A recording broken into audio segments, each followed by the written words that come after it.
Keeper of the Light is the fastest, I think. Besides Keeper of the Light, there is 4 more heroes has the same speed with Keeper of the Light. Can you name some of them? It should be Keeper of the Light or LC. Yes, Keeper of the Light, yes. I see. Yes.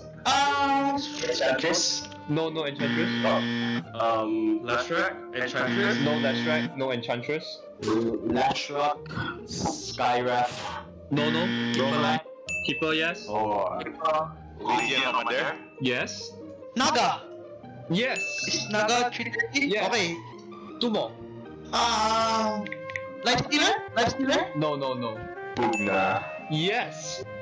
Time's up. You guys need to study more, man. There's Meepo. Meepo yun? I forgot about that hero. I forgot about this hero. This hero doesn't exist in my brain anymore. What's the most expensive item in the game? Dagon 5. Most expensive in that one. Dagon. Dragon 5. Did anyone get this correctly? Yeah. A lot of people said. Everyone said Dragon 5. Really? Or apparently I'm the most stupid one. That's why I'm casted and not playing. Thank you, Arthur, for joining us. Oh my god. How much is the melee creep health? 550. Wow. Okay. 350? No. It should be like somewhere around 550. Yeah, 550. Yes, 550. 550? Yes. 425. More. 550. Yes. 550. Yes, 550. You are right. Invoker level 1 Sunstrike damage. 125? Less. 75? More. 100. Yes. 100? Yes. 100? Yes. 100. For me, it's 100. Yes. Which patch that the side shop got removed? Side shop, right? Yeah, get removed, get deleted from side shop. Okay, no Google please, I heard keyboard. I don't know. Territory. A bit more, very close, Nico. Oh yeah, 723. Yes. 723. 7.22? A bit more. 7.24. Oh damn dude. What? 7.23? Yes. Pass. I forgot. Ross, help me. I don't know about that thing. God. How long is the respawn timer of a level 25 hero? 100? Yes. 100 seconds. Yes, sir.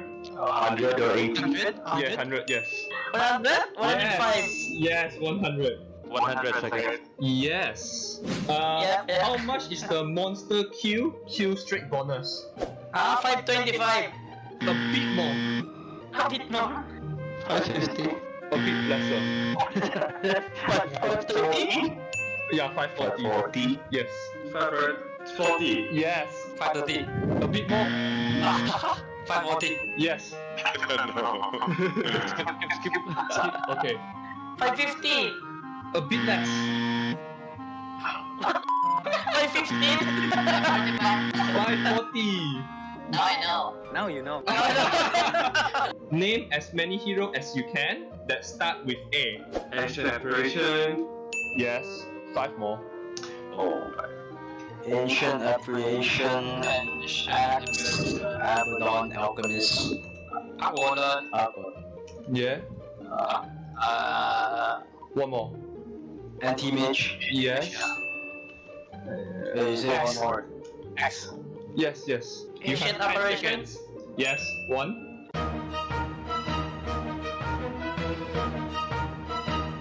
Ano ba? Ancient Apparition, Aquaman, Abaddon, Anti-Mage, 2 more. Anti-Mage.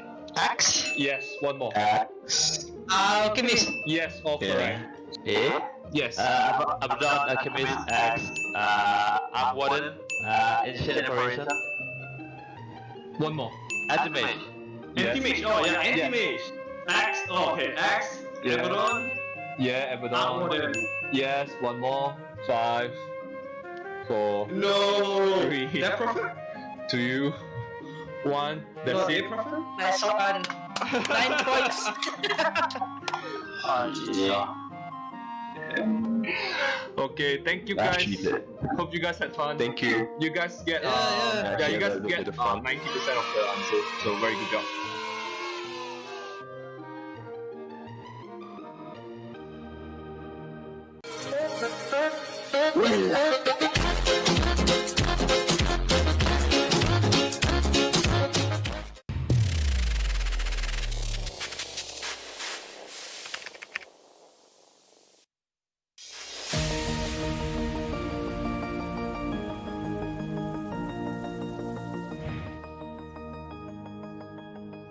Hi everyone!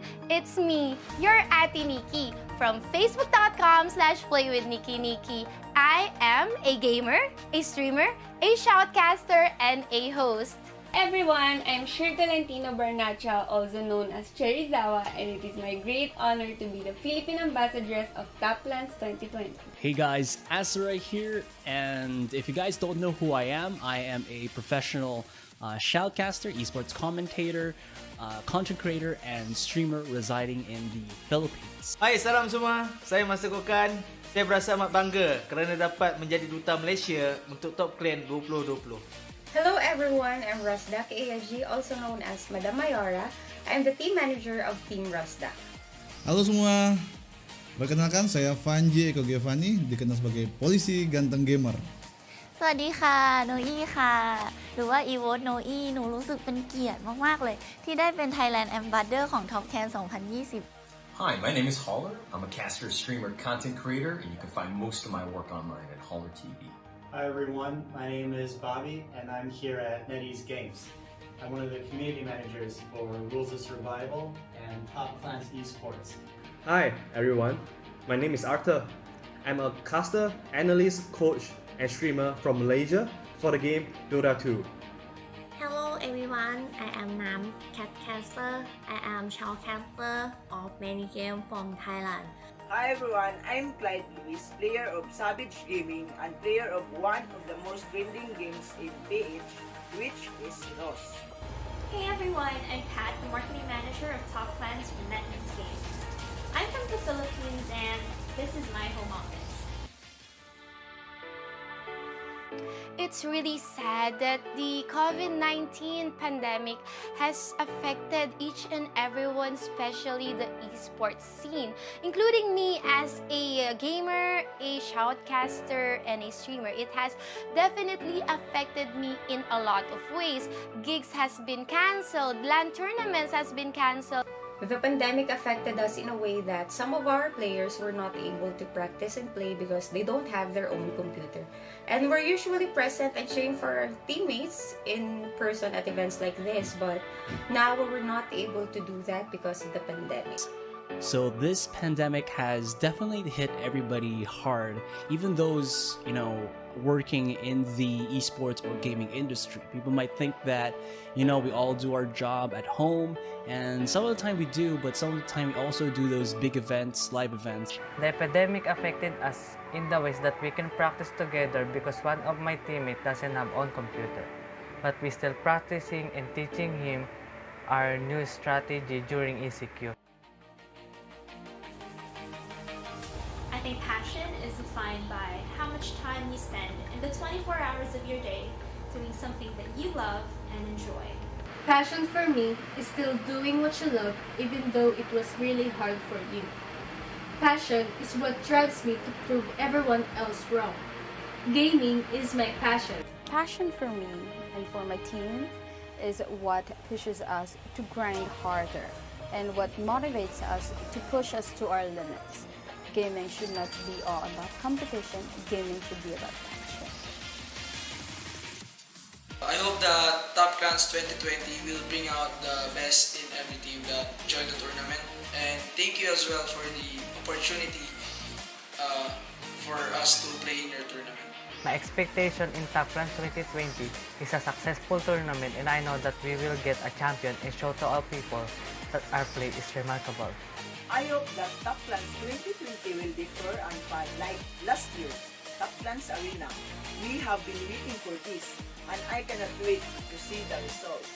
Top Clans returns this year to become the platform for gaming entertainment and to give an opportunity for competitive gamers to showcase their talents and be rewarded. So I hope you guys enjoy it. This is passion. This is passion.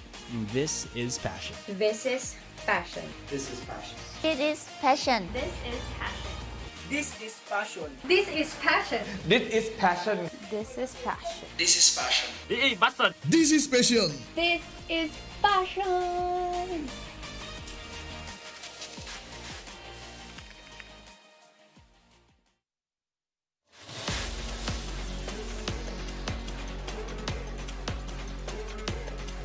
Hai, salam semua. Saya Master Kokan. Saya berasa amat bangga kerana dapat menjadi duta Malaysia untuk Top Clan 2020. Iaitu acara terbesar untuk pertandingan SEA Multi Games Esport 2020. Top Clan akan mengadakan tournament terbesar mereka dengan hadiah yang terkumpul cukup lumayan bernilai $85,000 USD. Saya adalah seorang content creator dan juga saya seorang streamer. Perkara yang paling penting bagi saya adalah saya mendapatkan semangat dan juga kepuasan ketika bermain game. Bagi saya kepuasan itu adalah apabila ketika saya bermain game. Ketika saya bermain game, saya berpeluang dapat berkenalan dengan kawan-kawan baru. Dan perkara yang paling penting sekali adalah saya dapat menjadi ahli gaming community di dunia ini. Itulah dia kepuasan kita.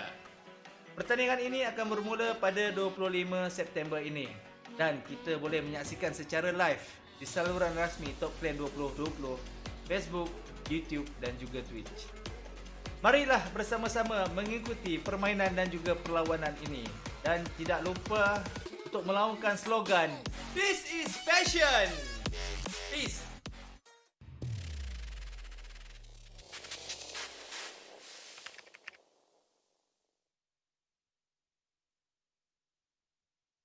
Welcome guys to the Top Clans 2020 Dota 2 SEA Invitational Quiz event. So the name of the game will be How Well Do You Know Dota 2? So let's introduce yourself guys. Hi, I'm player from Neon Esports. Hi, I'm your match laner of Neon Esports. Hello, my name is Nico, and I'm the new offlane player of Android. Hello, I'm Jail, I'm the analyst of Team Android. Hello. Hello, I'm Kawacha from Team Galaxy Racer. I'm Dashes from Team Galaxy Racer. Hello guys, I'm Philip from Motivate Trust. I'm playing lane. I'm Master Ross from Motivate Trust. I'm playing offlaner. Today I have a mystery guest with me. Hi there, can you please introduce yourself?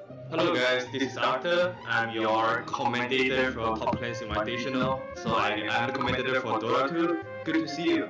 Yep, so as most of you guys know, the rest are the team, and this is just some bonus content coming up with a challenge from the caster. They want to challenge how well does he know Dota 2. So without further ado, let's go with the game. First question, what's the highest base speed hero in Dota 2? 330. Yes. I'm not pretty sure, maybe something like 365 or 380. Okay. Wow. Alright, this is hard. You can guess as many cannons as you want. Okay. 320. No, a bit more. 330. Yes. I think 335. 330, yes, KY. 330? Yes, 330. Who the hell? What's so fast? That's the next question. Yes, 330 is right. And the next question. Which hero has the highest base speed? That's 4. Keeper of the Light is the fastest, I think. Besides Keeper of the Light, there is 4 more heroes has the same speed with Keeper of the Light. Can you name some of them? It should be Keeper of the Light or SEA. Yes, Keeper of the Light, yes. I see. Yes. Enchantress? No Enchantress. Lashrak? Enchantress? No Lashrak, no Enchantress. Lashrock, Skywrath. No. Keeper. Keeper, yes. Legion Commander? Yes. Naga! Yes. Naga 330? Yes. Okay. 2 more. Lifestealer? No. Pugna. Yes. Time's up. You guys need to study more, man. There's Meepo. Meepo yun? I forgot about that hero. I forgot about this hero. This hero doesn't exist in my brain anymore. What's the most expensive item in the game? Dagon 5. Most expensive Dagon. Dagon. Mr. Crocodile 15. Did anyone get this correctly? Yeah, a lot of people said, everyone said Dragon 5. Really? Or apparently I'm the most stupid one. That's why I'm caster and not player. Thank you, Arthur, for joining us. Oh my god. How much is the melee creep health? 550. Wow. Okay. 350? No. It should be like somewhere around 550. Yeah, 550. Yes, 550. 550? Yes. 425. More. 550. Yes. 550. Yes, 550. You are right.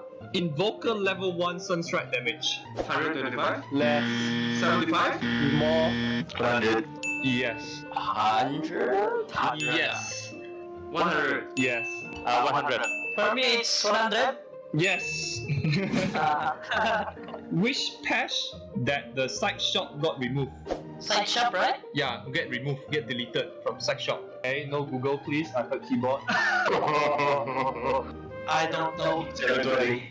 A bit more, very close, Nico. Oh yeah, 723. Yes. 723. 7.22? A bit more. 7.24. Oh damn dude. What? 7.23? Yes. Pass. I forgot. Master Ross, help me. I don't know about that thing. God. How long is the respawn timer of a level 25 hero? 100? Yes. 100 seconds. Yes, sir. 100 or 80? 100? Yeah, 100, yes. 100? 105. Yes, 100. 100 seconds. Yes.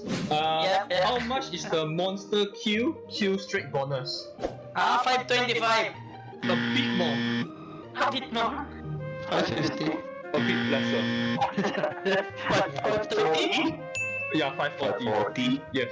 540. Yes. 530. A bit more. 540. Yes. I don't know. Skip. Okay. 550. A bit less. 515. 540. Now I know. Now you know. Name as many heroes as you can that start with A. Ancient Apparition. Yes. 5 more. Oh, Ancient Apparition, Abaddon, Alchemist, Aquaman. Yeah. One more. Anti-Mage. Yes. You say one more. X. Yes. You Ancient have 10 Apparition. seconds. Yes. 1.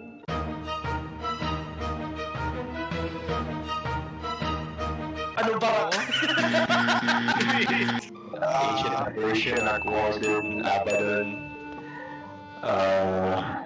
Anti-Mage. 2 more. Anti-Mage. Axe? Yes. 1 more. Axe. Alchemist. Yes. All correct. Yes. Abaddon, Alchemist, Axe, Arc Warden, Ancient Apparition. 1 more. Anti-Mage. Yes. Anti-Mage. Oh yeah, Anti-Mage. Axe. Oh, okay. Axe. Yeah. Abaddon. Yeah, Arc Abaddon. Warden. Yes. 1 more. 5. 4. No. 3. That prophet? 2. 1. That's it. Prophet? Nice one. 9 points.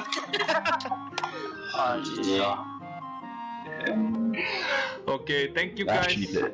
Hope you guys had fun. Thank you. You guys get Yeah, you guys a little get bit of fun. 90% of the answers. So very good job.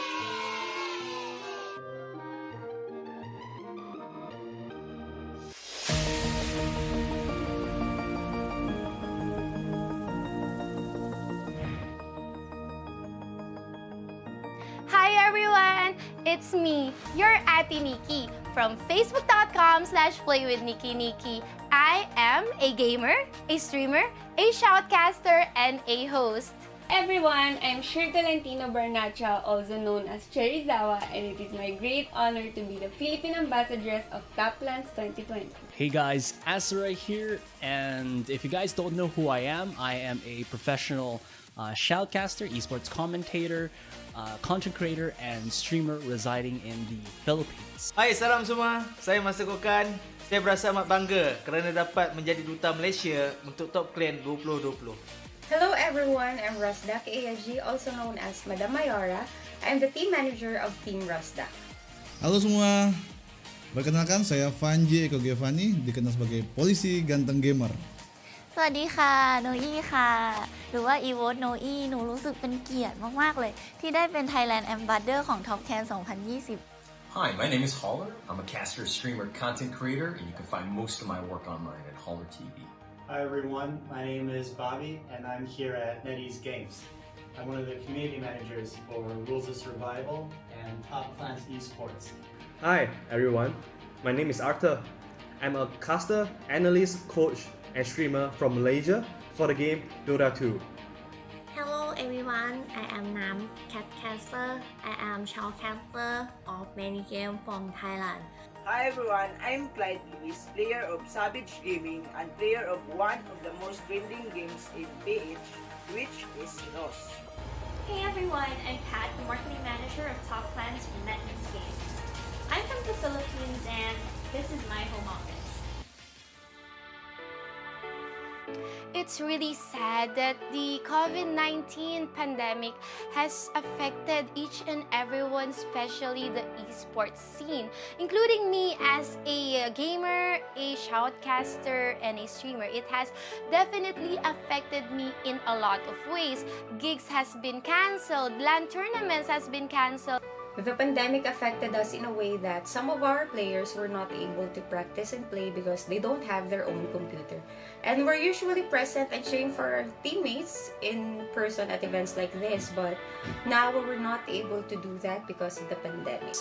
So this pandemic has definitely hit everybody hard, even those, working in the esports or gaming industry. People might think that, we all do our job at home, and some of the time we do, but some of the time we also do those big events, live events. The epidemic affected us in the ways that we can practice together because one of my teammates doesn't have own computer.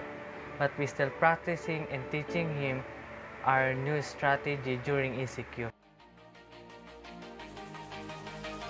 I think passion is defined by how much time you spend in the 24 hours of your day doing something that you love and enjoy. Passion for me is still doing what you love even though it was really hard for you. Passion is what drives me to prove everyone else wrong.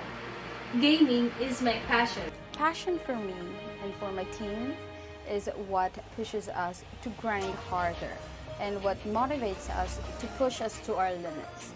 Gaming should not be all about competition, gaming should be about passion.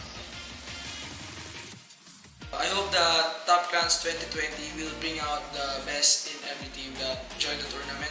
And thank you as well for the opportunity for us to play in your tournament. My expectation in Top Clans 2020 is a successful tournament, and I know that we will get a champion and show to all people that our play is remarkable. I hope that Top Clans 2020 will differ and fun like last year, Top Clans Arena. We have been waiting for this, and I cannot wait to see the results. Top Clans returns this year to become the platform for gaming entertainment and to give an opportunity for competitive gamers to showcase their talents and be rewarded. So I hope you guys enjoy it. This is passion. This is passion. This is passion. This is passion. This is passion. It is passion. This is passion. This is passion. This is passion. This is passion. This is passion. This is passion. This is passion. This is passion. This is passion.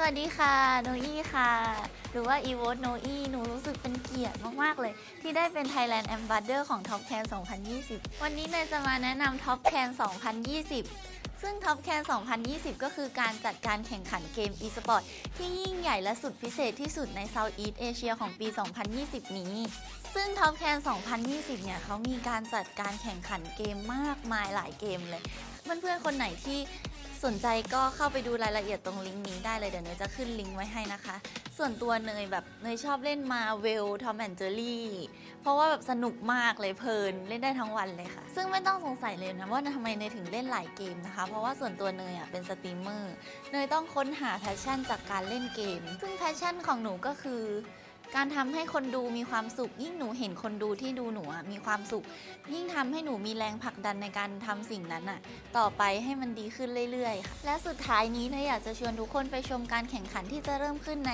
วันที่ 25 กันยายนนี้เป็นต้นไปได้ที่ Top Can 2020 Official Channel และอย่าลืมกดไลค์กดติดตามเป็นกำลังใจให้เนยด้วยนะคะเนยอยากให้ทุกคนมีความสุขและสนุกไปกับการแข่งขันนี้ This is passion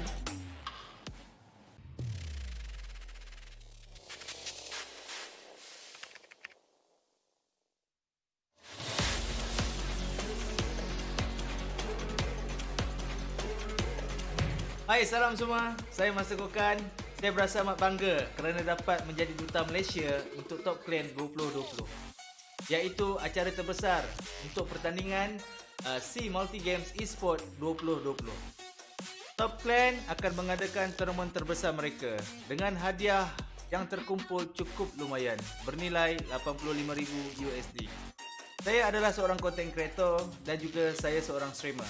Perkara yang paling penting bagi saya adalah saya mendapatkan semangat dan juga kepuasan ketika bermain game. Bagi saya kepuasan itu adalah apabila ketika saya bermain game. Ketika saya bermain game, saya berpeluang dapat berkenalan dengan kawan-kawan baru. Dan perkara yang paling penting sekali adalah saya dapat menjadi ahli gaming community di dunia ini. Itulah dia kepuasan kita. Pertandingan ini akan bermula pada 25 September ini. Dan kita boleh menyaksikan secara live di saluran rasmi Top Clan 2020, Facebook, YouTube dan juga Twitch. Marilah bersama-sama mengikuti permainan dan juga perlawanan ini. Dan tidak lupa untuk melaungkan slogan This is passion! Peace!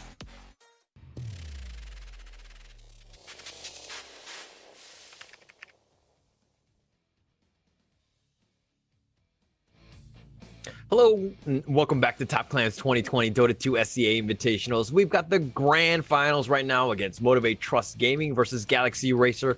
We saw them just eke out a win in a 2-1 victory against Adroit Esports. And before we go into that, Arthur, how are you doing today? I'm okay. Unfortunately last night I fall sick, so I think I almost couldn't make it to today, but unfortunately I recovered. I took some salves, Okay. I'm feeling okay today, and I'm really excited for the grand finals. Did you take some salves or did you take some tangos? Because the salves might take away when you're getting a little sick, a little bit damage taken. No. Yeah, I probably have to take 2. Okay. All right. Okay. Before we go into the game and the series, and it's going to be, of course, a best of 5. Let's give a quick shout out to our partners and TV partners of EGG Network, AIS Play. Our partner platforms is going to be Kumu, Laz Live, Likey, Nemo TV, Twitch, and TikTok. Our local partners are going to be InfoFed, Ancient Galaxy, Revival TV, Cystic, and V Esports. Our telco partner is Cellcard Play Game. Our network support is going to be done by UU Game Booster. And a big shout out, of course, to Top Clans, because without them, we would not have had any of this. So, we know the teams. We've seen this. Is Motivate Trust the favorite? Or what are you thinking? What are your thoughts? Well, I feel like it's clearly going to be favorite for Motivate Trust. They have been pretty dominant the entire tournament run from group stage to the playoff stage. They've won 2-0s, so definitely looking very confident and very dominant going to this series. As for Galaxy Racer side, a little bit sloppy, a little bit shaky in terms of performance. So if you ask me, I definitely would side with Trust, but of course deep in my heart, I'm always a Galaxy Racer. Seem like home man, home team. Oh, I thought you were gonna. Did you say fan or did you say simp? I wasn't sure. I'm a fan, of course, a fan. Okay, nonetheless. All right, and so this is the journey that both of these teams took to get here. MG Trust beating out Galaxy Racer in the winners final, but Galaxy Racer clawed their way back. They beat Adroit Esports, and they're back into the finals for that rematch. There's going to be hopefully a different in terms of draft. And definitely going to be a different strategy, right? Because seeing is that MTG had just done all the research, saw what kinds of cards they were kind of pulling out in against Droid Esports. There's going to be a lot at stake. We know that, I think game one was a little bit of back and forth, a little bit longer than they should have, but they were in the driver's seat at the end, so they ended up pulling that out. But MTG, man, like, is it just like, how do you stop them? Do you just ban Faceless Void? Is that the only strategy available? I feel like, first of all, you have to take away the strongest point of MTG. You need to target them during the drafting phase, and then you probably want to pick some heroes that are really, really strong as well. That will come just having the hero gives you the presence of strength. Like something like a Doom. I strongly suggest Galaxy Razor to really consider Doom. I feel like this hero might be the solution to MTG. Okay. We've seen how Alacrity is comfortable with it and how he can just control the game completely by himself with that hero. And of course, Faceless Void, once again, I don't know if you want to play against MTG's Faceless Void. They are like what, 4-0 so far in playoff. They're 100% win rate with Faceless Void, so you definitely don't want MTG to have the best hero that they have in their pocket. Mm-hmm. And we talked about this in the last series itself. Like, I think the last time you were like, okay, we need to attack Alacrity, right? And it worked out in game 2 in the last series with that droid. They did a good job of that, and it feels like that's kind of the same in this series. But who from MTG are you looking to attack? Well, I feel like it's the same. I feel like Fearless is the one that you need to attack. His role is very similar to Alacrity because both of them are the space creation mid player, and they'll just be running around creating space for their carry. I feel like the play style of these teams are super.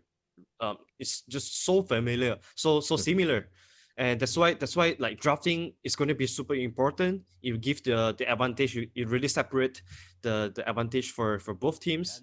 So yeah, we are going to see if Faceless Void will indeed getting banned out, or will Galaxy Razor snatch that away. Yeah.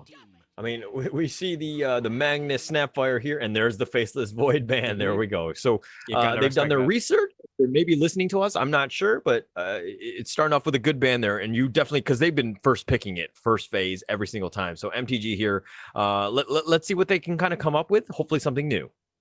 Yeah, I think Trust should see this coming. They should know that this Faceless Void is not going to be playable in this entire grand final if Galaxy Razor is really respecting this hero. Unless Galaxy Razor, they first pick Snatch it themselves. And Motivate Trust Gaming, they'll start with the Void Spirit. So we have seen this a lot from Android. Last series, this hero is pretty flexible. You can play this on the position 2 or 4.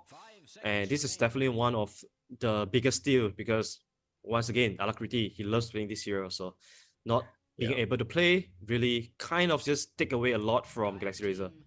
Yeah, and they picked a hero with at least the word void in it. So, they got something to kind of get them going. So, Galaxy Racer, though, they picked Mirana. This is hopefully not another Shadow Demon Mirana pick.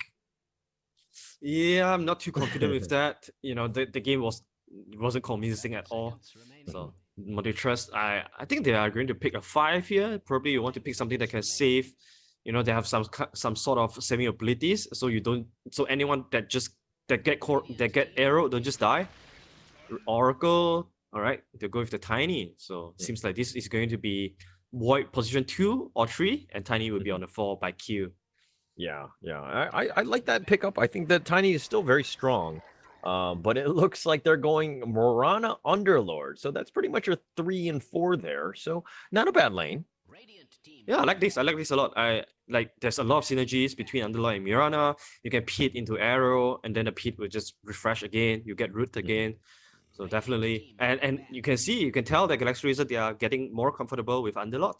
They've been playing a lot of Underlords in different tournaments, as well as top clans. They've been finding success too. So, I mean, the thing is, they still ban out the feel draw like- themselves though. Oh. Yeah. That's a little odd one, right? And it actually kind of synergizes with Mirana, so it just seems like a simple, like a weird pick. And they would have had the first pick, but they definitely wouldn't have done that first. So I think it's more of the fact that like they're protecting it. Even if they picked the Drow, MTG would have had ways to counter it, depending on when you picked it. I mean, either way, because they pick last in this phase. So probably looking to just kind of play something a little bit safer. Yeah, I like that they're prioritizing Underlord more than the Drow, because Underlord, this hero just gives you so much different possibility and synergies. You can draft around this hero with a lot of heroes, but if you open with the Drow, your heroes are quite stagnant. You kind of, everyone kind of know that what are the heroes that you want to partner with the Drow, and it becomes very obvious to counter. So I like that a lot. All right. So okay, if you see a Void Spirit in Tiny, like they picked the Underlord, but what other sort of counters are you thinking? First of all, I think you want to, Underlord, his biggest weakness is really on the laning phase. I think if you are able to pick some heroes that can completely kick Underlord off the lane or just get a couple of kills on him, that would be really good. So heroes like the Ursa, Monkey King comes to mind, but these heroes aren't really in the meta anymore. So you probably want heroes that, buy Spirit Vessel, just remove the kind of insane aura and heals coming out from Underlord. But seems like Motivate Trust, they're doubling down. They're like doubling down into the team fight. So you have the Grimstroke plus Void Spirit combo. You can always Inkswell, Tiny, or the Void Spirit while they're jumping in. So leader, very good synergy here. A little bit of combination. I mean, the slow is there, and then that can kind of help out. But the Sven pickup here, it's not really weak to the potential burst from Tiny. And that Inkswell combination you're talking about. I mean, he definitely has ways out of that. But my only concern right now is that if you're going to spend 1 and Ogre 5, you're looking at 2 melee in that lane. Yeah, but they are pretty solid laners. Ogre Magi will always be able to just utilize his beefy body to just zone out the opponent. And Swen, if things go south, you can always just max out the cliff and push the lanes out and retreat back into the jungle. So shouldn't have too much of a big issue here for the laning wise.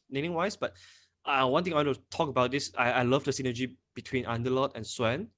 I feel like Underlord would be able to just sit at the towers, at the important towers, to just defend the tower all the time, and Swen would just be farming at the triangle. So the mid tower is going to be really important for Galaxy Razor to defend. So Underlord is going to take over the role, and of course, Motive Trust, seeing these beefy heroes, all right, Team Persol. I love it. I mean, it just negates most of all the strength heroes right there. So just a really nice pickup. But I mean, it's one of those things where, like, you have your Grimstroke, and that's kind of like a semi counter to the Timber or whatever. But it definitely has play here. But there's a decent amount of stuns from Galaxy Racer. So, and you have some magic as well. So it's not like the easiest Timber game. Yeah, that's true. There's a lot of stuns as well from the 4 heroes of Galaxy Razor. It's just that they don't necessarily have the burst damage to kill Timbersaw until Swen pops the God Strength and come in to deal with him. So I feel like early game, Timbersaw has a pretty good window for him to do whatever he wants to do. So this last pick coming up for Galaxy Razor, they have to find heroes that can actually punish Timbersaw early game, so they don't rely on the Swen to come in every single time with the God Strength. Yeah, and who's gonna fight this Sven? Who is that last pick? It's got to be a carry, right? Yeah, it has to be a carry, I think. Jackie, think about Jackie. I feel like, you look at the banning phase. Most of the battle carries against Swen are already banned out. So feels like Morphling could still be good in the. They're still available in the pool. Aside from Morphling, what else is there? Terrorblade is gone. Juggernaut is gone too. Yeah. Drow, Lifestealer, Faceless. Like, I mean, they just went all out carries, and they're just like, they're attacking Jackie. But, we know that Jackie can play PA, no issues here. But in a late game scenario, Sven or PA, who are you taking? I'm taking Sven. Sven is just a natural MKB buyer. If Sven has a good game, he could easily complete the Monkey King bar at somewhere around 25 to 30. So that's gonna create the pick that Galaxy Razor need to deal with the PA and Timbersaw both. Also, isn't this the perfect Viper game for Galaxy Razor against Timbersaw, against PA, and also Void Spirit as your lane enemy? Like, I feel like if you pick Viper here, you literally counter 3 cores of the side of Motive Trust. Actually, yes. Yeah. Actually, Viper would be amazing for them right now. I mean, I just, like, I'm wondering if teams are listening in, maybe a coach is just trying to get some insights, but actually that's a really good pick right here. I mean, they have 1 minute 30. I know we're on a delay, so there's probably no way that they end up picking it, but I do really like Viper here too. Yeah. Well, I mean, it depends on it depends if Alacrity can really put down a 10k mid player ego to play Viper, because I know that he hates this hero. Most of Yeah. the very skillful mid players, they hate Viper because of how simple Viper is. Yeah. But Viper is the best hero when the circumstances when the circumstances are provided. I don't see any reason why not Viper. It provides you great counter. It is the early game tempo controller for you as well. You have Underlord plus Viper dual frontliner as well, and you dominate lanes too. So aside from that, maybe SF could do that. The same thing too. SF is pretty good against War Spirit. It brings the magic damage against Timbersaw and PA too. So there's still a couple of other picks aside from Viper, but they will go back to the Doom. They still want the late game potential. They want to secure the late game, and they don't want to dump everything just on Ghost's shoulder too. So Doom, once again, like we said in the past series, this is one hero that they really need to consider. And here we go.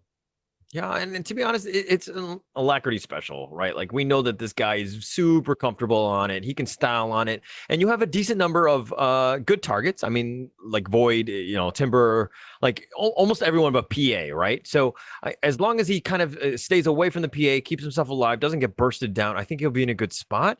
But he does need to be very cautious about how he engages. Yeah, that's very true. I feel like if you look at these two teams, they have a little bit of everything. Both of them have frontline initiation, counter initiation. They have late game too. They got burst as well. So it really comes down to who makes the first move first, and how do you make it? How can you just control the tempo of the game? Because laning phase is going to be super important here for both our teams. Yeah. But okay, so we talked about the fact that Alacrity and Fearless really need to step up, and they need to, have really good games or whatever. But if we're looking at the heroes and the selection now, do you think that it's still true, or is there another player in mind? I think my point still stands. I think that's still true. Looking at all the heroes here. Okay. All right, because I'm thinking Mazaros needs to have a pretty good game too, because a poorly laned, behind Timber seems it's like one of the most painful things ever. Yeah, that's true. But he should be okay though. He's playing against two melee heroes, two melee beefy heroes, 343 and Ghost. I don't know how are they going to punish the Timbersaw. They probably have to try and bring one more, just to kill the Timbersaw a couple of times before he hits level 3. I think that's going to be really important. If you let this become a 2 versus 2, I think Timbersaw would be, just have a runaway game, early game, and punish the Sven and just kick Sven back into the jungle as early as possible. I think this should be the intention for Mazaros here. Okay. All right. So Mazaros and Boombell, that's you got your Grim, but the Q here on his trusty old Tiny. They're going to start it off with the tri-lane, try to get Mazaros a little bit, get a bit of a head start in his lane. Yeah, and speaking about Tiny and Timbersaw, this is the best off-lane partner that Tiny would want, because Tiny isn't really the hero that wants to stay at the off-lane. He wants to be rotating around mid and bottom side, just constantly controlling rune, getting kills, ganking people. So having Timbersaw can really release a lot of pressure from Q, so that Q can just rotate around the entire map. Okay. All right. So it looks like they're going to be kind of a little bit of an engagement, at least in the bottom lane. Timber's still there. They're going to reveal the tri-lane, but the Fire Blast is going to be use a Stormhammer into the arrow, and they found Q, and they're just going to focus on him. But man, he is tanky, and he seems to be fine, but he is a little bit low. Ghost is in the area, and they get first blood. Destra starting it off with a bang in first blood here in 3-4-3. Fire Blast trying to just create a little bit of space, but tanky old Ogre should be fine. The Whirring Death is just too insane at level 1, especially against two melee heroes. Strength as well. Very good movement coming from Fearless and Boombell too. They know that Galaxy Razor are trying to make this triple stun heroes to try and get a first blood. That's why they are pretty ready for that. And Jackie has no intention in getting Bounty Rune at all. So really good read and recognition coming up from the supports of Trust. Yeah, it's a 3-for-1 to start the bounty runes. It's a pretty big, spike in that sense of just getting a little influx of gold here. But Q here just trying to cut the creeps, 343 just not really able to contest here, but he should probably following him, right? Yeah, I think he wants to follow him and try and deny some of the creeps. But he probably wants to also put some pressure into Timbersaw before Timbersaw hits level 2 or level 3.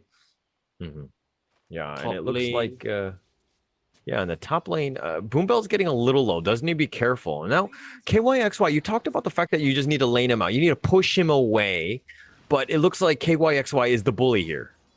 Yeah, PA is not the hero that you want to lane against the Underlord, simply because PA before 6 his damage output is really little. Even though you have the green shot one for the best partner, but I feel like Underlord is a little bit too tanky for him, and you also have to watch out for the Pit plus arrow combo as well. If you get caught, and plus the Firestorm, that's gonna do a lot of damage to you. Jackie, a little bit of taunt action. But yeah, a little bit more of a skirmish in the bottom lane.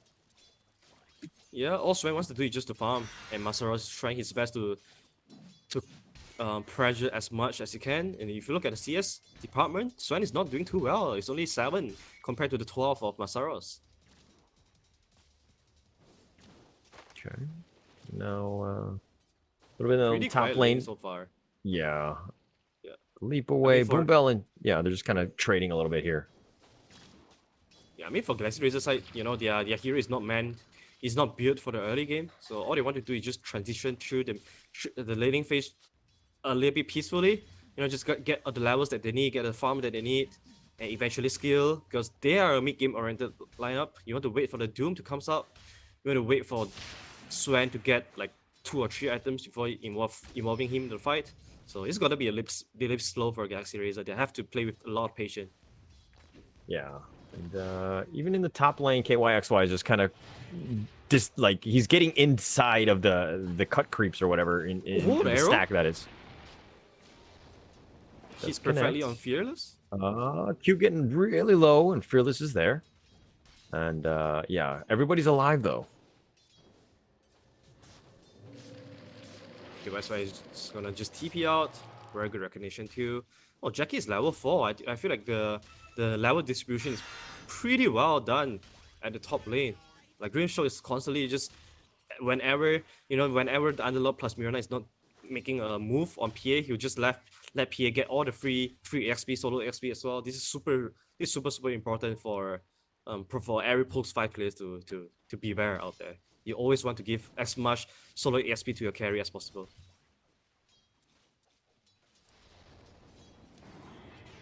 Mid lane Alacrity getting put into the tower range. Alright, maybe not. It should be pretty fine. Fearless has to be careful though, because Doom is going to hit the level 6 timing most probably at the 430 mark. So even before that, Alacrity is already putting a lot of pressure into Fearless. Dissimulate away, has a salve, but here comes 343. They don't have any more damage though because of the Scoffers wearing down already. They still managed to force 1 TP, but Fearless should be fine right now.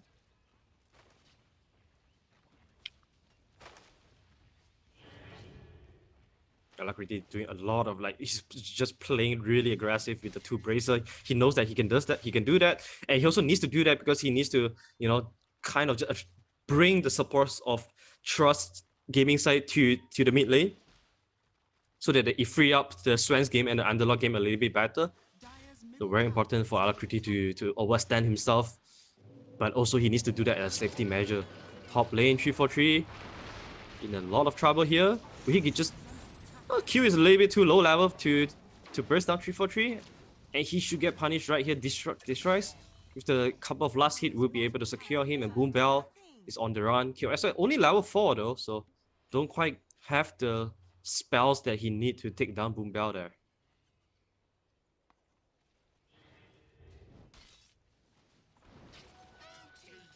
Doom is up now on Alacrity. Is there anyone that's joining Alacrity to get a kill on Fearless? We can starting to see the 2 supports are already hanging around mid. This is the timing that Alacrity wants to punish Fearless. Oh, but Q actually with a nice little avalanche there, connecting onto 2, but that's kind of it. And mind you, Timbersaw actually hit level 6 in the bottom lane. He should be fine, but he does. Oh, and Ghost just barely TPs away. and he should be fine here. But Mazaros looks to be have won the lane here, seeing as he's 39-3 and 33-4 of Sven, but he has to walk all the way back. Yeah, this is not a lane that Galaxy Razor can hold anymore. But it seems like they want to use the Doom to pressure Mazaros. Oh, PA is also Alacrity. here. Alacrity's here, and he's looking to fight this one. And it looks like they're going to go the Dissimulates there. Alacrity's going too deep, and he does get killed there. Fearless is going to pick that up with the tower, and a little bit of damage there. Big kill coming out from Trust. This is really good rotation as well. You can tell that, Trust is really comfortable with playing around Timbersaw, because that was the 5-minute catapult timing, and they just immediately have two heroes bottom side and get a kill on Galaxy Razor. So that's superior movement there coming out from Trust. Really good understanding in playing with the strongest hero on the map. Whereas top lane get denied, so a little bit of goal going onto the side of Trust.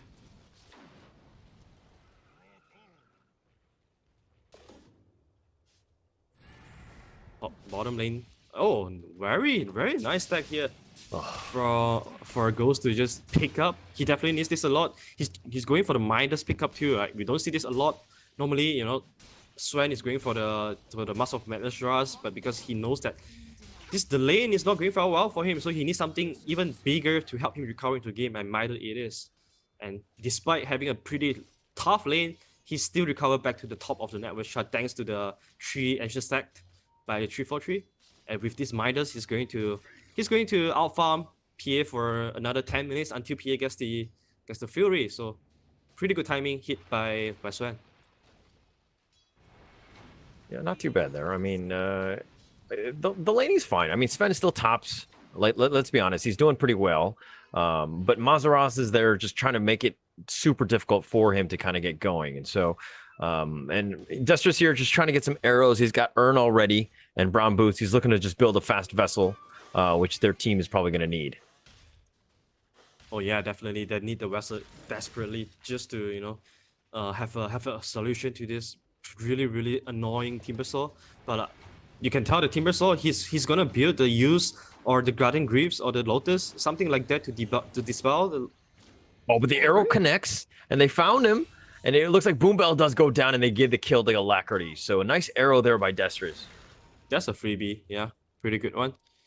They also stopped Boombell from dropping down the offensive board. Oh, Ghost. Oh, they found him. The Astral Step, the Storm Hammer, and the Avalanche is there, and Ghost gets taunted back, and that's going to be a kill going the way of Fearless.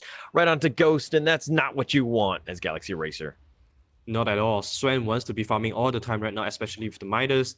So any kill, on him, it just means that the discrepancy between him and PA will just get smaller and smaller. And PA so far is uncontested at all. He has already abandoned the safe lane, just farming efficiently at the triangle. Oh, the Doom has been side. committed. They found Mazaros, and they are going to look to just kind of right-click him and just chase after him. They got the Starstorm. KYXY is going to join the party, and it looks like they're going to take that kill very, very easily. I mean, Doom is there. You just literally click one button and you just chase after the guy. How hard is that? Yeah, this is why Doom is one of the best heroes to counter Timbersaw. It doesn't matter. It doesn't matter how tanky Timbersaw can get. I Doom you don't have the spells, and all of a sudden you just kill you easily. So Timbersaw has to be careful with giving away all these kills, because most of his advantage comes from the laning phase. So if you die now, the entire advantage is going to return back to Galaxy Razor. So yeah, and they're making their way. They've got Moonlight, and they're going to try to get this 10-minute rune. But Mazaros is there. It's a trap, as they've got drop the Pit of Malice there. He Timber Chains, but only like literally an inch away. But he ends up getting killed there. And all he wanted was the rune, and he doesn't even get that. he didn't have the reactive armor stacked. That's why he looked really squishy there. This is something that Masaru has to work on though. Like, it has been so many games that we see at Masaru's. He played really well in the mid game.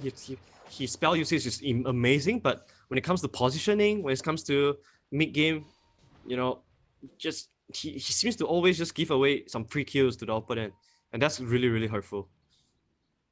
Yeah, he's having he was having a decent lane, but then that kind of just a couple kills here, and they turn it around. Oh, the Inkswell, but the quick fingers by Odestris there. Double leap, and he TPs away, and he should be fine. Whew. That's a close call.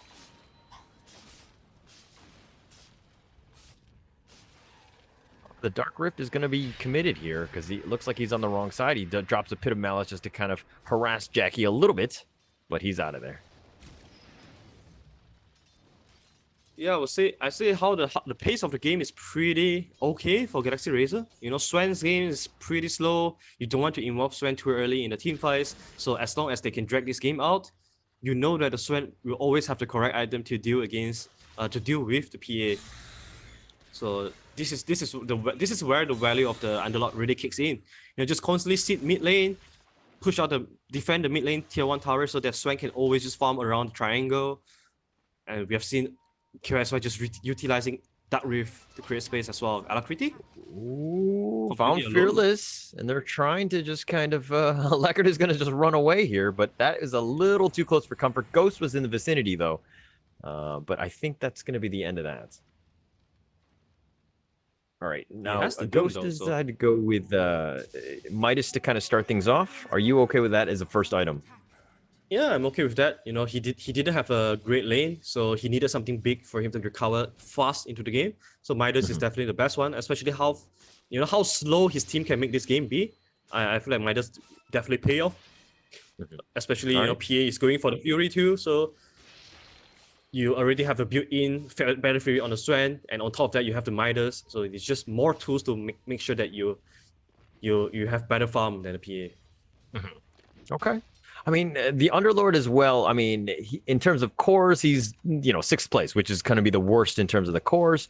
Not a great one, but I mean, his value is still there on the team, right? Oh yeah, definitely. Like, the Underlord is just a hero, the kind of hero that even though you are super poor, you still gets the job done. You know, all you have to do is to throw Firestorm at creep waves. And as long as the creeps are always getting pushed out, you're happy with it. Especially right now, he has the Role of Athos. He rushed for that especially, so he'll have a lot of cash for either the Timbersaw or the Void Spirit. They're really elusive, but it seems like Jackie will be the smoke and the dust, and they found Jackie, and they're going to look to go on him, and they're just kind of getting him in, and the Pit of Malice is just too much, and they're going to secure that kill. Easiest kill of KYXY's life. Easiest, definitely easiest. And with that kill, his network is on par with the Timbersaw. Mid lane goes. They've got the Inkswell that's been charged up, and they're gonna look to go this, and they get the Sven there, but the Soulbound is there, and he's gonna cast that before he probably dies. Boombell is looking to run this. He's been earned here, and it looks like the Chakram and the Inkswell. Mazaros gets him, chops down the Ogre. The Dark Rift is being channeled, and it looks like it's gonna go. Fearless gets the stun there by Alacrity, and they're gonna look to turn this. Destra's going a little bit deep because the lead does end up killing Q. The urn is going to be used up on Fearless, and it looks like Mazaros is still continuing. He's still fighting into 3 heroes, but he's been trapped by the Pit of Malice, and he does go down as well. I think he went a little too far. The percentage-based damage that Firestorm is dealing is just way too much for Mazaros to deal with now. I don't know if he had the hood completed, but even with the hood, he's still taking a lot of damage. That being said, though, that was a big kill on the Swan. Like, that was the first time Swan involved in the fight. Yeah. Not a bad. Okay, but they get him back in. Fearless is going to get on right here, and he gets killed there. And it looks like Alacrity is going to continue on running. He's chasing right after Q. Boombell's just trying to keep him alive, but here comes Jackie with a nice blink strike. And here the Inkswell is starting to charge up, and they do get Alacrity in return, and a nice 3-man stun, I believe. And the Ogre is there, but Jackie's getting a little low, and he does get killed as well. The Fire Blast and the Pit of Malice just doing too much work, and Mazaros comes back in now. He's looking at the Timber Chain, just try to find something, but he actually walks into the Pit of Malice himself, and he's stuck. Oh, this chain stun coming up for Glacier is just insane. You know, they have so many ways to make sure that they chain stun a guy. You can initiate in so many ways with the Fire Blast, or with the Athos, or the Pit, or even the Swan stun too. So anyone that just get chain will just die. There was a little bit slow on the 4-staff there from Fearless, but that was definitely a very smart 4-staff purchase. You know, he didn't go for the use, which is most of the time the more usual item for Void Spirit. But you know, use is not going to be effective against the Pit. You use yourself, you come down, you drop straight into the Pit. So 4-staff is definitely the item that gets you out of the jail. Yeah, Fearless. Real heads-up play. Definitely something you need to do. And I'm wondering if, like, the other heroes are going to start looking at it, because just 4-staff is just so good right now. And I think the Pit of Malice is showing just how valuable it is as a spell. The arrow, okay, it only hits the creep. But yes, they definitely need more. And this pace is really acceptable for Galaxy Razor now. Jackie just got his Battle Fury, but he died in the previous fight. So that's going to slow down his farm a lot. You can really tell the difference between Sven and the PA is starting to grow right now. So once Sven gets the BKB or the Aghanim's timing, he's going to look to get involved in fights. And there are so many ways to just burst someone down. This is something that is really a concern for me. Okay. And Mazzaroth's here. Okay, just continue to farm in the top. Yeah, and just 3-4-3. Like, what is the item that you want to go on? Just Ogre? Is it just like straight up Force Glimmer? It looks like he's going Glimmer. Oh, he's going for the medallion. So you want to get the cheapest item now. It's all about being cost efficiency for 343. But he is in a little bit of trouble here. Should be dead. Or for the Observer Ward. You know, this is space. It's okay. You still get a deny on the ward, so you get some gold. And he got something out of it. Yeah, at least you get something out of it. And that was a 3-man rotation to get a post 5 kill. That's space. Okay. All right. If you think it's value, then it is, but I don't think it is. All right, but let's okay.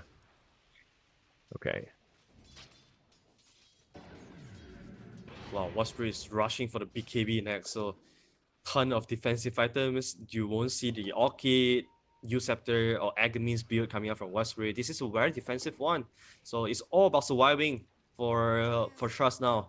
You know, as long as you could hold yourself and not die to the first burst of Galaxy Razor, you might be able to just kite the Sven around and hopefully just out-sustain them. But that's gonna be a big challenge though. Because the damage output coming out from Galaxy, that's pretty insane with the Sven. Yeah.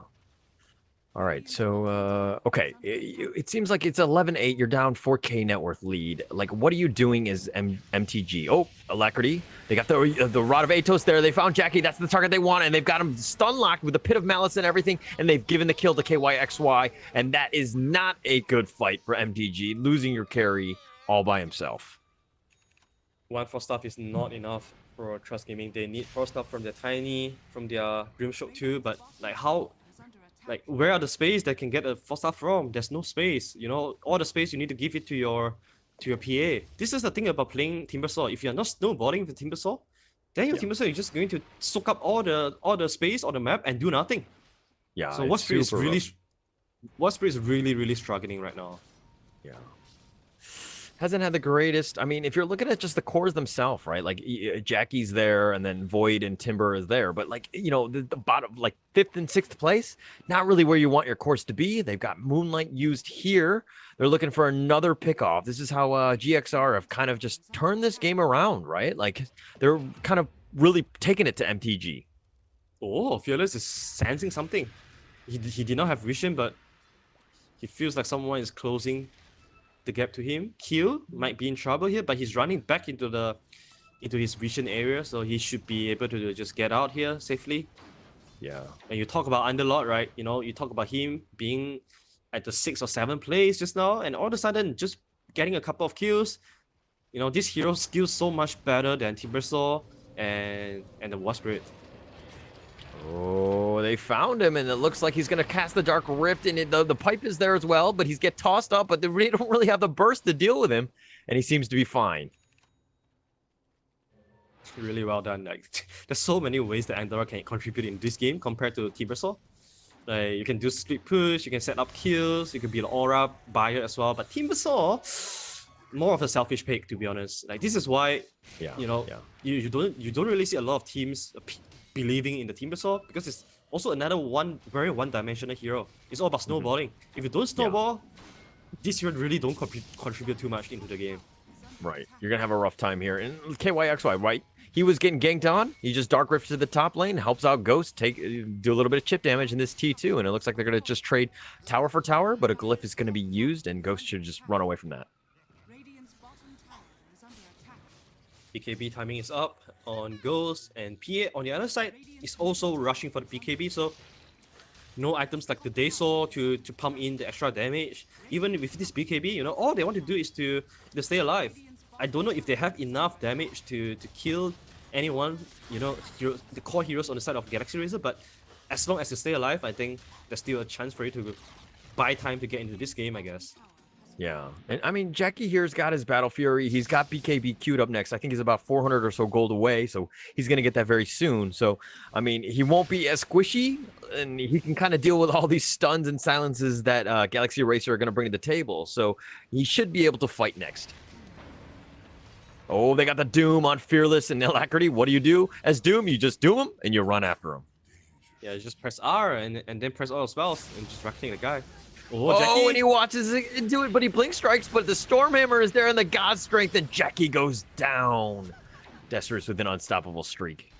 He did not. I don't know. I don't think you want to save your BKB there because, you know, once you get stunned, you know all the stun is going to come right away after the first one. You know, you need to use the BKB to dodge the very first one because arrow are going to come in, fire blast are going to come in.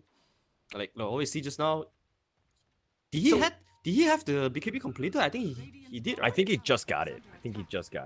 Okay. No, he's 200 gold away. 300 gold away. Excuse me. Oh, okay. All right. I thought he had the gold, but I think, you know, with that kill and everything did not help. But okay, you know, I think that this is another thing where Galaxy Racer was like, yeah, you just played a best of 3, but these are Dota players, right? They can play 10 or 11 games in a day. Right? Like fatigue should not be an issue. And I feel like MTG right now are kind of not really warmed up, so to speak. And it kind of looks like they're a little bit off with their game today. Oh yeah, this is all about momentum, right? You know. Okay. Before I go into that. Oh, they got the Moonlights, and they're going to go, but they're going to go under tower, and okay, Stormhammer just destroys them, and Sven just go running right at them. What do you do with Sven? You just Ghost, God Strength, BKB, and you just run at the guys, and that's a double kill, and this is looking disastrously. Alacrity is just running after him. He's got the BKB just to kind of show off, but man, I don't know if you want to continue chasing. Maybe you take towers, but Mazaros has gone all the way to the top lane at this point. Yeah, that's just tough, man. You know, Fearless, he forced himself away from the pit, but he still got rooted. So there's no way for him to run away. He just get punched down by this Sven with God Strength. On the other side, Jackie once again. Oh, they've got him trapped again, and all 3 heroes are there to make sure that he's got nowhere to go. And again, another death by Jackie. Yeah, I mean, Galaxy Racer are just picking. They're just picking the timings really, really well here to punish the side of Trust. That's twice in a row in 2 minutes. And Ghost is here, Mazaros. That's probably not the place we want to be. The Chakram is there, and it looks like health-wise he's fine, but Ghost throws out the Stormhammer, stuns him up. Mazaros is just looking at TP. They don't really have another stun, and Mazaros just claps his way out, and TP's home.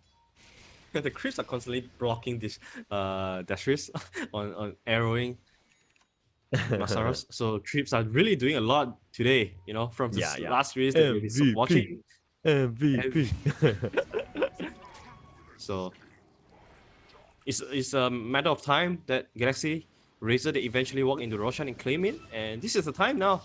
And because of this KOXY, oh, they got the Atos. That's a long range one, and they got Fearless. He's gonna force staff away, and that's why he needed that item. But again, you know, you're picking items to survive, not exactly to make kills. So not the greatest value here. But GXR are just gonna take this Roshan.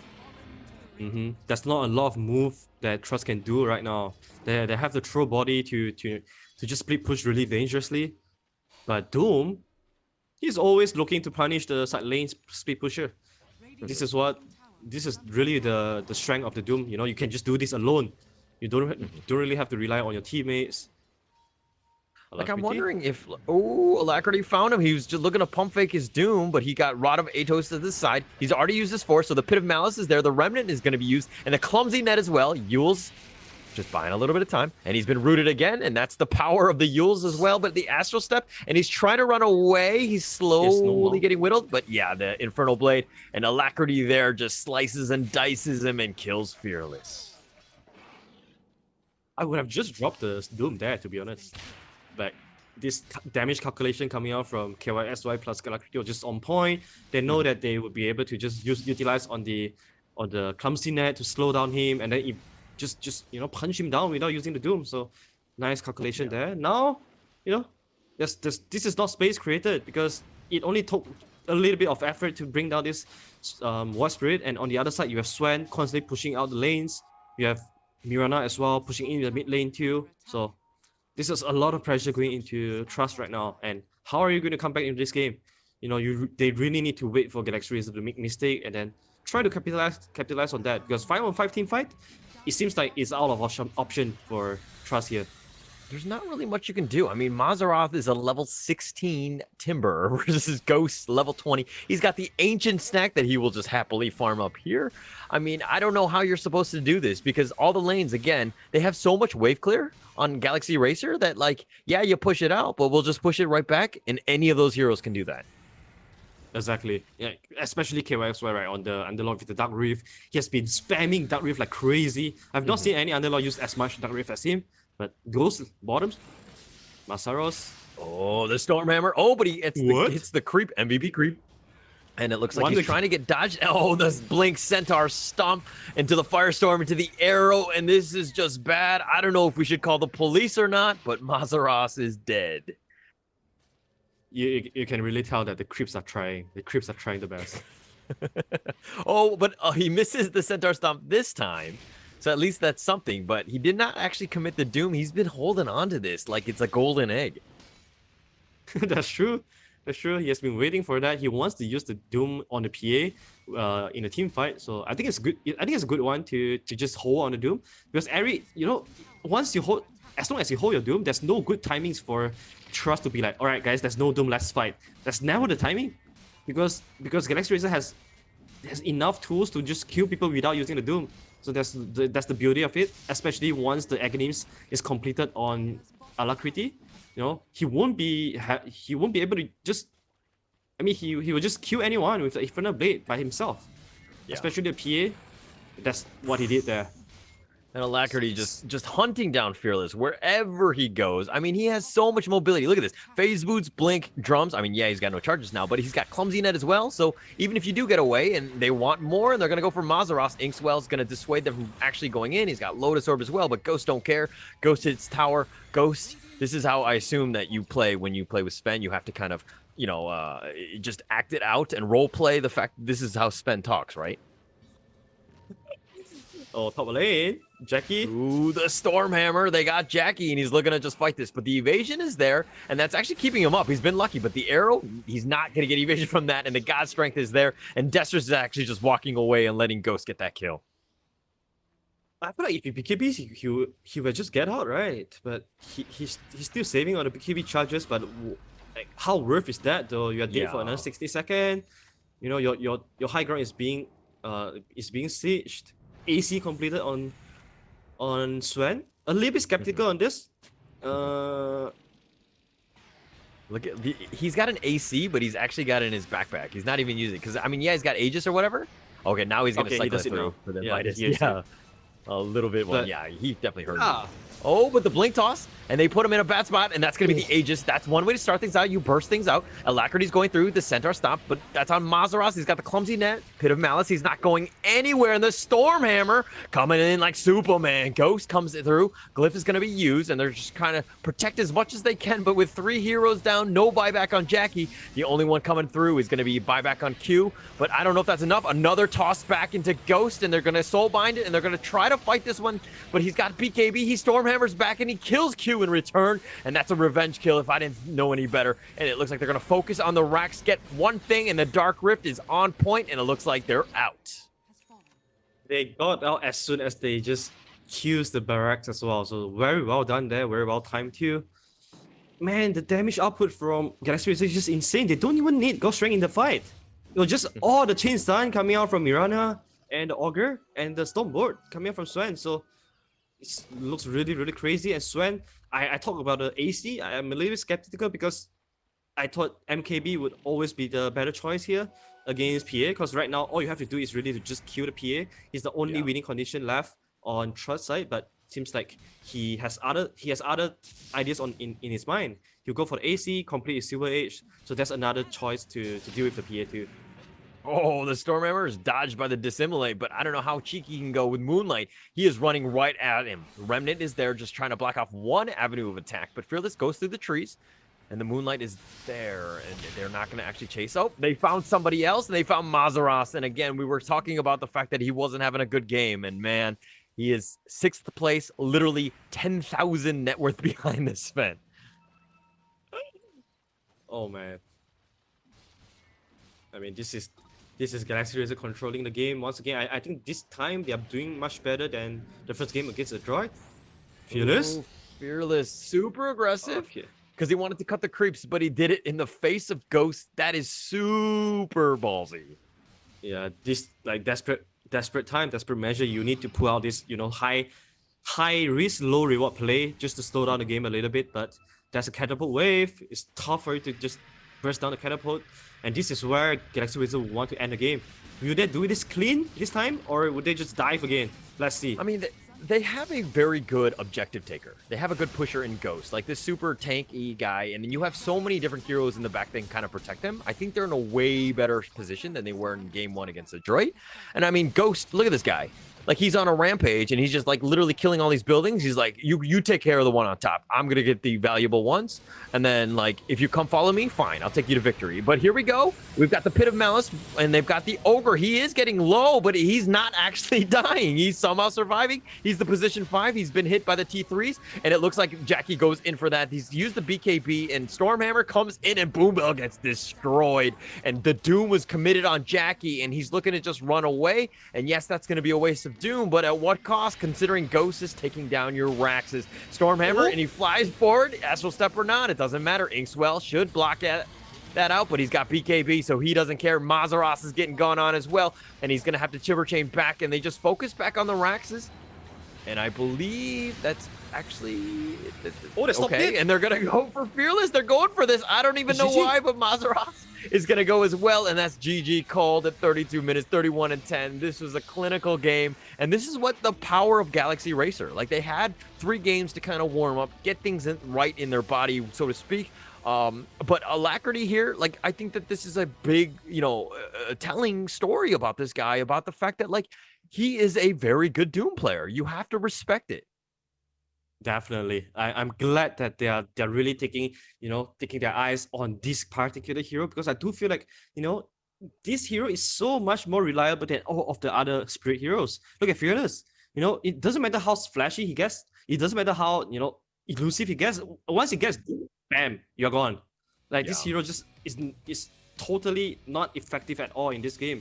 So Doom is definitely the hero that both teams needs to really emphasize on. I think for Trust, they might want to ban it out if they don't have the Doom player on their side. But yeah, what a clinical game. You talk about this, momentum is on the side of Galaxy Razor. They've got more games, they dropped to lower bracket, they played more games than Trust, so that's more learning from them too. And you can really tell that throughout this journey, they probably have already figured out what are the best heroes that work for themselves. So far, those are the Underlord and the Doom that really shines. Yeah.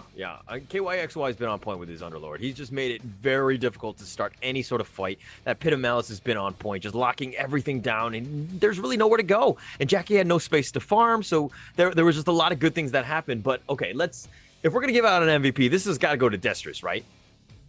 Like, he was 10, 0, and 18 in terms of KDA. Okay, I mean, this is on the Mirana play. He was all over the place. Okay, well, we'll see what the top clans had in mind in terms of their production, and they thought it was Alacrity. They like the mid play, they like the kills participation, 9-2 and 18, which is still very strong. But I don't know if it's 10, 0, and 18. Rip position 4 players. But it looks like Alacrity is going to be your MVP of that game. Do you agree with that?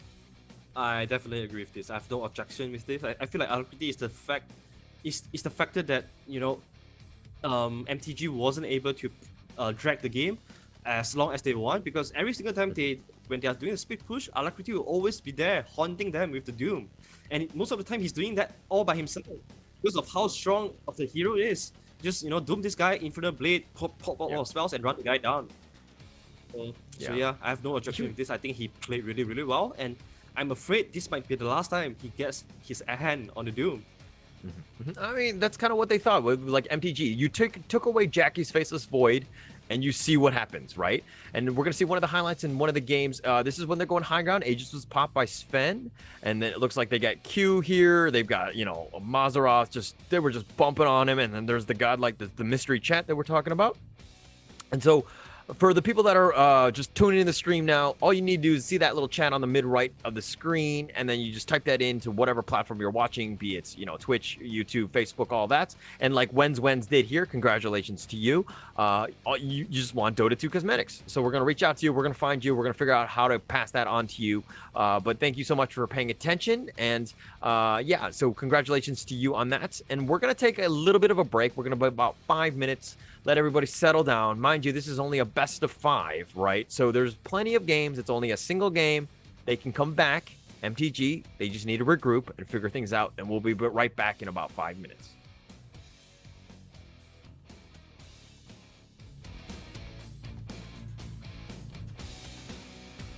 Hello everyone, welcome to today's Top Clans 2020 Dota 2 competition, and welcome to our special guest session. Well, as you guys know, many players has told me they want diamonds, so we invite a special guest today, the Diamond King, Bobby. Hello everyone. Well, today's viewers are very lucky to watch today's game because our Diamond King, Bobby, will be giving away cash. So, Bobby, how much do you prepare for today's live stream? Depends on how excited everyone is. Woo! What's in this?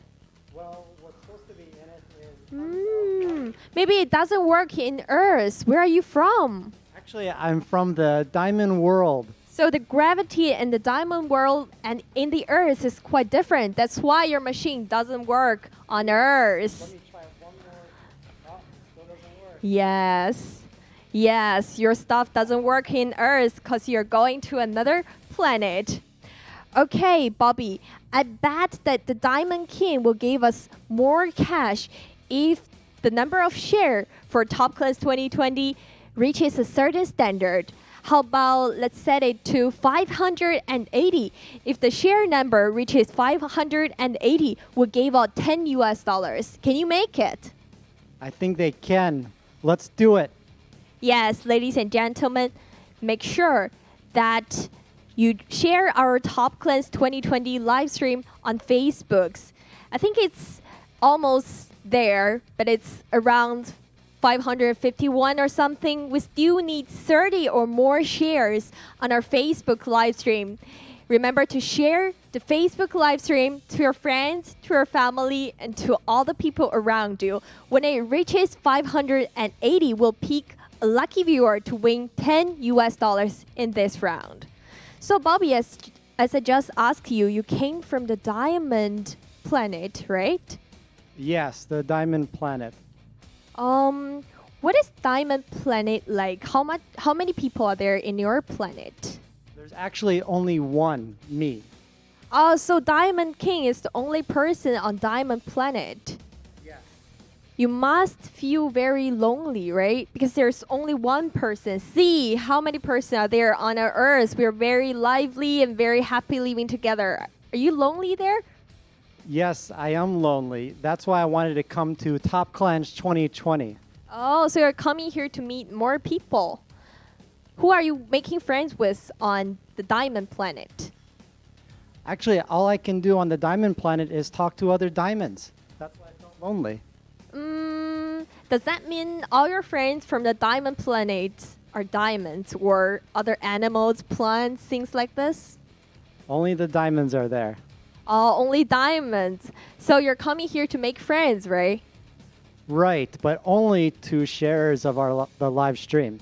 Oh, so you only make friends with those who share the live stream of our Top Clans 2020. That sounds a little bit weird. You should make friends with all the good people on Earth, Bobby. Huh, that sounds right. I think I'll do that. I think I got a lot to learn from you, Poppy. Yeah, but still, if you share Top Clan 2020's Facebook live stream, our Diamond King, Bobby, will be very glad and will be very happy. Again, our first round goal is to reach 580 shares. Once you reach 580 shares, Bobby will give away $10 to the lucky viewer of this round. And Bobby, why are you coming to Earth? What attracts you on Earth? Actually, it was the passion for Top Clans 2020.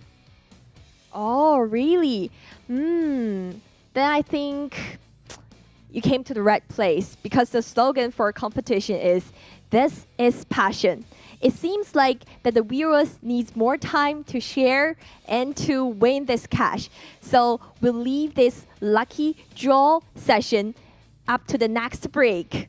And after a very, very short break, our match will continue. So our casters will see you guys again in a few minutes. Don't forget to tune in. We'll see you guys later. Goodbye. To the Top Clans 2020 Dota 2 Invitational quiz event. So the name of the game will be How Well Do You Know Dota 2? So let's introduce yourself, guys. Hi, I'm Player from Neon Esports. Hi, I'm your mid laner of Neon Esports. Hello, my name is Nico, and I'm the new offlane player of Android. Hello, I'm JL, I'm the analyst of Team Android. Hello. Hello, I'm Kawasaki from Team Galaxy Racer. I'm Dashes from Team Galaxy Racer. Hello guys, I'm Phyllis from Motivate Trust. I'm playing lane. I'm Master Ross from Motivate Trust. I'm playing off laner. Today I have a mystery guest with me. Hi there, can you please introduce yourself? Hello guys, this is Arthur. I'm your commentator for Top Clans Invitational. So I'm the commentator for Dota 2. Good to see you.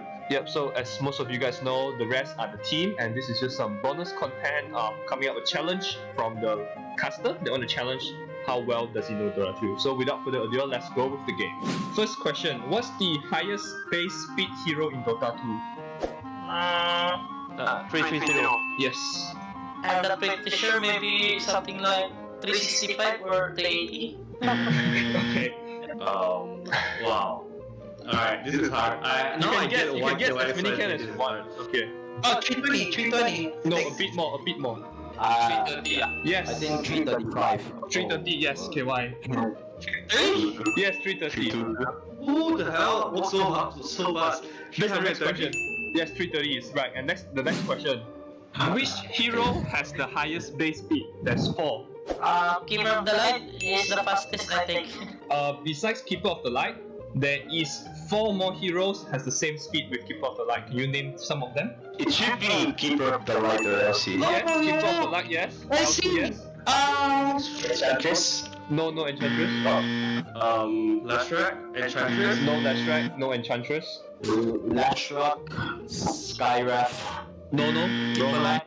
Keeper, yes. Or Legion Commander? Yes. Naga! Yes. Is Naga 330? Yes. Okay. 2 more. Lifestealer? No. Pugna. Yes. Time's up. You guys need to study more, man. There's Meepo. Meepo yun! I forgot about that hero.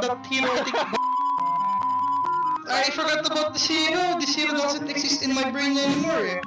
What's the most expensive item in the game? Dagon 5? Most expensive in that one. Dagon. Dragon 5. Did anyone get this correctly? Yeah, a lot of people said, everyone said Dragon 5. Really? Or apparently I'm the most stupid one. That's why I'm caster and not player. Thank you, Arthur, for joining us. Oh my god. How much is the melee creep health? 550. Wow. Okay. 350? No. It should be like somewhere around 550. Yeah, 550. Yes, 550. 550? Yes. 425. More. 550. Yes. 550. Yes, 550. You are right. Invoker level 1 Sunstrike damage. 125? Less. 75? More. 100. Yes. 100? Yes. 100? Yes. 100. For me, it's 100. Yes. Which patch that the side shot got removed? Side shop, right? Yeah, get removed, get deleted from side shop. Hey, no Google please, I heard keyboard. I don't know. A bit more, very close, Nico. Oh yeah, 723. Yes. 723. 7.22? A bit more. 7.24. Oh damn dude. What? 7.23? Yes. Pass. I forgot. Master Ross, help me. I don't know about that thing. God. How long is the respawn timer of a level 25 hero? 100? Yes. 100 seconds. Yes, sir. 100 or 80? 100? Yeah, 100, yes. 100? 105. Yes, 100. 100 seconds. Yes. Yeah. How much is the monster kill streak bonus? 525. A bit more. A bit more. 550? A bit lesser. 530? Yeah, 540. 540? Yes. 540. Yes. 530. A bit more. 540. Yes. I don't know. Skip. Okay. 550. A bit less. 515. 540. Now I know. Now you know. Name as many heroes as you can that start with A. Ancient Apparition. Yes. 5 more. Oh, Ancient Apparition, Abaddon, Alchemist, Aquanon. Yeah. One more. Anti-Mage. Yes. You say one more. X. Yes. You Ancient have 10 Apparition. seconds. Yes. 1.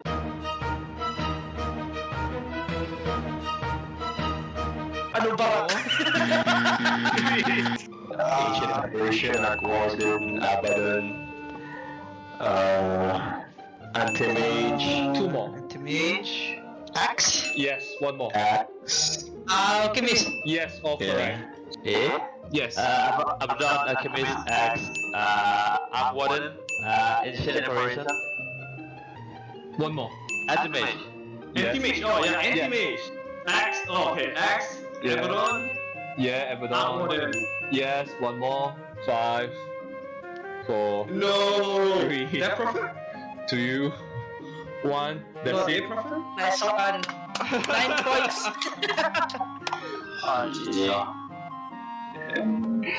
Okay, thank you That's guys. cheated. Hope you guys had fun. Thank you. You guys get Yeah, you guys a little get bit of fun. 90% of the answers. So very good job.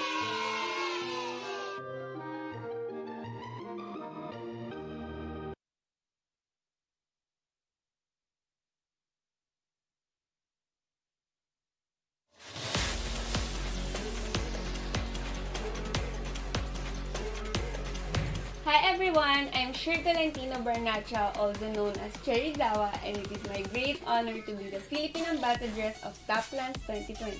Toplands 2020 is the biggest premier Southeast Asian multi-game esports tournament of 2020.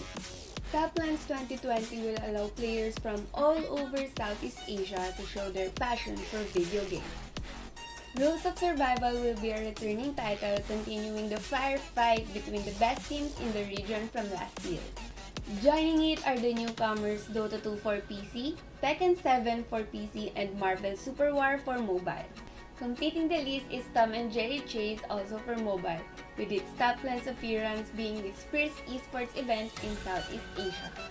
Toplands 2020 will fuel the passion of countless gamers around the world with the total prize pool of $85,000 US.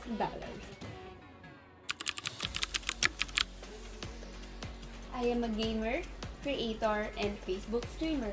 I've been playing video games growing up, but never in my wildest dreams that I imagined doing it for a living. I officially started streaming over a year ago when Amplify gave me the opportunity. Since then, I have expanded not only the games I'm playing, but also my community, and the most important thing is that I find passion in playing games. I mainly stream mobile games and I occasionally play computer games. As for me, passion is doing something without you even knowing it. It's like a part of you is missing if you're not doing that particular thing, which in my case is playing games and interacting with the people I met online, which are now my friends. Toplands 2020 tournament will begin on September 25 and we can watch through Toplands 2020's official channel. Their official Facebook page is facebook.com/toplandsofficial and their official YouTube channel is youtube.com/toplandsesports. Let's follow the game together and say this is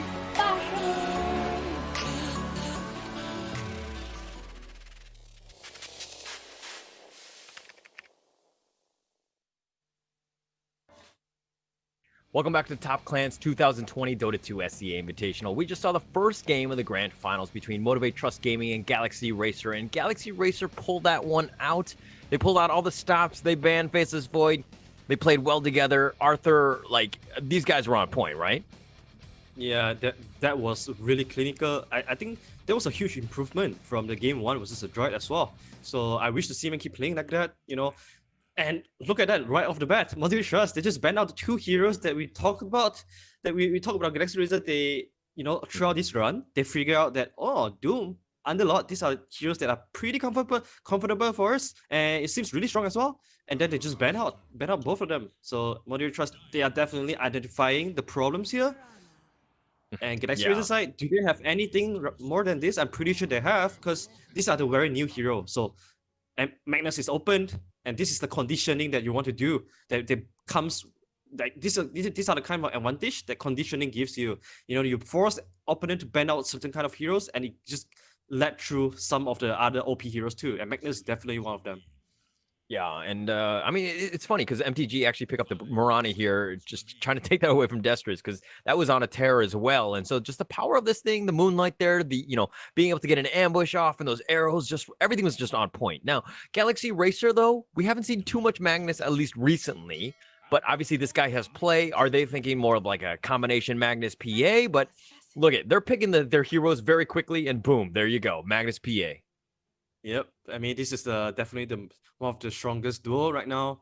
You know, besides the Faceless Void plus Invoker. So I think this has, you know, it doesn't matter either in the very high rank pubs or in competitive. Yes, very high success, very high win rate. So yeah, we have seen this happen before too. I think it was a Droid versus Galaxy Racer versus a Droid, and they put the same stuff.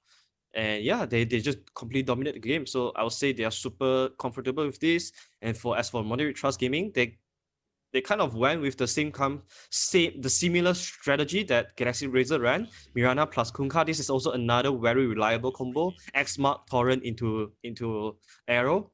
So definitely very deadly as well. Yeah, it's super deadly here. But okay, if we're gonna talk about this Mirana Kunkka, you know, pairing, we saw it before where, you know, you had a silencer that just kind of shut that combo down. Is this something that you could potentially do as GXR? Oh yeah, definitely. You know, there's a potential of putting a silencer here in, but I'm just not sure if silencer plus Magnus would be the best support duo, because both of them doesn't really give you reliable stuns. And feels like, you know, there's no space creation ability coming out from the 2 supports. So probably not in this case for Galaxy Razor. All right. But I mean, the picks and the bans have been there. I think GXR are kind of like, we've been playing all day. We know exactly what we want. We're going to ban these guys regardless of what you're thinking. I mean, they banned out the potential Mazaros, Timbersaw there, even though it wasn't the greatest of games, but the hero could potentially give them issues. Now, is this something that they're thinking about in terms of just opening it up so that they're going to start drafting a lot of strength heroes? Or what? I feel like this is just this is most likely the protection for the Magnus PA lane, because, you know, Timbersaw is really good in punishing weak safe laners, especially that Magnus PA. All they want to do is farm. So Timbersaw will be able to create a lot of space from there, just dominate the lane and run over it. Same with Bat Rider. Bat Rider does the same thing too. You know, there's a lot of good heroes that really counters Magnus plus PA. I think Galaxy Racer, they have to look out for the Viper too, because I know Fearless, he's really, really comfortable with the Viper pick. So that's something that Galaxy Razor has to watch out for. All right. And GXR, they look like they're just picking up 3 straight cores. Magnus, PA, Sand King, you know, your 1, 2, 3 potentially. I mean, yeah, you might be able to kind of flex either the Magnus or the Sand King, but are they showing their hand too much? Well, this is like the same style, but another version for the last game. You know, the Sand King can just constantly be sitting at the mid lane with the Sandstorm defending the tier 1 tower, while PA just farm all the way at the triangle. So Sand King plays the same role as Underlord in the previous game. Yeah. And of course, Sand King pairing with the Skyrock Mage has even more aggressive power now. You know, the killing potential is really great. Sand King plus Skyrock Mage from lane to the mid game catch. I think these 2 heroes will be the one that will be creating most of the space for PA. That's gonna be such a rough lane. Going up against the Sand King Sky in the same lane, like definitely don't want to be there. But I mean, you probably want some sort of ranged core. I mean, they pick Leshrac here, that kind of helps out. But is Leshrac the lane? They're not looking at a Leshrac 1, are they? I have no idea. This is the first time I see Trust pick Leshrac, and I don't know if Fearless is confident with this hero. I've never seen Fearless play this, but still, there's a big potential. Either Leshrac on a 1 or 2. I'm more inclined to the position 1 because you're playing against Sand King and Skyrov. You don't really want to play melee heroes against this duo. So Leshrac with the range, kind of you can just position yourself a little bit better and stay alive in the lane. Plus the Undying as well will be able to just keep you alive a little bit better. But the whole intention of picking this hero is just to go fast. It's a hero that can push down towers and PA. The biggest weakness of PA is magical damage. So Leshrac completely comes in handy in dealing with that. Okay. So what are you going to do then to kind of round out this draft then? What is the play for you? Let's go for Galaxy Racer at this point. Like you see the Leshrac, you see the Undying, potentially strong. All of these you know what I mean? Like the laning can be kind of rough. They're going to run at you. What do you do to kind of dissuade them from doing so? Well, for Galaxy Racer, I think you want to go aggressive now with your last pick. You want a hero that can establish the kind of dominance in the map. You want to pair with the Sand King plus Skyrov. So heroes like Invoker could be good.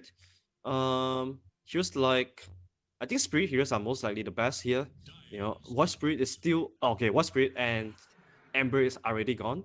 So Spectre is going to be the pick for Modern Trust. So it seems like it's going to be a Leshrac 3 or the Kunkka or Leshrac 2. And Kunkka will be the 3 or the 2. Yeah.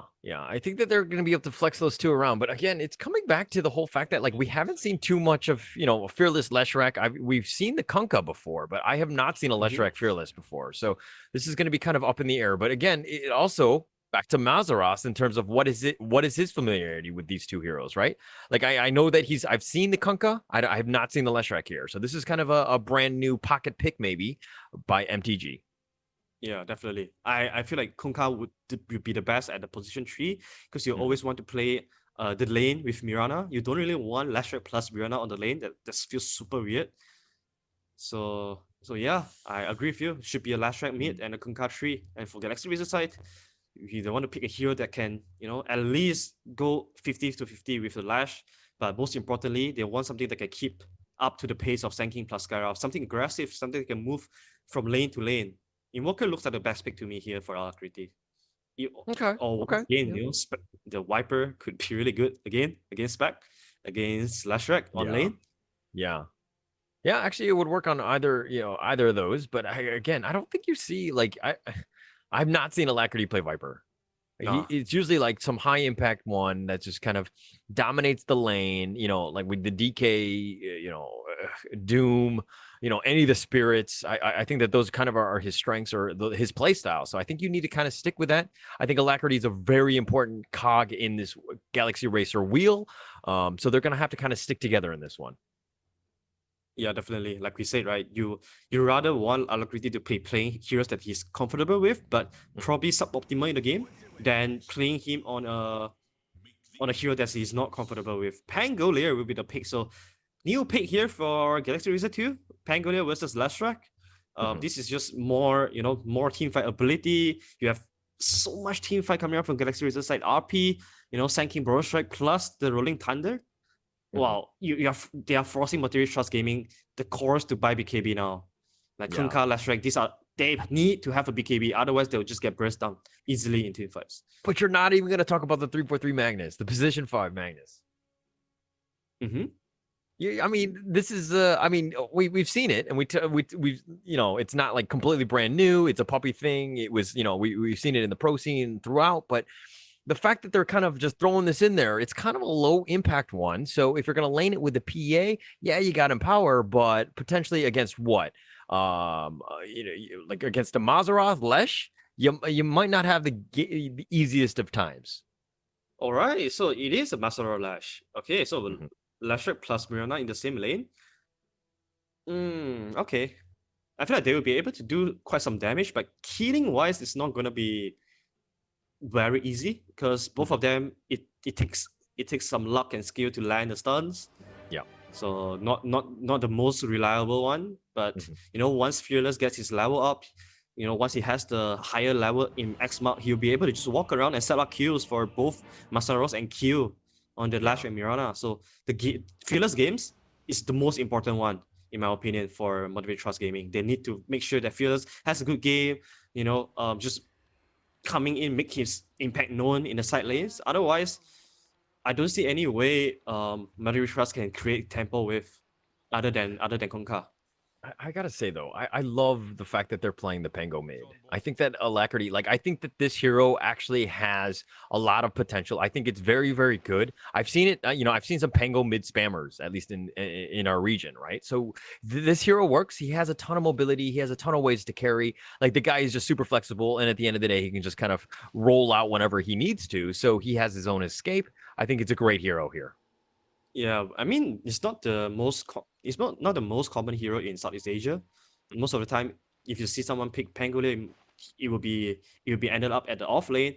But if you have watched games from the NA region or from the EU region, you will see that Pangolin is actually pretty popular on the mid lane. Assuming because of the in the mid lane you get as high level as you want, and then you'll be able to just get to your key items really quickly. It could be the early diffuser, it could be the early Millstorm, up to you. Whatever he wants to go, he'll be able to hit those timing really fast and then translate them into high impact and high damage in the mid game. Okay. All right, so now a little bit of action here. 343 he was trying to sneak a rune there, but it found everybody was in the vicinity, and he kind of just walks away there. But okay, what about predictions? How are we doing in this game? I'm liking Galaxy Razor, to be honest. I'm liking Magnus and PA. I will always almost always go for Magnus by PA simply because the possibility is just way too much. You can lose all your lanes, and then you can and then after that you retreat to your jungle, you get a key items up. All of a sudden, get a couple lucky crits, you are back into the game again. So there's definitely a lot of room for error for Galaxy Razor to make compared to MTG. So yeah. But you're such a homer, man. You're like, oh, Galaxy Razor from Malaysia, so we're gonna cheer for them, right? Is that what it is? You're just not even gonna give MTG a chance here? No, I'm unbiased at all. I'm not biased. I'm just You're not, liking... because you kind of sound a little biased. I'm not gonna lie. I mean, like me doing this is passion. This is not bias. Sure. This is passion. Like what Top Clans is promoting, right? This is passion. Yes. Oh, okay. Look at you jumping on the corporate slogans. Well done, sir. But Q here just doing a little bit of zoning with the sky, getting a little low. KYXY as well. But I mean, I feel like Sand King has a bit of an advantage once he starts getting levels against the Spectre. So that's going to be a somewhat difficult lane for Jackie, don't you think? Oh, definitely. KYXY is really smart as well to just get the Costa Finale as early level so that he could actually put some pressure onto Jackie and not just go for the Sandstorm and AFK farm. I think this is the right way to play Sand King. Also, you have the Mirana bottom. I don't see how much Mirana can do in this bottom lane to secure Jackie's farm. Ooh, they got the bro strike. They have Q really low, but it was under tower. KYXY does need to be a little bit careful. Q is getting zoned out, but he does have only one tangle left and a bracer. But 343 is actually low himself. So this is a position 5 life. It's just super rough where people just run at you and just potentially kill you. Ooh, the DK. 343. Oh, he misses the shot. Okay. What a madman. Yeah. Madman or stupid? I'm not sure at this point. But KYXY is getting low as well. The leap is there, but he turns it around with a burrow strike, but he doesn't have much, and he gives up first blood to Q. He thought he had an advantage, but no. Q, with the outplay there, gets the kill. He wanted to trade with Q, but Q very nicely just sidestepping and dodged the burrow strike. So, yeah, well done by him. Like, we're just saying, right, this lane is not going to be easy for Jackie. That arcade bolt? Oh, 23 life. And he's just going to TP away. That was the bracer. Imagine if this is a Wraith ban, he would have died. Yeah, yeah. There's no way. And KYXY just comes back. He's angry, just burrow strikes, and he's there. But I mean, I'm not gonna get a last hit out of it, but I'm just gonna do it just to do some damage because I'm pissed. Nonetheless, here, Fearless here getting a little low against Alacrity. What do you think about this matchup? Okay, but they got Earth Spike, Earth Splitter. There is Boom Bell is get skewered back. He brings in the party though, but the Soul Rip is there, and they got the heal in 343. Oh, he does get the kill, and Boom Bell goes down, and 343 will secure that one. Ghost with a nice little body block, but the Earth Splitter slices and dices Mazaros with that kill. Ouch! What a point blank Earth Splitter. And we talked about this, right? Mazaros, we haven't seen him play Lashrak before, but apparently he's a gold tier Lashrak. So seems like Mazaros has been spamming the Lashrak quite a bit on the off lane. Well, I'm a gold tier Earth Spirit player, but that doesn't mean I'm good. Oh, but he's at least it means that you're it. comfortable with that hero, right? Yeah. Well, I mean, I get a lot of reports, but you know how it is. And anyways, nonetheless, Burrow Strike here into Jackie, just a little bit more zoning and spacing out. Alacrity here just gotta deal with all these creeps in the mid lane. And one thing that we haven't seen, and we're just kind of seeing now, but we haven't seen too much of the chat wheel. Oh, that's true. Yeah. I mean, I've seen some of the chat wheel becoming like some random codes that I asked you earlier. I think that's just bug from the Dietite updates. So okay. But yeah, you also mentioning about the mid matchup, right? Kunkka versus Pangolin. Seems to me like this is pretty 50-50. But Kunkka definitely have a bit of advantage, especially when he hits level 6.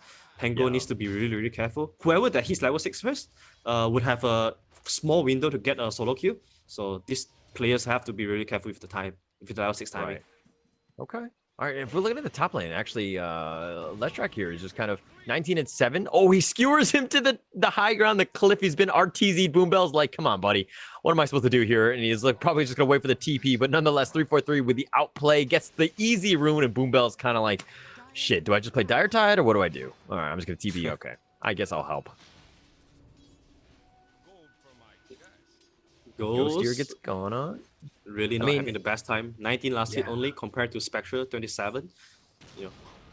I mean, he's getting zoned out. I mean, Mazaroth is actually doing a pretty good job with his offlane Lesh. But yeah, I mean, it kind of helps when you have an Undying nearby that is just like this. You know what I mean? Like, he sees the strength hero, he's going to just decay everything and just make things super rough for you. So, just a really nice ally to have in your lane.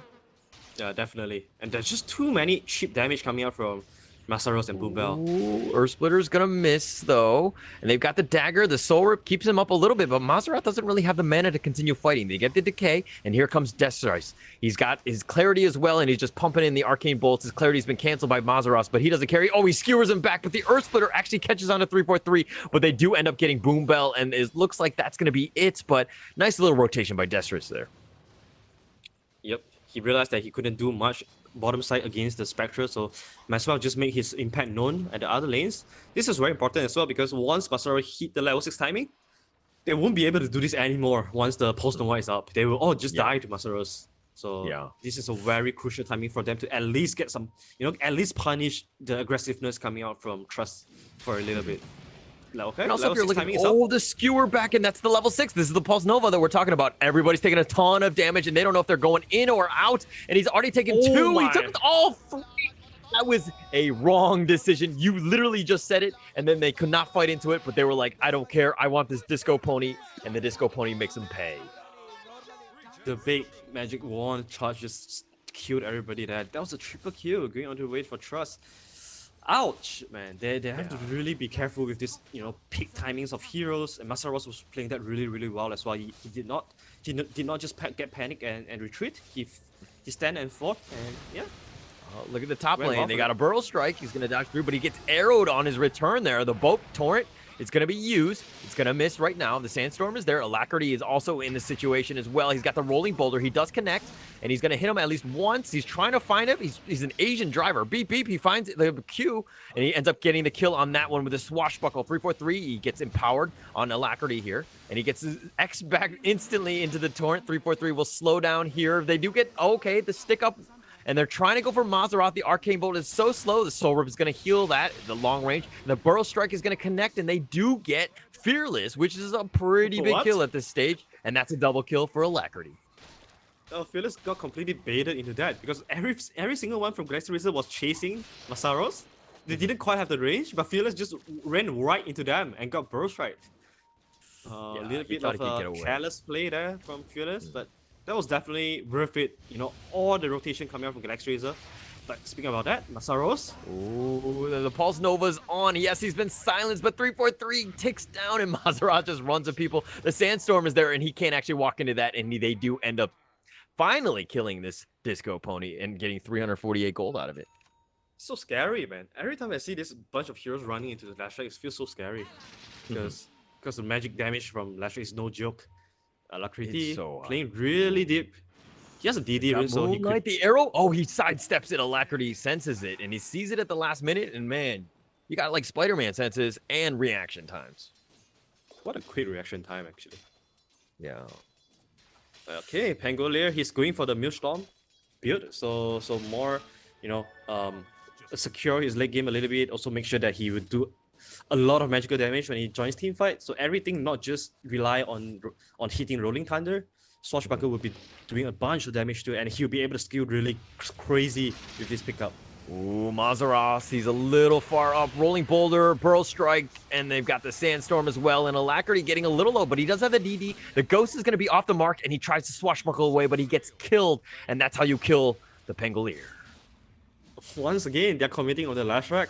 Lashrak pop everything, Post Nova, and the Diabolic, and everyone. You can take down the Ponytail, but he'll be taking you down as well. Pangolier, he stopped his Rolling Thunder just to, do a couple of right clicks on Lashrak to try and use the DD to bring him down, but he also took way too much damage from the Post Nova. He took way too much. And I mean, there was a nice little haunt by Jackie, who's been happily farming, top of the net worth right now. I mean, this guy's been he's been quiet throughout, but I mean, he just hit he's level 7 now, so he's able to haunt in and just secure some kills, and as well as that tower, and they did a lane swap, and so it looks like Ghost is going to be in the bottom lane now. Yeah, there's 3 ancient stacks for Ghost to come back into the game, so not too worried about this PA, but Spec being so big right now, 5k net worth in 10 minutes, he seems pretty unstoppable. Galaxy Racer, they did not put enough pressure onto the Spectre early game, thanks to the outplay coming out from both Jackie and Q on the Mirana.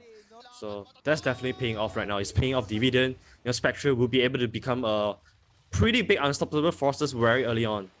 And don't you think it's kind of like sad face for both of the supports in the sense of 343, he's what, level 4 at this point? Destrus right now lowest in terms of net worth. This is a hero that really shines in the early stage, and if you don't have that time to shine, then what are you, right? Oh, definitely. Skyroth, he's a killing hero. She's a killing hero. If you're not killing or if you're not winning the early game, it feels very bad to play Skyroth because you're so squishy. Or 343, he's blocking the smoke. He's gonna tank this for Ghost. He's just in the area. He's just protecting it. And they're actually not going to go high ground which is the smart decision considering they don't have the vision, right? It's super risky. You don't know what's going on up there. But this is a pretty massive ancient stack. 3 stack, I believe. And Ghost is going to secure all of that with the nice little empower buff. Oh, this is so juicy for Ghost. He's going to climb right up to the net worth after clearing this ancient stacks. All of a sudden, he's at the 3rd already.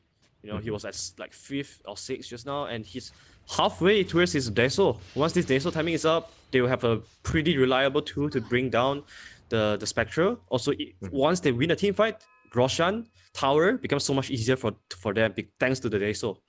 Yeah. I mean, they got the Mithril Hammer here. He's going to look to just constantly farm. Pango, Alacrity, I don't know what you're doing, buddy. You're chilling in the woods right now, but I feel like you should be pushing, using your mobility.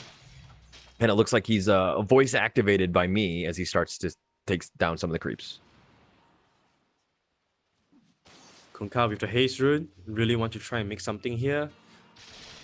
This is gonna be a pretty slow game for Galaxy Racer. All they want to do is just to scale. It's all about scaling, defending towers. This is why you see Sanking is constantly sitting at the mid lane defending the mid tier 1 tower. Alacrity got a really early Maelstrom, so he'll be able to scale as well as pushing out lanes, pushing out waves. It's all about playing more efficiently right now for Galaxy Racer. And Trust side, they want to make things happen as soon as possible with this Kunkka. And you have the Horn that can come in anytime. So it's time for Trust to go ham right now. And I feel like KYXY is doing a little bit of taking a play out of Zai's playbook in the sense of just being in the mid lane. All you do is sandstorm the creeps, and like there's literally nothing that they can do to stop you. So you're gonna have this permanent, strategic objective right in the middle of the map that's just so important that nobody can really get to because of the fact that you're Sand King. Your toolkit just protects it. Yeah, definitely. If Trust wants to dive the Sand King to kill him, they'll run into so much trouble. They'll run into potential RP. They'll run into Pangolin Rolling Thunder. And meanwhile, top lane, I believe it was Alacrity plus Skyroth Mage taking down Boombell. Boombell probably comes in, just to put down some aggressive wards because they have no way to access into the triangle, and they are feeling the pressure right now. So they want to at least take away the left side of the jungle of Galaxy Razor. It's funny that you're talking about like the pressure being on MTG. The fact that like they have a Spectre, I feel like, at the end of the day, if they want to just farm, like Spectre should be fine.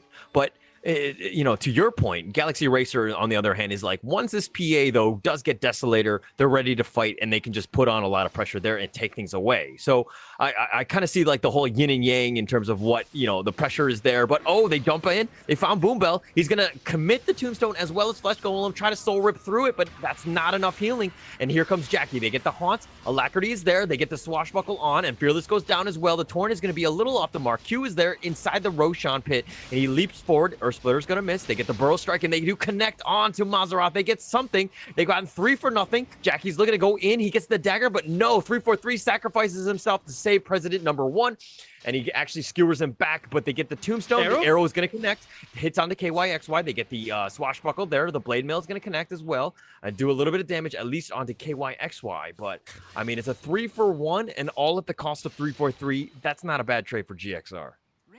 Yeah, what a sacrificial play coming out from 343. Just, get away from my core, take me. And Is that his voice? I've never heard his voice. Is that really how he sounds? 343? Not really. He's like, he has a really deep voice and he's really soft. So that's probably like, guys, just get out, let me die. Something like that, Yeah, he's So really calm. He's so calm most of the time. I have never seen him get angry before. Like, okay. Yeah, he's a super calm guy. Maybe that's what it takes to go TI, like his fanatic TI6 run. Never forget, man. Right. I mean, maybe that's what it takes to just play position 5 in general, right? Because you're True, getting yelled true. at, you're getting reported. But here's the Torrent and the Burrow Strike. They do connect into the Mystic Flare, and it's been spread around, actually. Fearless and Mazzaroth taking most of that one. But here comes the nice RP. They connect onto 2. The Tombstone is going to be used as well, and Fearless is trying to be safe, but he goes down as well. They've gotten 3 for nothing, and they're going for Jackie, and he's going right on him, and they get that kill as well. That's a 4 for nothing, and it's a triple kill, baby. There we go.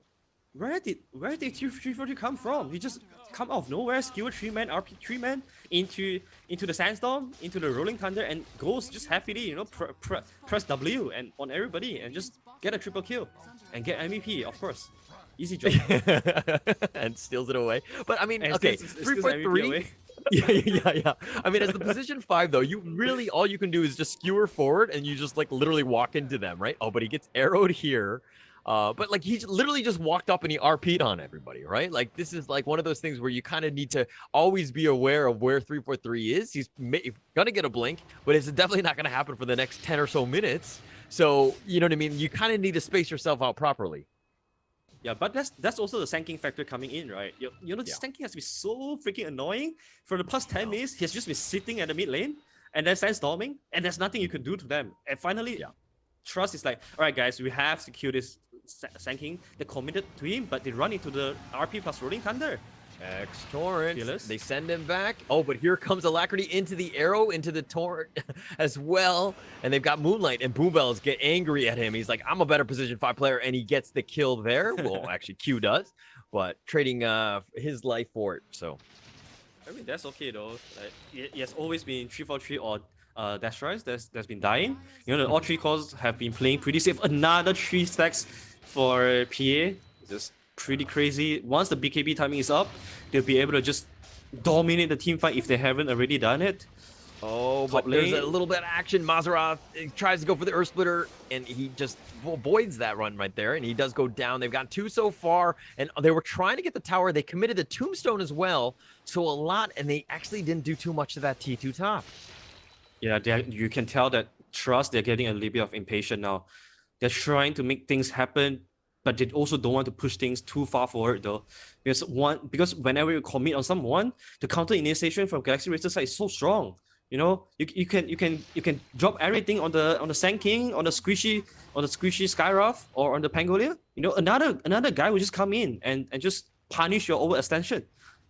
Especially Ghost as well. Once the BKB is up in another 700 gold, 600 gold, the dynamic of this game completely changes. It will be Galaxy Razor being the one chasing after the Trust. Yeah. And if we're looking at it, I don't know. I just feel like this. I mean, yes, you can like as Spectre in terms of the draft, you can just haunt on into any fight, but I mean, I don't know if this is really the play style that they want to be playing. MTG feel like they want to be a little bit more high impact and just have all 5 cores or all 5 heroes just sticking together and just deathballing it. But this is the one where they're trying to make things happen, but it doesn't seem to be like, you know, their decisions haven't been smart, so to speak. Yeah, it's hard for them too, you know, because of the Sand King factor, they don't really have good heroes to just burst the Sand King down. So every single time they want to initiate on the Sand King, they have to use Kunkka, X Mark, and then wait for the torrent to hit, wait for the boat to hit. By the time it hits, everyone from Galaxy Racer would be at there to provide the support for Sand King. So it's hard for them. They probably want to just, you know, go back to Plan B, you know, play around the Spectre, and hopefully Spectre would be able to carry this through the late game.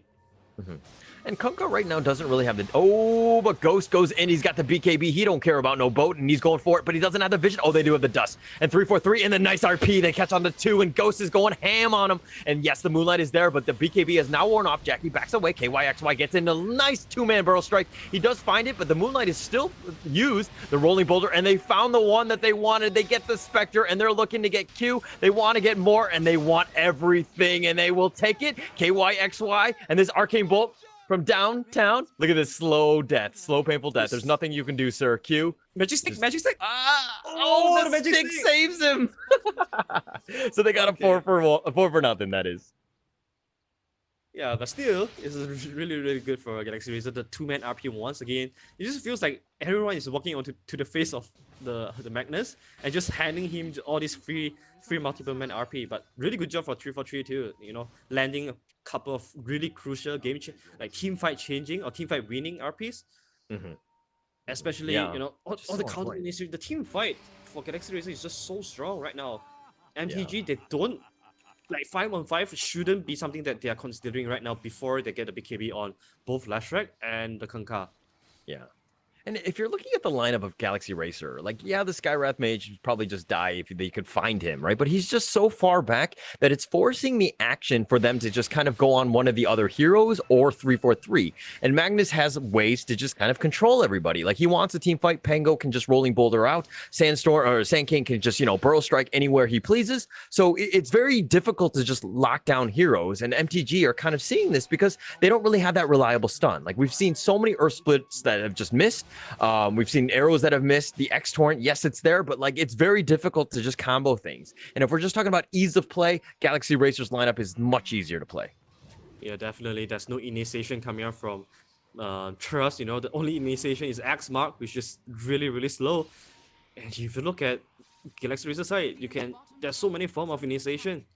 And Pierre, of course, you know, just using the blur and the blink can always just bring the support at the back line down really quick. Oh, but a Burrow Strike, and they found it into the Mystic Flare. He forces forward, but yeah, he does die in the end. KYXY with that kill.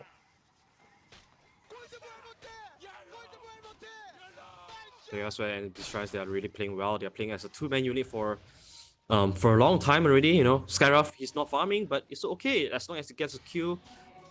He will get some gold. And oh, they found Jackie. He's in the vicinity. He turns on Blade Mail, but it's just a slow. Oh, he Manta dodges the dagger, but Ghost turns it up, and 343 gets the skewer, and they're gonna give that kill to KYXY, and they're gonna focus on this T1 top. And man, this is going downhill fast for MTG. It is. It feels like they are crumbling right now. And with this, they don't even bother to finish this tier 1 off. They're just running into Roshan straight. With the lucky shot from Alacrity, you know, the armor reduction coming out from PA, this Roshan is going down so quick. MTG, they need to be really, you know, they have to change the strategy going into this game. this game now. They need to fall back to the late game plan, wait for the Spectre to come online, wait for him to at least get to his, he has Manta plus Blade Mail now, but it's not enough. It's not enough at all to deal with this PA. He needs one more item, probably the Skadi or the Basher, so that he could, finish off the backline really quickly. Right now, it's really not the timing for them to fight. But I feel like it hasn't been the time to fight for like the past 10 minutes. They've been forcing the issue. They've been trying to get something going, but like I feel like you need to play to the strengths of Spectre, right? And you just need to like just buy time, create space, don't overcommit, don't throw the game, so to speak. And I feel like they gave up a ton of kills that were totally unnecessary. That's true. Yeah, they're just trying way too hard to equalize the deficit that they're having right now. But killing is not the way. You need to find the smart kills that you really want to go for. There's no way you can just charge right into tanking or Pangolier and try to kill him. You want to try to manipulate the lanes, force someone to go back and fix lane and then pick the fights that we want to you can have a number advantage on. And these kind of lane maneuvers is going to be really, really important for Trust to pull out right now.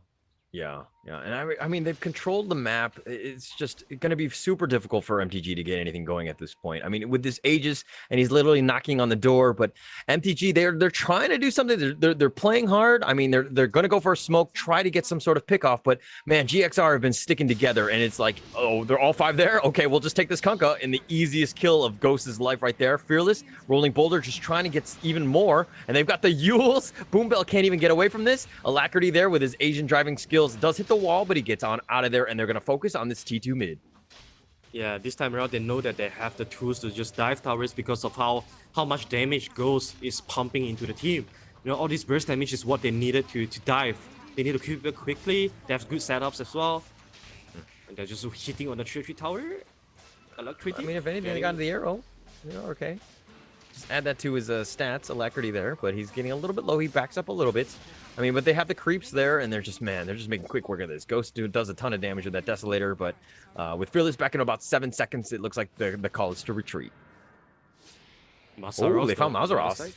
Oh, but Jackie's also there. Alacrity thought he had him, but he gets Earth Split right there, and then he's going to get gone on with a Pulse Nova, and TPs are coming. KYXY. The Greaves is going to keep him up a little bit longer. The Yules and Mazaros has gone too deep. He has actually no mana, and it looks like he's completely turned this around. Swashbuckle, and the Burrow Strike is there, and KYXY is like the savior.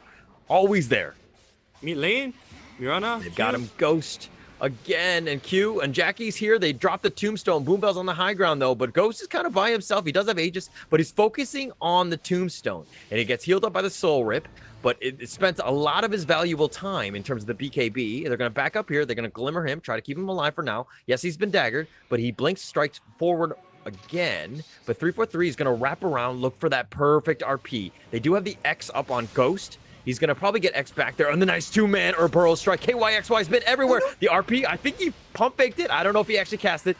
Fearless is there. He's got the BKB. They're looking to turn this. Haunt has been used. Moonlight is going to be used as well. Ghost is looking to just fight this one. He's about half life. He does need to be a little bit careful. He gets, okay, Aegis popped. And they actually found Jackie, so they got the big kill, and that's the one they wanted, and all for the cost of an Aegis.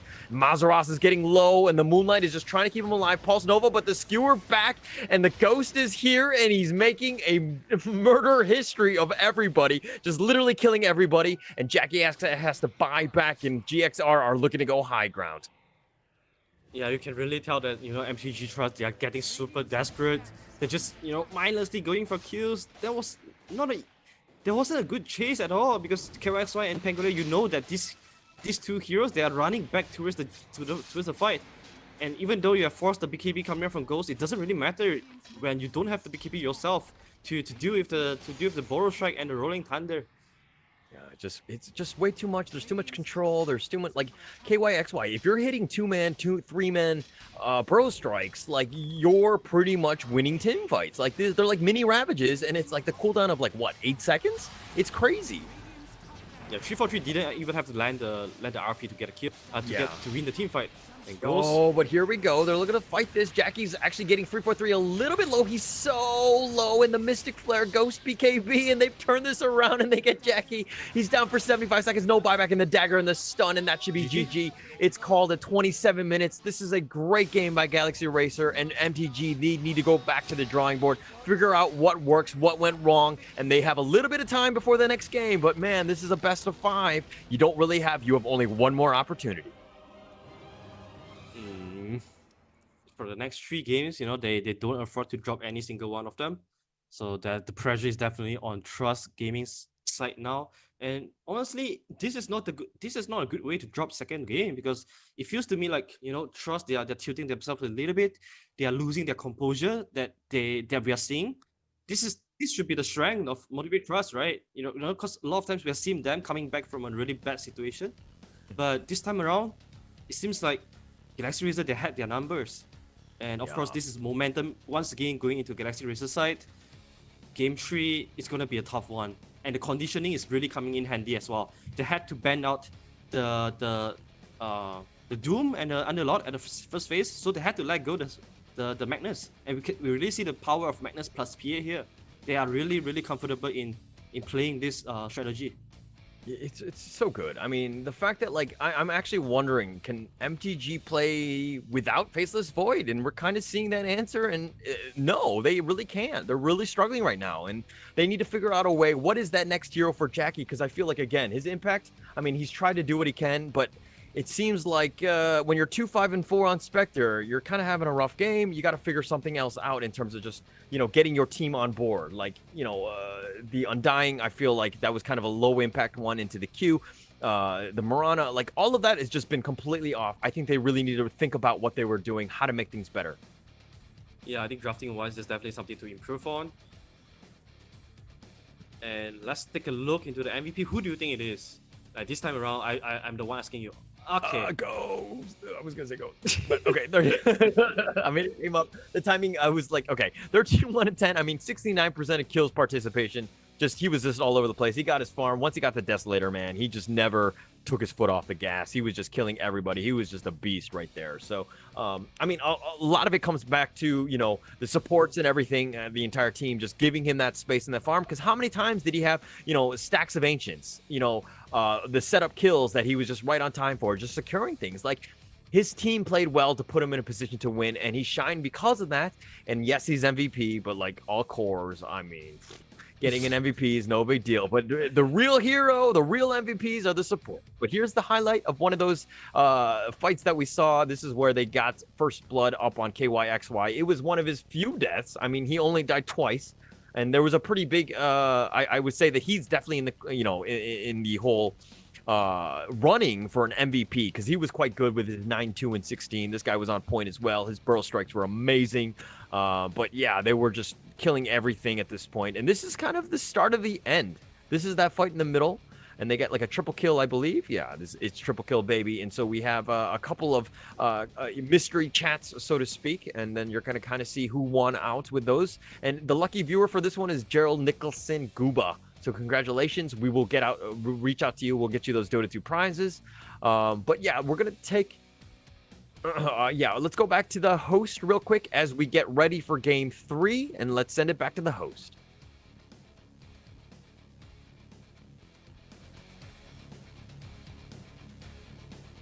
Thank you, casters, and hello, everyone. As we already know, the sheer number has already reached the standard we just said. It's over 580 now. So what are we going to do, Diamond King? We're going to give cash away. Woo! Seems you have prepared a lot, Diamond Ken, and seems like you have already got used to the gravity of the Earth and your gun works again, right? Yes. It's perfect now. So we're gonna choose the lucky viewer today from all those who share our Top Clans Facebook live stream. So, Bobby, would you mind count down for today's draw? Definitely. Let's do it, Poppy. Okay. Then we'll count down for today's draw and we'll see who is the lucky winner today. Let's see who will win this 10 USD dollars for today.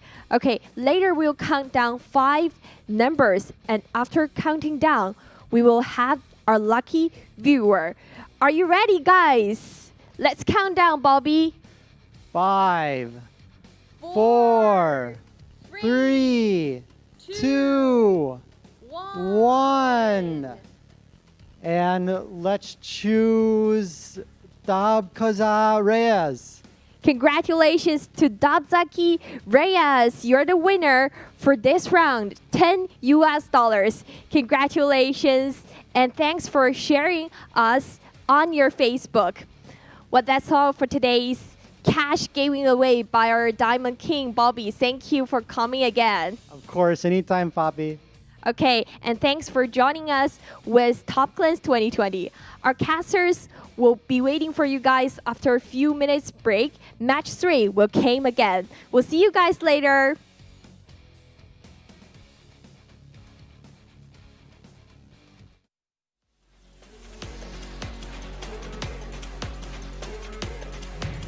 Halo semua, perkenalkan saya Vanji Eko Giovanni, dikenal sebagai polisi ganteng gamer.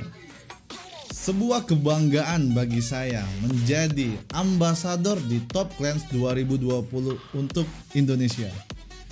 Ini adalah turnamen e-sport multi-game paling besar ya di Asia Tenggara di tahun 2020. Menurut saya, passion itu adalah menjadi lebih gigih, berani, dan pantang menyerah. 2020 ini adalah tahun yang sulit karena COVID-19. Banyak orang yang kehilangan nyawanya, kehilangan harapan, kehilangan keyakinan untuk masa depan. Tetapi kita tidak boleh menyerah, tetaplah menjaga jarak, menjaga kesehatan, memakai masker, dan percayalah pada harapan. Turnamen ini akan dimulai tanggal 25 September 2020 dan kalian semua bisa menonton melalui channel-channel official dari Top Clans 2020. Ada Facebook, ada YouTube, dan juga ada Twitch. Mari kita ikuti acara ini bersama-sama dan ucapkan slogannya dengan semangat, "This is passion." Jadi buat teman-teman semua jangan lupa like video Papol dan dukung terus Papol. Terima kasih.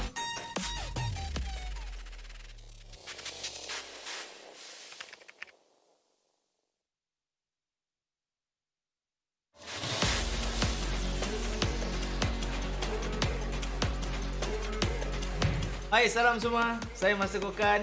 Saya berasa amat bangga kerana dapat menjadi duta Malaysia untuk Top Clan 2020. Iaitu acara terbesar untuk pertandingan SEA Multi Games Esport 2020.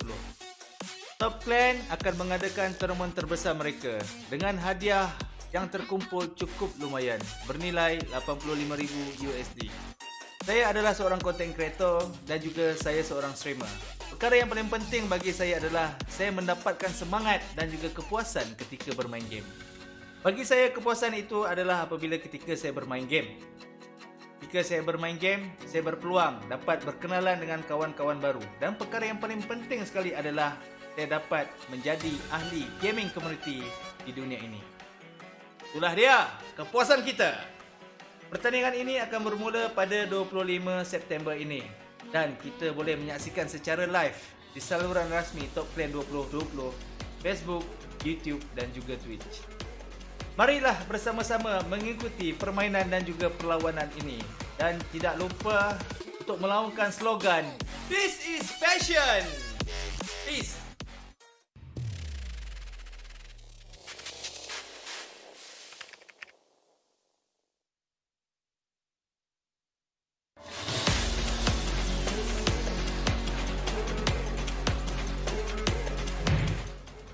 Chào tất cả các bạn, mình xin tự giới thiệu mình là Đơ Ca Khỉ, tên thật của mình là Phạm Hoàng Lộc. Hiện tại mình đang là streamer tự do trên Facebook Gaming Việt Nam. Hôm nay mình rất vinh dự được thông báo mình sẽ trở thành đại sứ khu vực Việt Nam của giải đấu Top Clan 2020. Giải đấu có thể coi là lớn nhất khu vực Đông Nam Á dành cho các tựa game mobile nói chung và eSports nói riêng, được tổ chức bởi hãng game SEA. Top Clan là giải đấu quy tụ rất nhiều bộ môn nổi tiếng trong khu vực Đông Nam Á, chẳng hạn như là Marvel, Super Alien, Dota 2, Tom và Jerry, Chase, Tekken 7 và đặc biệt là tựa game đã được phát hành ở Việt Nam là Rule of Survival.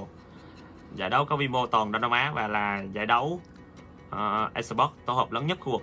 Với tư cách là đại sứ khu vực Việt Nam của giải đấu Tất và Lan, thì DK Khỉ cảm thấy vô cùng tự hào khi lần đầu tiên Khỉ được thấy mình được sống với niềm đam mê game của mình, và niềm đam mê này được công nhận bởi cộng đồng quốc tế. Với slogan This is passion, thấu buồn đam mê, giải đấu Tất và Lan là nơi để các bạn có niềm đam mê giống DK Khỉ được theo dõi sự phát triển của ngành game quốc tế như thế nào. Giải đấu sẽ được tổ chức vào ngày 25 tháng 9 sắp tới và chúng ta có thể theo dõi trên cả fanpage Facebook lẫn kênh YouTube. Hãy truy cập fanpage Top Clan 2020 và kênh YouTube Top Clan Esports để theo dõi DK Khỉ và giải đấu nhé. Đi Passion, thổi buồn đam mê. Các bạn hãy cùng DK Khỉ chinh phục giải đấu Top Clan 2020 nhé.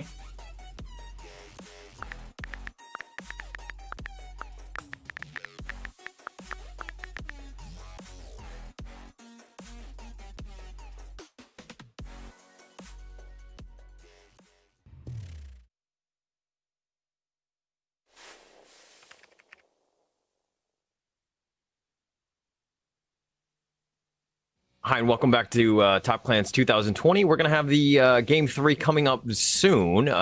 It's going to be coming up very, very soon in terms of this Game 3 here. Okay, what do you think we need to do better as MTG? Well, I think drafting-wise, they have to fix a little bit. It feels like there's too many holes right now that Galaxy Racers are really exploiting. And of course, you need to figure out some of the heroes that you want to let go or want to play against. I feel like Magnus is a little bit too strong to let go, so you probably want to prioritize your hero a little bit. While Underlord, I think it's still okay to let go. You need to pick your poison right now for get Madrid Trust, and you also need to find out for a solution too. So there's a lot for Madrid Trust Gaming to fix here. But all in all, just they have to still focus on themselves and try to bring their best game, because you don't want to be putting too much time in countering Galaxy Racer. And for Madrid Trust, they also want to look back into the heroes that have been finding them success and try to just go back to them, so that they have to have a comfortable winning format to just follow and try to equalize the series a little bit. Galaxy Racer, they banned out the Beastmaster this time because they have the first pick. They are most likely going to think about snatching the Faceless Void away from Madrid Trust. So we'll see if Madrid Trust Gaming, they see this coming. That's you don't want to be. I don't know if you want to be snatching the Faceless Void here or just banning it out yourself. Alright, so they do see this coming. They ban out Faceless Void. So this means that the Doom is open. The Doom is open to snatch, but it's gonna be first pick. So it will have a little bit of riskiness, but we will see if Galaxy Racer want to just go all into the Doom. Probably not. Yeah. Probably would just want to go back to something more traditional, maybe something like a tiny opening for destroys. We'll see. They banned out the Magnus, which was like a high impact thing for 343, just on that position 5. He was just kind of like, he made RPs that should not have happened, right? Like, just the fact that they had to, they totally forgot about his hero for some reason. And it looks like we've been fighting over this in this series, at least for this Mirana. It's almost been a first pick throughout the entire series. We saw how it wasn't as great in that last game, but why do you think Galaxy Racer just want to prioritize this? Well, Underlord is open, right? So they probably want to run the Mariana plus Underlord combo once again.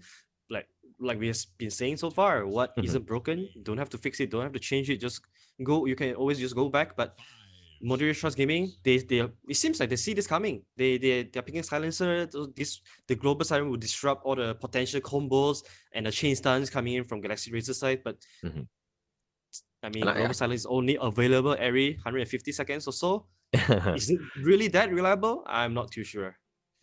But they kind of comboed it. I felt like when Galaxy Racer chose the Kunkka Mirana combo, the Silencer, in my opinion, was actually a really good pick in game 1 that they didn't do. So for them to just be like, okay, maybe this is one way to kind of deal with it. They've picked it out, but there's actually no follow-up. There's no pairing yet. So you're kind of showing your hand a little bit with this Silencer pick. And there's really, they could actually work around this in the fact of, not having those wombo combos. Yeah. Galaxy Racer, they're putting a lot of time into considering this next pick. They obviously want something like Underlord, they want something like the Sand King to pair with the Mirana, but they are also a little bit afraid of this Silencer. So they are also a little bit afraid of this Silencer.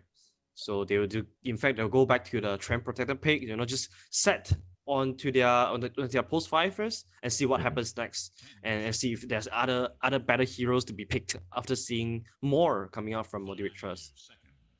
Do you like this pairing, Mirana and Treant? I always feel like I'm not a huge fan of it because of the fact that like they're both kind of stealthy in the sense of like, Dust counters them both, potentially with like the Moonlight and the stealth of the innate of stealth of Treant. So I feel like there's just a potential, you're putting too many eggs in one basket, so to speak. Yeah, it feels like so too. You can clearly tell that, whenever you look at this support duo, there's a lot of weaknesses to be exploited. These heroes, they don't really have good initiation. They are not really the frontliner kind of position support. So, these heroes are going to, these two heroes are going to be staying at the back of the team fight most of the time. So a lot of the frontlining needs to come down to KYXY, to come down to Alacrity. So this really put a lot of pressure onto the two cores of Galaxy Razor. They need to be constantly showing themselves in front of everyone so that the Mirana and Trent gets to do their stuff. Okay. I mean, but they chose the Life Stealer. That's just like, hey, you know what I mean? We're just gonna play this as a position 1, come hell or high water. This is the way we're gonna do it. We're gonna let Jackie just kind of run amok with his Life Stealer. And I mean, yeah, they have a lot of confidence in it, but is this first phase worthy? Probably. It's okay. I've seen a lot of EU teams, they just, even first picking Life Stealer and still be able to find wins with it. I'm not too skeptical. I think it's okay. It's just that, it depends on what hero Galaxy Razor pick next to determine whether this Life Stealer is good or not. Because right now, definitely they don't have much solid lockdown for this Life Stealer. There's nothing like the BKB, BKB piercing ability, of course, except for Overgrowth. But that's really not that reliable. Yeah. So right now, I will still think that Life Stealer is okay, but I'll have to see what are the 3 other heroes that Galaxy Razors are going to pick here. Okay, and they picked the tiny here, and just to note for the viewers at home, actually there's a little bit of a visual bug in the sense that Galaxy Racer are up 2-0. It's not Motivate Trust Gaming with the 2-0. So if you're betting or whatever it is, understand that Galaxy Racer are the ones that are in the driver's seat right now. Who would have thought? Right. I think Yeah. a lot of people in this series, they are looking at Motivate Trust as the favorite to win this entire series to take home the $7,000 but Galaxy Razor says no. We are on our pick, just like what Howler says. We are on our pick now.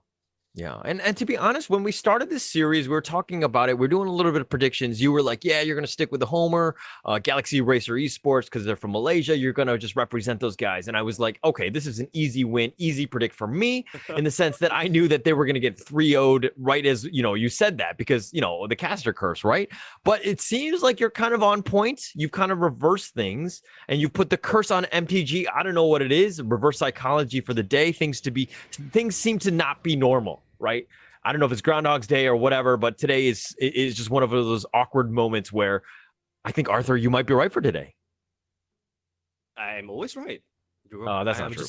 I'm just setting Play you the up. tapes.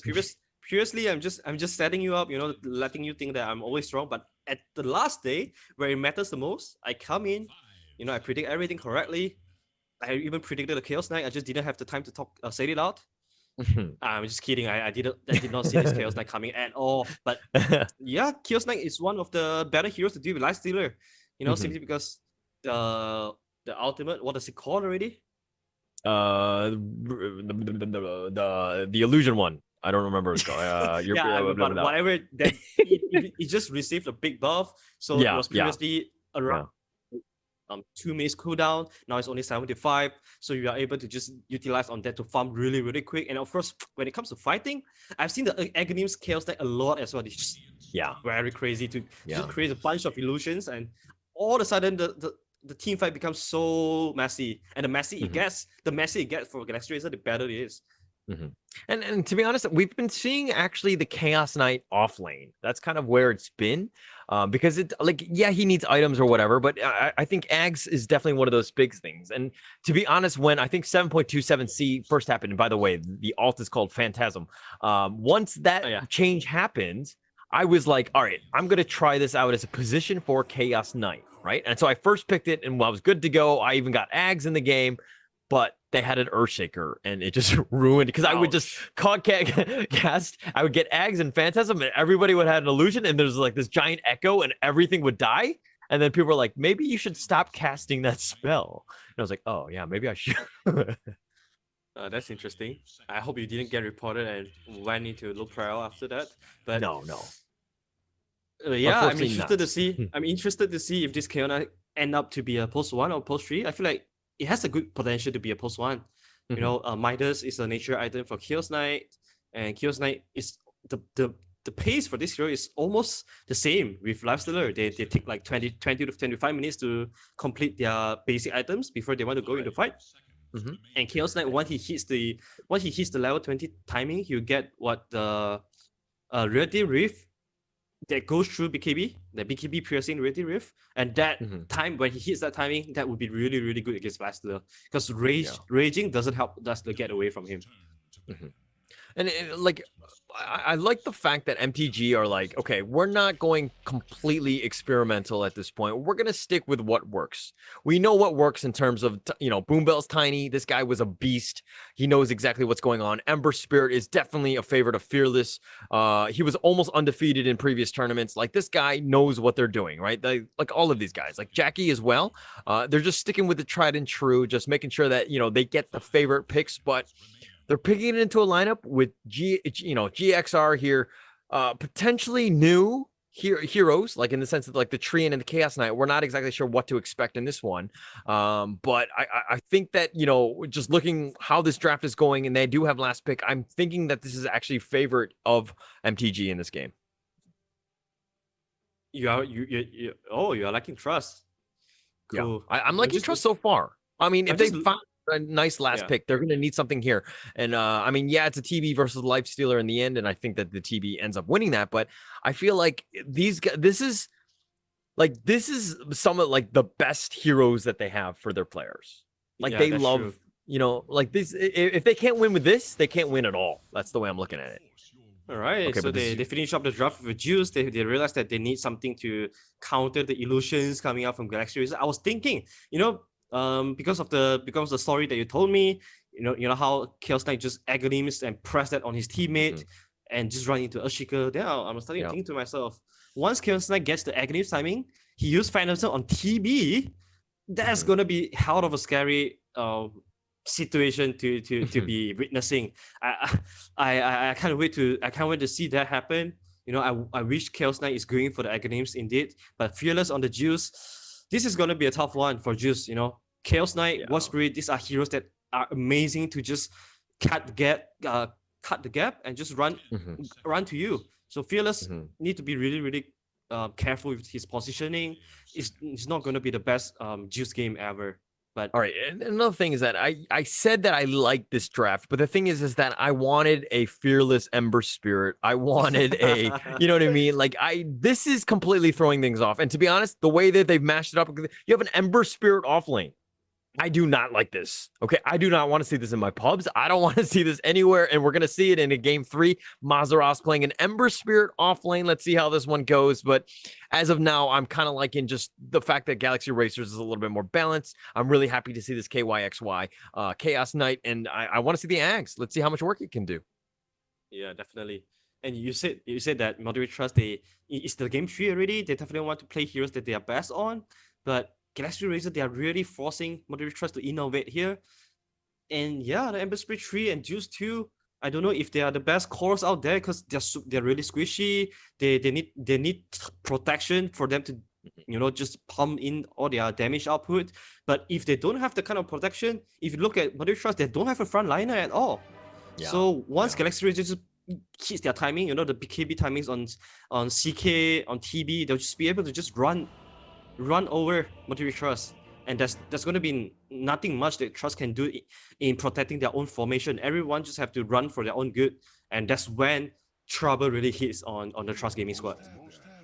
Yeah, let's see how this one goes. I don't think it's going to be I think it's going to be very difficult for them right now. They're going to have to play lights out right now. I don't know if this is even possible right now. I'm a little worried for this MTG lineup. I wanted to see a game 5, man, in the grand finals, and the way they've drafted here makes me question that.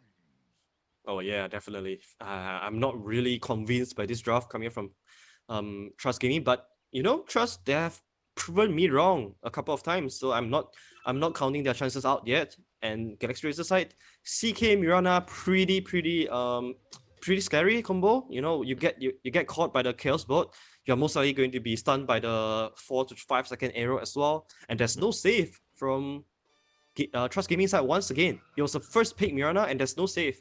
So is the Juice going to buy 4-star first item like he did on the Void Spirit? Probably not.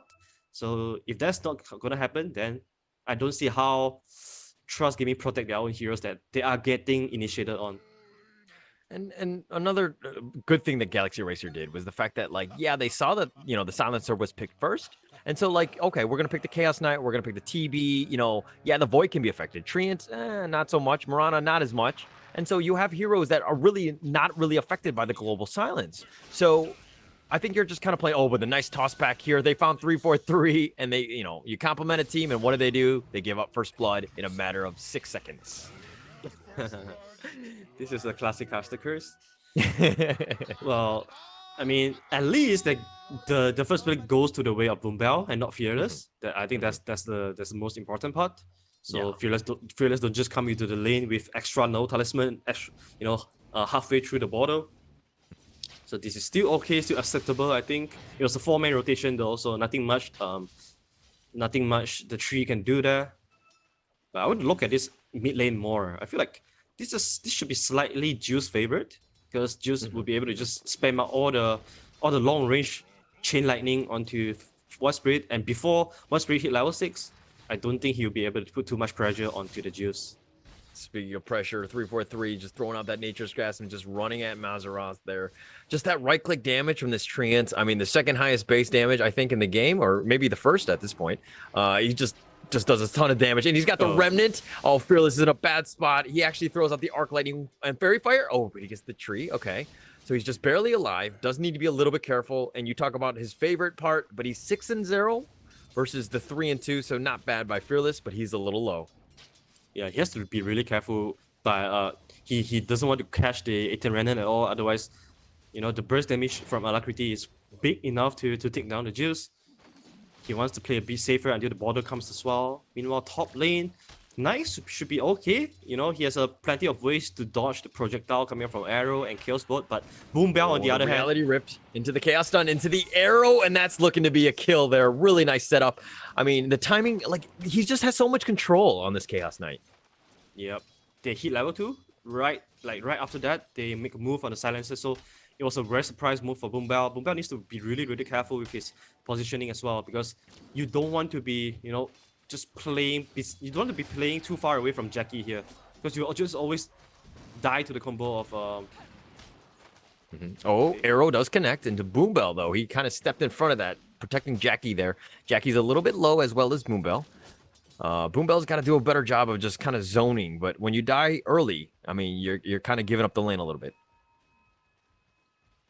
Bottom side 3-4-3 is trying to run away from Q. Q has the boots. Oh, Avalanche. 3-4-3 just trying to run, but they did get the silencer. Boombell. Come on, man. I'm just saying you need to do better, and then you just give up another kill? Yeah, I'm afraid that, with all these kills that they're not supposed to be giving away, I'm not sure if, it feels to me like Trust Gaming, they are mentally a little bit not confident anymore. Ooh, Nature's Grasp. That was a nice one to just kind of block off at least part of the retreat from Q, but spamming a little bit of mana here. And Ghost having a good time in terms of the last hits. 15-8 versus the 7-2 of the Ember. And this is an off-lane Ember for you, right? Mm-hmm. I mean, I want to back to the Chaos Knight point though. Most of the time you pick a Nyx, you want to ensure at least a 50-50 lane, so that the survivability of Nyx is pretty strong. So all you want to do is to stay in the lane, make sure that the opponent does not have the tools to kill you, and you just trade farm in front of their face. But when you're playing against a killing lane like this, CK plus Mirana, you could not. There's no way Nyx can help to protect his position 5 at all. So Jackie is really on this lane alone, and Boombell needs to do better in just not feeding kills to KYS or Dash Rise. Yeah, and it looks like he's just stacking, looking to pull. I mean, the lane is in a terrible spot for Jackie. Super dangerous right now, but he is. I mean, he does have a level advantage, so that's something to his name. But I mean, KYXY, look at this, top of the last hits at least. I mean, Fearless just overtook him, but it's not even close. Yeah, the difference from CK and Nice is starting Ooh, to show. Avalanche toss combo. They got 3-4-3, and he's looking to get killed here, Q. And now Metamorphosis is going to be casted, but I mean, I think it's a little late for that. I mean, Q had already gotten the kill, and then he had it. Yeah, and Masaros also died to the neutral crypts as well. So the death timer is going to be a little bit longer. I think no matter what happens in the bottom lane, as long as TB gets the farm, like 3-4-3 is completely okay with it. I think he's just trying to aggro, aggro all the damage coming out from Trust dual lane to him and not the TB. So yeah. All right, so I mean, KYXY, he's doing a pretty decent job. Like the denies is like the big thing, right? I mean, in terms of like level, yes, he's even with Jackie, but the denies, you're just denying so much from him. But Mazaros, okay, Fearless has got haste, dissimulate. He was just trying to steal it. Alacrity steals the camp. Little cheeky bastard, and he's level 6 though, but he's first. And Jackie will rage, and he'll just run to safety. Boombell's only level 2. yeah, nothing much Boombell can really provide into this lane. It's even hard for him to just walk a little bit forward, because every time he goes forward, he'll just get Reality Rift into. Oh, Okay, they got the TP rage, out? and he's just gonna TP out. Yeah, he should. Oh, but the Thunder God's Wrath. And Boombell gets the extra intel, and he will say thank you for that. And also, they got the TB. Wow. So MTG with the plays, the Thunder God's Wrath just getting tremendous value, securing the top as well as doing a ton of damage for the bottom lane to get those kills as well. And that's a 3-for-0, a really nice fight. Yeah, look at the damage done by the Juice just by pressing one spell, and this is why Juice has been really popular so far. And not to mention, he didn't have to be at the bottom side to get the assist kill. Once you pop the Wrath, if there's any kill happening at the side lanes, you get the assist kill as well. So that's pretty big for the Juice too. He needs this kind of momentum going into building items, into the early bots or the Aghanim Scepter. All these items are going to be really important for him. He wants to start fighting before TB gets the BKB. So 320 minutes is going to be super important. Don't you think mid players that play Zeus are just getting lazy? Like they don't want to be like, have to click, have to think about, rotations, where's the lane equilibrium, all that stuff. It's just like, nah, I'm just going to let them fight and just hit R when they tell me to do it. Yeah, it's a very simple way of playing mid, right? Like for non-mid player that has to force to play mid, I think Juice and Viper are definitely the two simplest hero to play. Like all you need to do on Juice is to just farm, Yeah. Max out your chain lightning and just farm. Oh, Cast Bolt Jackie? into the arrow, but he rages, and that was a nice time by Jackie. They tried to bait it out, but that arrow was just telegraphed. It was so far away that, I mean, he had plenty of time to just call that one in. And look at Alacrity as well. He knows that, Juice wants to be constantly staying in the jungle to flash farm. That's why he maxed out the Dissimulate to take away most of the farm from Fearless. He does have the DD, but he misses the Remnant, but he's just right-clicking Fearless, and Fearless, nothing you can do. He tried to bottle charge through this, and the heal, even from the Living Armor, is there. The Dissimulate's going to miss, but he does get the right-click, and Alacrity is going to secure that one. And Destrus was within the area, but, I mean, just the heal, it doesn't really matter about the tower hitting you. Yeah, really good usage of the DD rune. He almost did not get that though, but he's just slightly a bit faster than the Juice. And this is the strategy of Wasbury is really paying off right now. Just maxing Dissimulate, trying to outfarm Juice and not trying to be too active on the side lanes. I think this is the correct move for them. Just ensure that he has the ability to scale as fast as the Juice and the Lifestealer. Yeah, and KYXOI, he gets the open wounds on him, but he's just going to TP away. I mean, he doesn't have Phantasm. He just used it, so he'll just kind of go back to Fountain, pick up some items, and then make his way back.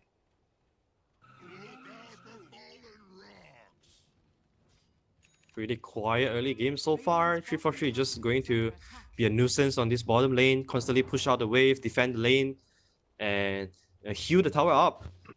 If you look at the tower pushing ability from Trust side, not that great. Oh, Alacrity is there, and the Remnant's back. And he should be fine. But Mazaros, okay, we've been a little quiet on this guy, right? But what is the proper itemization on an offlane Ember? Oh, but hold that thought, Avalanche. The Chaos Bolt does connect. How long is it going to be? It's random, so nobody knows the toss. Up, it doesn't really... Oh, the Arcane Curse is actually slowing him down a little bit. Boombell making plays. And the Salve, it doesn't matter with the Reality Rift there, and KYXY will secure that kill. That's a pretty nice streak going on to the way of KYXY. There was a killing spree streak as well. Ooh, Fearless has been remnanted, but he did get the Arcane Curse. Okay. No, I think he's okay. I mean, he's got the pulse, so he'll tick a little bit, but... Yeah, there's no mana from Juice. I was just thinking that if Juice follows up and puts in all the spell, he might die, but... Oh, Chaos Bolt into the arrow. And it's not the longest one. Reality Rift pulls him back and he's getting low, but the Infest in that one little creep, the MVP creep, he gets away. He's starting to run around. Q is within the area, but it doesn't look like he's going to be able to just follow up on this as Jackie just infests out of that creep. You can really tell that the MVP are trying. The creeps. Why am I calling them MVP now? And the creeps are really trying their best to help out the team. And this very nice juicy three stacks for TB to claim as well. And this is just another, it feels like another version of the Magnus PA, where TB just constantly sitting at this triangle and farm, wait for his timing to hit. And meanwhile, his other heroes would just be defending towers for him. So what do you, like, for this, offlane Ember, sorry, what was the itemization you go? I think is it just like really a standard? It's really situational. Some of the times, if you don't have heroes that can build aura, you could build aura, like the Guardian Greaves is one of the feasible item for Ember. Okay. Moonlight going to be used, and Boombell's going to get caught out here. The Reality Rift arrow was probably going to hit, and it actually does hit into Mazaros here. The Chaos's Bolt is going to be used, and man, that guy just TP'd in trying to save him, but Mazaros goes down by an errant arrow that wasn't even meant for him.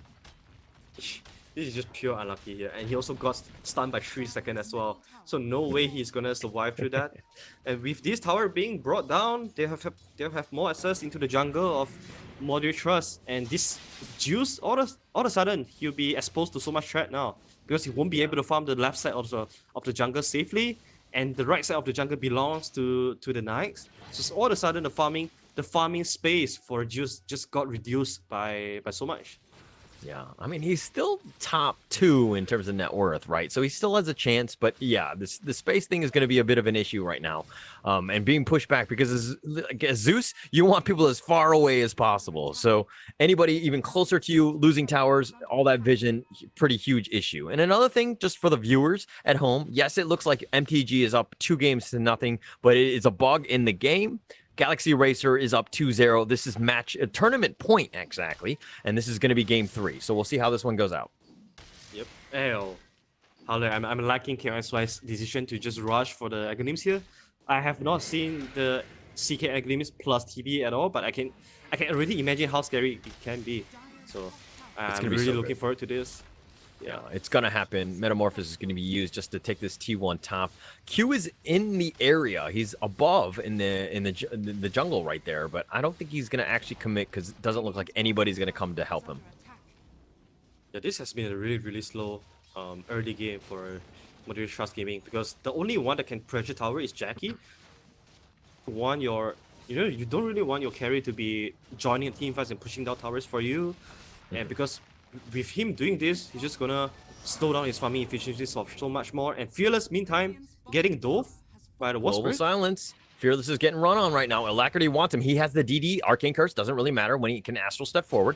He's going to look to continue to do this. He goes under tower, doesn't really care. Dissimulates there. Fearless is taking a ton of damage. The Lightning Bolt does connect. He's going to Yules just to defend himself. The Remnant is there, but Alacrity is going to use Thunder God's Wrath, and they do secure that kill. So Fearless does get a kill with the help of the tower and 2 of his friends. Yeah, Alacrity getting a little bit too aggressive there.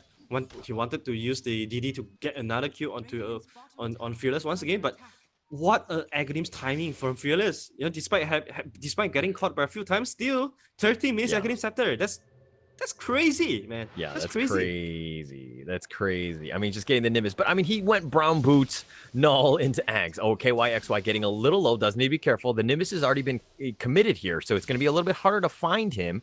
Lightning bolts as well, trying to scout out, but he's kind of running through. Oh, the living armor is there. He's trying to juke him, but no, the avalanche toss combo, that should be enough with Fearless securing that on the lightning bolt. Well, all of a sudden the dynamic of the game changed now, with this Nimbus being in the picture. But do they have enough? Ooh, Yules, they found Q, but Fearless is also there. And Alacrity's like, oh, I didn't know your buddy was here, so I'm going to make a beeline out of this. The living armor dissimulates, and he's just going to farm back. Yeah, I mean, I'm thinking if they have enough disable to keep someone in the Nimbus, and then yeah, they have Ember Spray to do that. You know, Searing Chain into Nimbus. I think you at least get 2 Nimbus electric shock off. So that's gonna be pretty effective in taking down heroes like, you know, Alacrity, the Train Protector as well. But a lot really comes down to KYSY. You know, once this Academies is up, the game is gonna change. The game is gonna break. Yeah. Oh, Phantasm used. And it's so weird when I only see one illusion now, right? Like with this, the new changes to this spell. But all right, Destrus here just camping out the rune. It's going to be 15 minutes soon. Mazaros has been pushing bottom. 343 just trying to split, just trying to slow down any sort of push that MTG have been attacking them with. 343 has just been, you know, staying in this bottom lane for forever, just talking about all the lanes that's getting pushed in. He doesn't even bother going for boots. Ooh, there's the Infest. They found KYXY, and the Nimbus was there, and the Chaos Bolt is just going to be used on Boombell, but man, they got that kill, and that's a pretty big one. Yeah, good recognition there. You know, KYXY is the key here. Since he's going for Aghanim's, he won't have the hood, the dramas to help him get a little bit more tanky, but... Overgrowth into the arrow, it does connect, and they've got a return kill. So they got 1 for 1. Global Silence was committed as well, and that seemed a little late. Yeah, that was very late. That was such a waste too.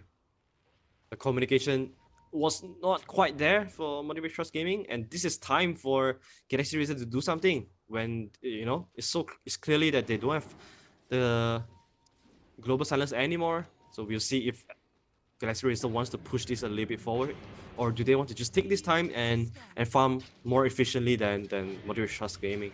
Because looking at the Nikes, he's actually out farming TB, which is pretty impressive. Yeah. And TV's been quiet. He hasn't really been fighting. We saw him, I think, in the top lane just taking that T1, but he's just been in the jungle throughout this entire game. And, you know, I mean, you're going to see him when he gets a big item, and that's still yet to happen. I think he really needs the BKB. The Magic Burst from Trust side is really pretty insane. You have the Tiny coming in. You have everything from Juice as well. Without the BKB, I don't see TB being too comfortable in joining team fights. So the timing for Galaxy Razor still takes a little bit of time. I think 25 minutes would be the most mature timing for them to join fights. Meanwhile, you know, Void Spirit would just be constantly pushing out waves. It's all about farming. It's a farming game right now for both sides. Yeah. And one thing that kind of sticks out a little bit is that whenever I see a Zeus on the enemy team, I'm always thinking that the offlaner or the 4, one of these guys needs to get pipe, right?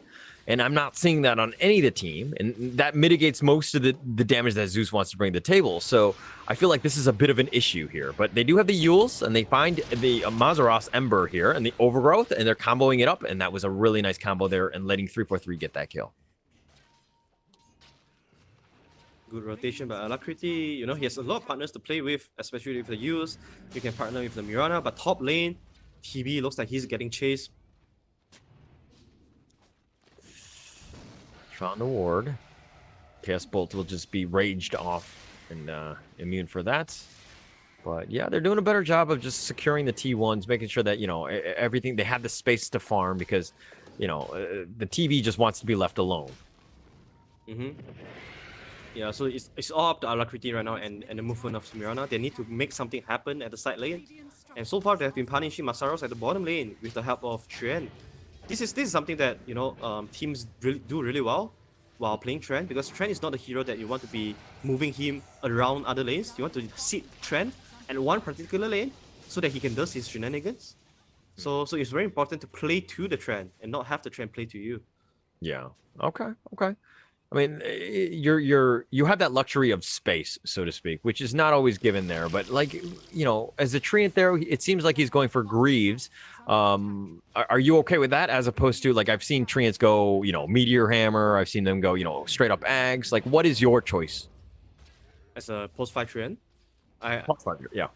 Yeah, 5 or maybe think even it's plus 4. I think it's really situational as well. I feel like Meteor Hammer is most of the time the most efficient one to go for.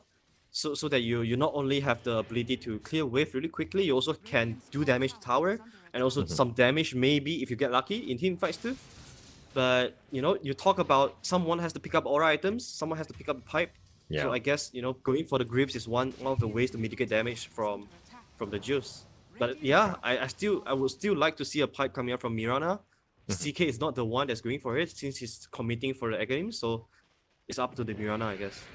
Yeah, but like seeing as he's going straight up Ags, the CK that is KYXY, it seems like his farm speed has been kind of slow in getting this Ags, and yeah, he's only about 700 gold away, 600 gold away now. Like I'm wondering if he could have farmed faster, if he just got like maybe like a drums or something just to kind of pick things up.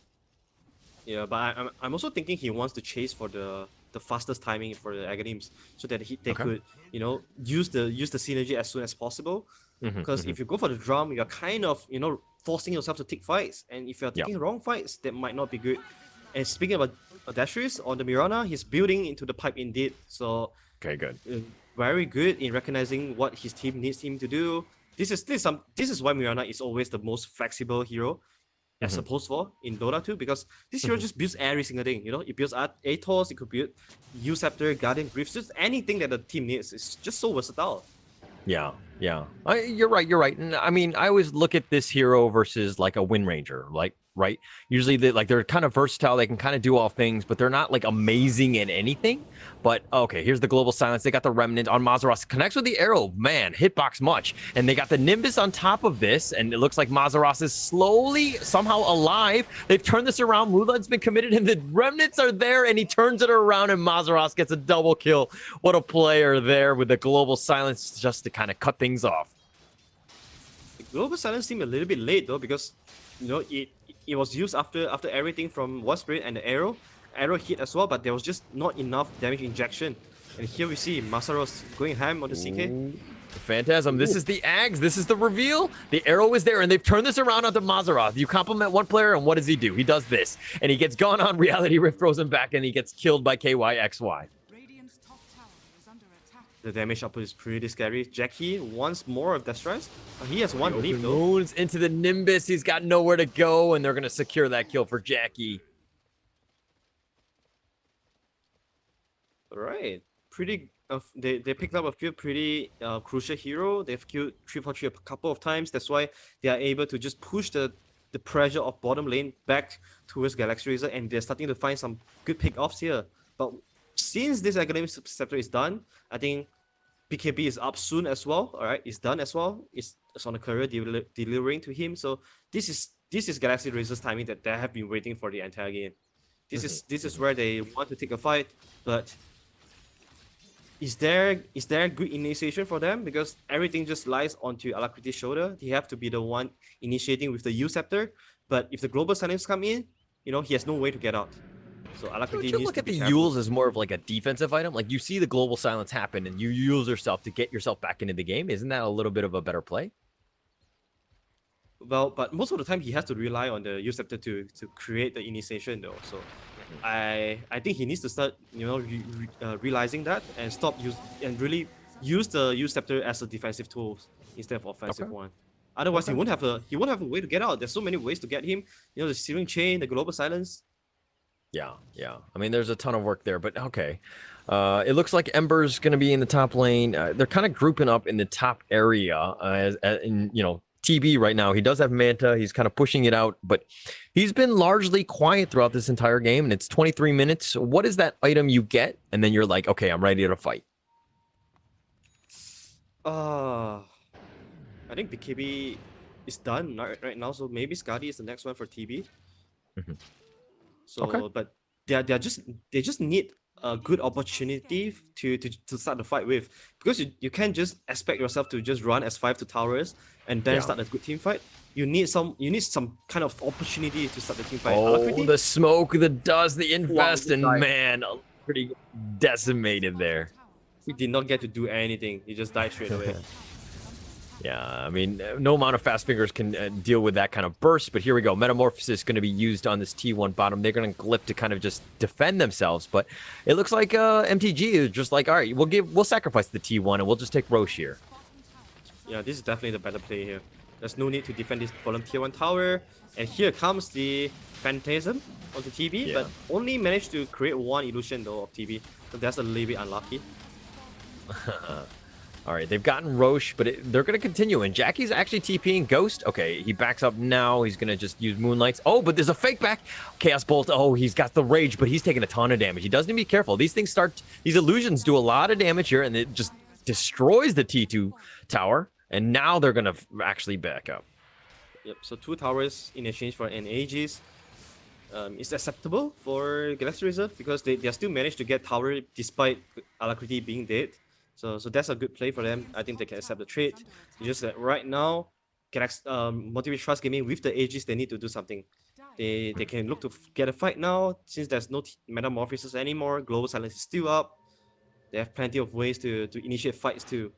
So yeah, it's time for Trust to attack. I mean, I feel like they've been waiting for quite some time now, and it seems weird that, Ghost here was able to get both the T1 and the T2 tower bot lane, and all this is going on, and you're seeing MTG with an advantage in terms of net worth, in terms of, objectives with Roche and everything. And so we're going to have to see this one turn around because, MTG, this is a pretty big peak for them. Oh yeah, definitely. If they wait this out and wait till TB gets the Skadi, everything changed. So they have to silence be committed. They found Alacrity. They have him silenced, but they don't really have the stuns. He then Astral Steps, and the Phantasm is there to just kind of cover his tracks. Living Armor just can keep Alacrity up. Very big ultimate loss there from Motivate Trust, but it shouldn't stop them from pushing. Oh, Q hops in. He's got his Uber. He's looking for the target. They board up. Oh, there we go. The Blink and the Infest Bomb. And they've gotten Alacrity as well as 343. That's a pretty good kill there.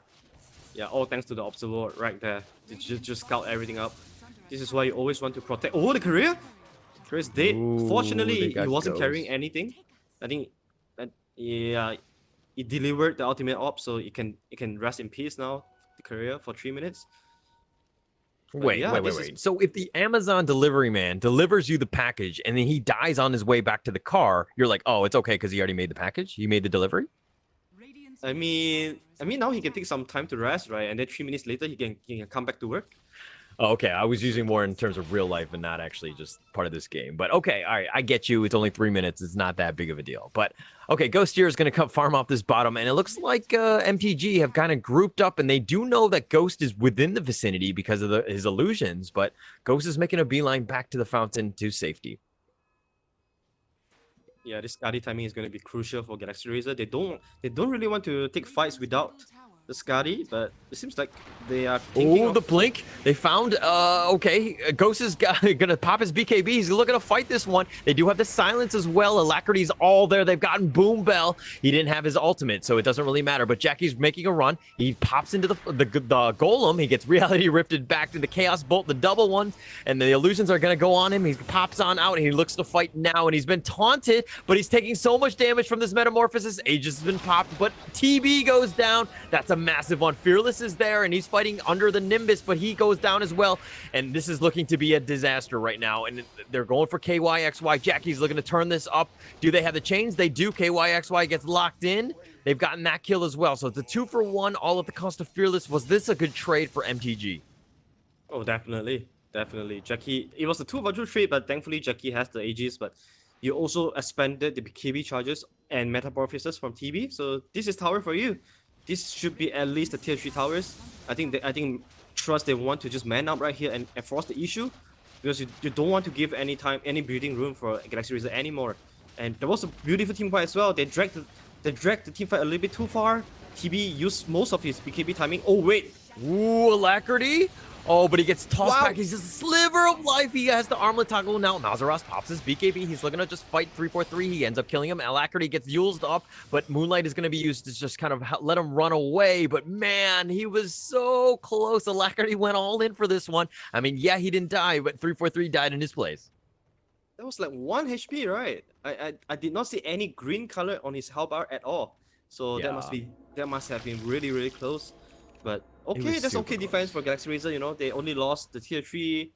They did not lose any of the drags as well. They just have to buy time for TV to get to Skadi. Yeah. And he has to be really careful with. He has to be really, really careful with the positioning as well. Like the previous fight, he was using his BKB mostly to chase. And when it comes to man fight, you know, when it comes to standstill fight, he doesn't have the BKB anymore, and he just get bursted down by the Tiny and the Juice. So he has to, you know, just be a bit careful when it comes to the team fight without when BKB is not available. Yeah, he's it's like once Scotty is there, he has a little bit more. I mean, he's gonna have way more HP, right? So it's gonna be a way easier to just kind of like when to Sunder, when to BKB. You're gonna have a little bit of a buffer, so to speak. So I think that that's gonna be a pretty big power spike for him, but he does need to be a little bit careful because it looks like Q is looking around. He does have the Infest bomb in it. Thunder God's Wrath just used just to scout. They find KYXY. The Nimbus is gonna be a little bit off the mark. If they find Alacrity instead, and that's actually a bigger target, they got the Remnant on Q, and they've got the open wounds. Alacrity has the defensive heals. Mazaros is in position, and they've got the chains, and he dies in his stead. That was unlucky. He wasn't really the target. They wanted the CK, but the Rough really just scouted him out. That's why, you know, when you got Rafter, you don't really want to just TP straight away, because most of the time you get stopped by the Nimbus. So KYXY, he go for the smarter route. He waited till the vision is faded away, and then he blink out to TP. Not as lucky for Alacrity there. Oh, KYXY is trying to hunt for Fearless. Fearless picks up the illusion rune though, and he blinks away with quick fingers. But he found the courier. He goes for that one. He's gonna pop his Phantasm though, but it looks like the Sleight of Fist into the Nimbus. Q catches him out. KYXY is in the bad spot now. He reality rips into Fearless, but that was all for naught. Yeah, he tried to get a solo kill on the Fearless, but Fearless was just, his reaction was a little bit too quick for KYXY there. And he also got a lucky Invi rune as well. So that was a very tough attempt. I was surprised that KYXY actually went for that. Yeah. All right, so he's kind of yeah, the CK though. Yes, he has Ags, but we haven't really seen the power of this Phantasm. It's probably because of the fact that like the other heroes aren't that strong yet. But man, Jackie's just chunking down these barracks so quickly. Like, you know, I mean, this is, you know, mid racks at least, especially without CK here. Yeah. Galaxy Razor has to chill for a little bit. Skadi is up very soon on TB, but it's 18k goal lead already for Trust. I mean, you know, TB and Knights has a very interesting interaction where there's a certain period of time Knights would be much stronger than TB, but once TB hits the Eye of Skadi timing, all of a sudden he become the one that's stronger. But and then once again, when Knights hits the level 25 timing with the extra 2-second rate, all of a sudden the favorite goes back to Knights again. So they really have the very small window to capture here, and I still think that Knights is slightly stronger because, you know, he has half an item ahead. He's half an item ahead of TB, and his teammates are generally stronger as well, and they have good tools to burst down the TB too. So yeah. They've got a lot of stuns. They got like that AoE just kind of deal with, even if the Phantasm happens with the Ags. But they're chasing. They're trying to find something. They got the smoke, but they've got 3-4-3 leading the charge. Okay, here's the Moonlight. They do know that they know roughly where they are, but instead they're kind of not actually making a move. They're just gonna take over the jungle. Yeah, that they did not have enough vision for them to do the wraparound move. And we mentioned, right, for Galaxy Racer side, they need to pick their team fights. They need to use all these kind of smoke gangs to really get to the back line of Trust, because you need to eliminate the Juice first. Otherwise, Juice alone plus Tiny can already totally deal with the TB. So these are the biggest threat that Galaxy Racer they have to eliminate before the team fight happens, and then just kite the Knights around and just kill the Knights neck at the last. Yeah. So, okay, who's your target party? I mean, Zeus has got to die first. Silencer as well. Like, those are the top two, I would think. Yeah, Zeus definitely needs to die first. I think Tiny needs to die as well because Tiny is the disable coming out from Trust. And I feel like Ember Spirit is just a little bit too as elusive to burst down right now. He's not the best target for you to burst down. He has a BKB, he has randoms, so you want to go for the guaranteed targets like the Juice and the Silencer. And these are the targets that can really just die quick in the team fight.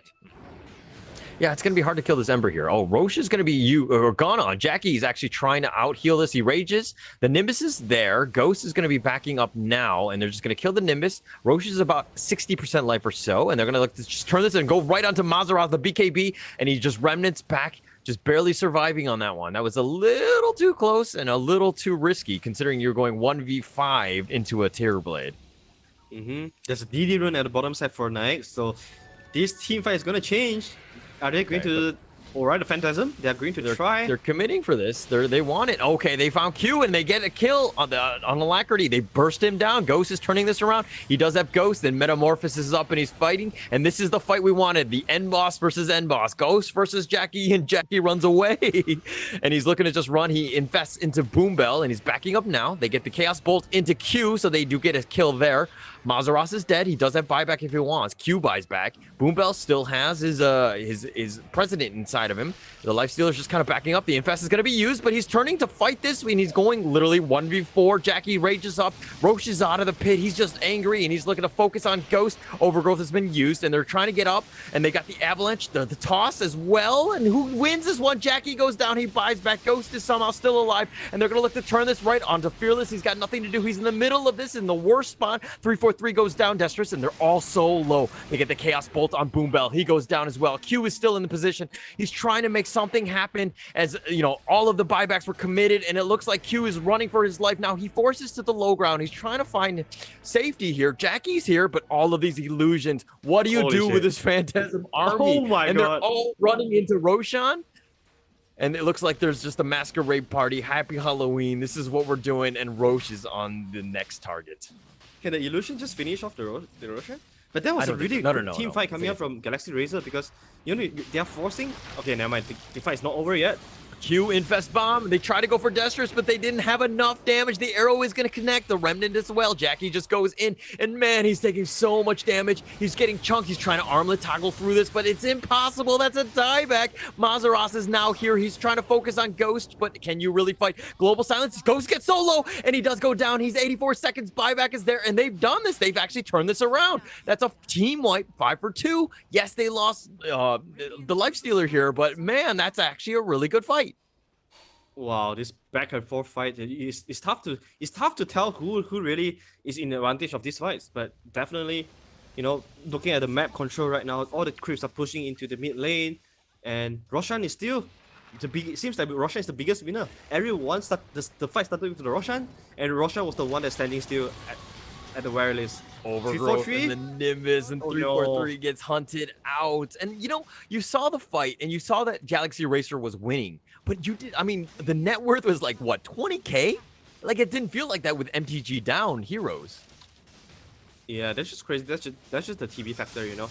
TB, when he hits the set of item timing, he'll just be able to output so much damage that doesn't really equivalent to his net worth. So yeah, MTG, they have to still be really careful when it comes to fighting against the Metamorphosis. I feel like they could have done the kiting a little bit better. Just, you know, just run away from the Metamorphosis and re-engage after Meta is down.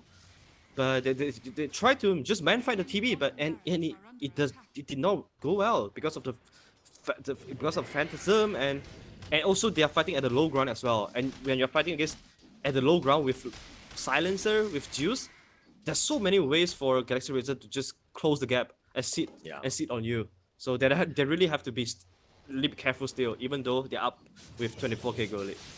Like, I think when you're fighting, I think that you need to have that superior vision. I think Treant's Ags would have been something they needed to prioritize, just because of the fact that you can kind of get that vision, get the, you know, the owls of the whatever that spell is called, and just get some vision so that you can find out where that Zeus is. If you can kill him early, you can win the fight because they lack a lot of the damage that can deal with all the illusions. Like he's the one that's pretty much doing majority of that. Him in addition to Mazaros with his Ember.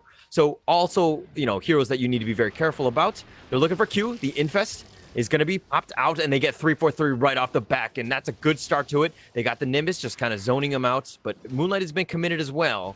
And I mean, I don't know if you can take Roshan 4v5. Yeah, Metamorphosis was forced as well. This time around, Trust, they're playing smart. Yeah, they're kiting around. Okay, maybe not. Q is trying to do something funny here. But do they have enough, though? Oh, the Chaos Bolt does connect, but he's got Scepter. He should be fine for now. He's just going to shrug that one off, throw a tree, because that's what you do when you're tiny. He's getting pushed so hard. Oh, and Mazaroth is as well. He's just focusing on those Raxes. Yeah, you might as well, right? Because nobody's really fighting. I mean, I'm sure he's got a remnant somewhere on the map, and so he's just going to take down this. Oh, but Alacrity comes in, and he was in too far. The remnant into the arrow. That's a nice little combination. The TPs are coming. Here comes CK. Does he have the stun? No, but he's got the BKB, and he gets through. He doesn't actually have the talent to pierce through that BKB, and Jackie picks up the Aegis, and this is where they're going, probably going to go high ground. Yeah, this is space. Really good decision making coming up from Trust here. Masaros knowing that he can play this a little bit to the edge with the BKB, with the altering core as well. He's really tanky. It's really surprised that and impressive that Masaros actually gets so much gold on and so much farm on this post 3 Ember Spirit. He's also itemizing like a core too. So not like the usual post 3 that you are looking for that just go for aura items. He's actually going for all the items that are all for himself instead of for the team, and it's working well for him. I think you kind of need that. The reason being is that you have this illusion army in the sense of Terrorblade, and plus you have the Phantasm from KYXY, and so you're gonna need to deal with all of these illusions, right? And so Zeus is there, Ember can do that as well with his Sleight of Fist. So you need to kind of just core up. You need to get in there. You need to ensure that you kill all the illusions so that your Lifestealer can find the right hero and just start taking them down. Oh yeah, exactly. It's all about creating space for the Lifestealer right now, and also be more of a threat than just the Lifestealer. I think this is something that Q and Fearless has been doing pretty well. They've been really stepping up in this game. It's not just the Knights versus the War. They have really good tools to just shut down the one core from Galaxy Razor, which is the TB. And once the TB is out, they don't really have enough damage on Galaxy Razor side to finish off the cores from Trust. Yeah, they're just going to focus on these Raxes, and I don't think Galaxy Racer are going to want to fight into this unless they can find somebody. Here goes the toss forward, and they found they're going to just start this one, and they're going to try to focus on Jackie. He's getting low, and that's going to be Aegis. They got something to start this off. Mazaros is there. The Aegis is going to be popped, and here we go. This is going to be round 2. Jackie pops his Rage. He just backs up the Yules, and Mazaros looks to be the sacrificial lamb. No, Q actually goes in, and he saves him. Never leave a man behind, and he throws back Mazaros, keeping him alive, and it looks like nobody's died yet. All you've lost is Aegis, and Fearless doing work with Thunder God's Wrath, and here we go. The Remnant forward. They've gotten 2. They've gotten Alacrity. They've gotten KYXY, and all they really want is the Terror Blade, and they get it. And GG's called at 41 minutes, 35-17. Really well played by MTG. Yeah, team fight, drops is a little bit, we were in convinced, but once again, Trust, they prove us wrong. Fearless have the 30-minute agonist timing, which is super impressive. And then after that, they're just snowballing with the Nimbus, with Q constantly just jumping, plus with the Infast Bomb, plus the Nimbus just taking down heroes one by one really quickly.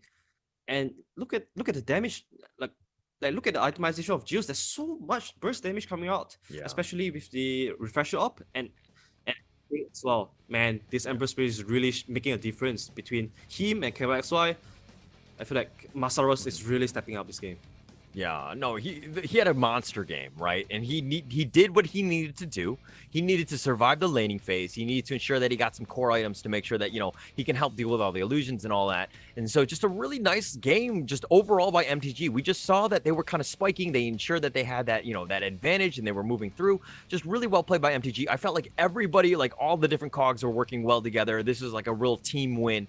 I think they can pat themselves on the back, but can they do a reverse sweep? Can they do this? Can they go back? Can they force a game 5? I think they're going to have to take it one game at a time, but man, that's a good start to this. Yeah, that's a strong start as well.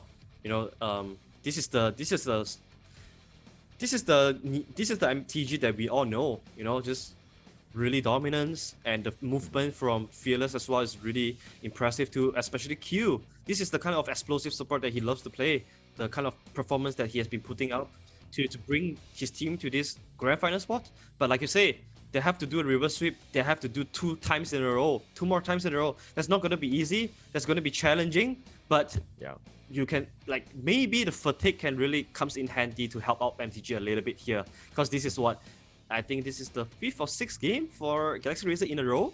So. Yeah. I mean, this is the one where they got in terms of the highlight, they got the team wipe. Jackie had died. They thought they had it, but man, MGT here, Mazarov with the plays, just doing a ton of damage and just wiping out the team there. And I'm sure you saw the go, and the lucky viewer for this one is Gary Wei Xiang Oi. Congratulations. We'll get you your prize, your Dota 2 cosmetic. Thank you for paying attention and tagging that one through. And again, it's a very simple thing. Just find the mystery chat. Just find a little chat box that happens throughout the game for the different events that happen in the game, be it first blood, triple kill, rampages, whatever it is. Sometimes we'll have that. This is the MVP. Did you think Q deserved this one? Honestly, it's tough to pick an MVP. Like you say, I think this is a team win. But Q definitely did his job, 6-2 and 19, just setting up the kills perfectly for his Nimbus to come in. Infestible always relies on Q's movement as well. So I've got no problem with this. I think everyone deserves an MVP on Multi Trust Gaming side. This is a tough one. It's really a team effort to come back, to bounce back from a 0-2 and hopefully start their journey to a reverse sweep. Yeah, what a game. And that was an amazing game 3. We're going to be back with game 4. We're going to take a quick little break, 5 minutes, and we'll be right back.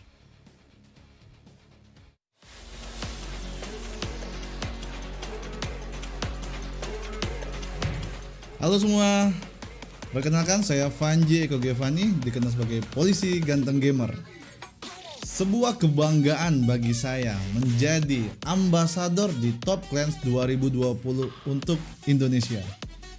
Ini adalah turnamen e-sport multi-game paling besar ya di Asia Tenggara di tahun 2020. Menurut saya, passion itu adalah menjadi lebih gigih, berani, dan pantang menyerah.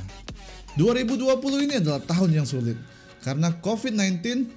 Banyak orang yang kehilangan nyawanya, kehilangan harapan, kehilangan keyakinan untuk masa depan. Tetapi kita tidak boleh menyerah, tetaplah menjaga jarak, menjaga kesehatan, memakai masker, dan percayalah pada harapan. Turnamen ini akan dimulai tanggal 25 September 2020 dan kalian semua bisa menonton melalui channel-channel official dari Top Clans 2020. Ada Facebook, ada YouTube, dan juga ada Twitch. Mari kita ikuti acara ini bersama-sama dan ucapkan slogannya dengan semangat, "This is passion." Jadi buat teman-teman semua jangan lupa like video Papol dan dukung terus Papol. Terima kasih.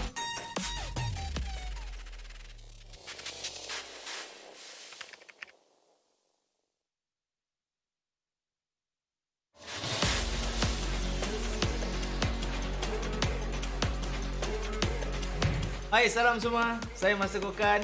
Saya berasa amat bangga kerana dapat menjadi duta Malaysia untuk Top Clan 2020.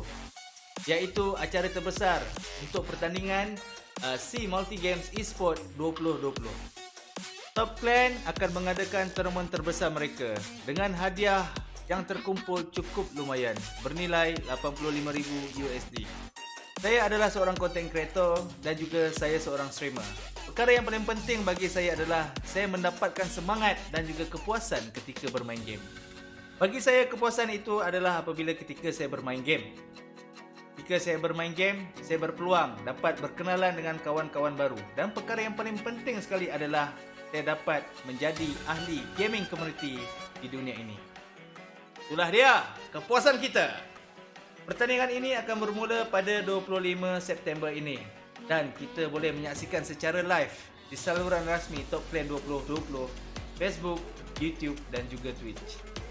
Marilah bersama-sama mengikuti permainan dan juga perlawanan ini dan tidak lupa untuk melaungkan slogan This is Passion.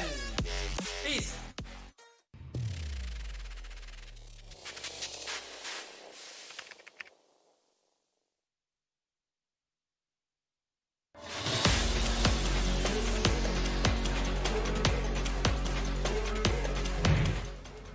Xin chào tất cả các bạn. Mình xin tự giới thiệu mình là Đơ Ca Khỉ. Tên thật của mình là Phạm Hoàng Lộc. Hiện tại mình đang là streamer tự do trên Facebook Gaming Việt Nam. Hôm nay mình rất vinh dự được thông báo mình sẽ trở thành đại sứ khu vực Việt Nam của giải đấu Top Clan 2020. Giải đấu có thể coi là lớn nhất khu vực Đông Nam Á dành cho các tựa game mobile nói chung và esports nói riêng, được tổ chức bởi hãng game SEA.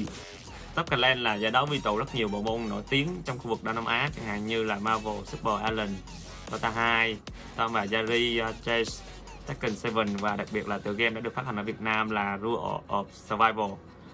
Giải đấu có quy mô toàn Đông Nam Á và là giải đấu esports tổ hợp lớn nhất khu vực. Với tư cách là đại sứ khu vực Việt Nam của giải đấu Top Clan thì DK Khỉ cảm thấy vô cùng tự hào khi lần đầu tiên Khỉ được thấy mình được sống với niềm đam mê game của mình, và niềm đam mê này được công nhận bởi cộng đồng quốc tế. Với slogan This is passion, thấu buồn đam mê, giải đấu Top Clan là nơi để các bạn có niềm đam mê giống Đơ Ca Khỉ được theo dõi sự phát triển của ngành game quốc tế như thế nào. Giải đấu sẽ được tổ chức vào ngày 25 tháng 9 sắp tới và chúng ta có thể theo dõi trên cả fanpage Facebook lẫn kênh YouTube. Hãy truy cập fanpage Top Clan 2020 và kênh YouTube Top Clan Esports để theo dõi Đơ Ca Khỉ và giải đấu nhé. This is passion, thổi buồn đam mê. Các bạn hãy cùng Đơ Ca Khỉ chinh phục giải đấu Top Clan 2020 nhé.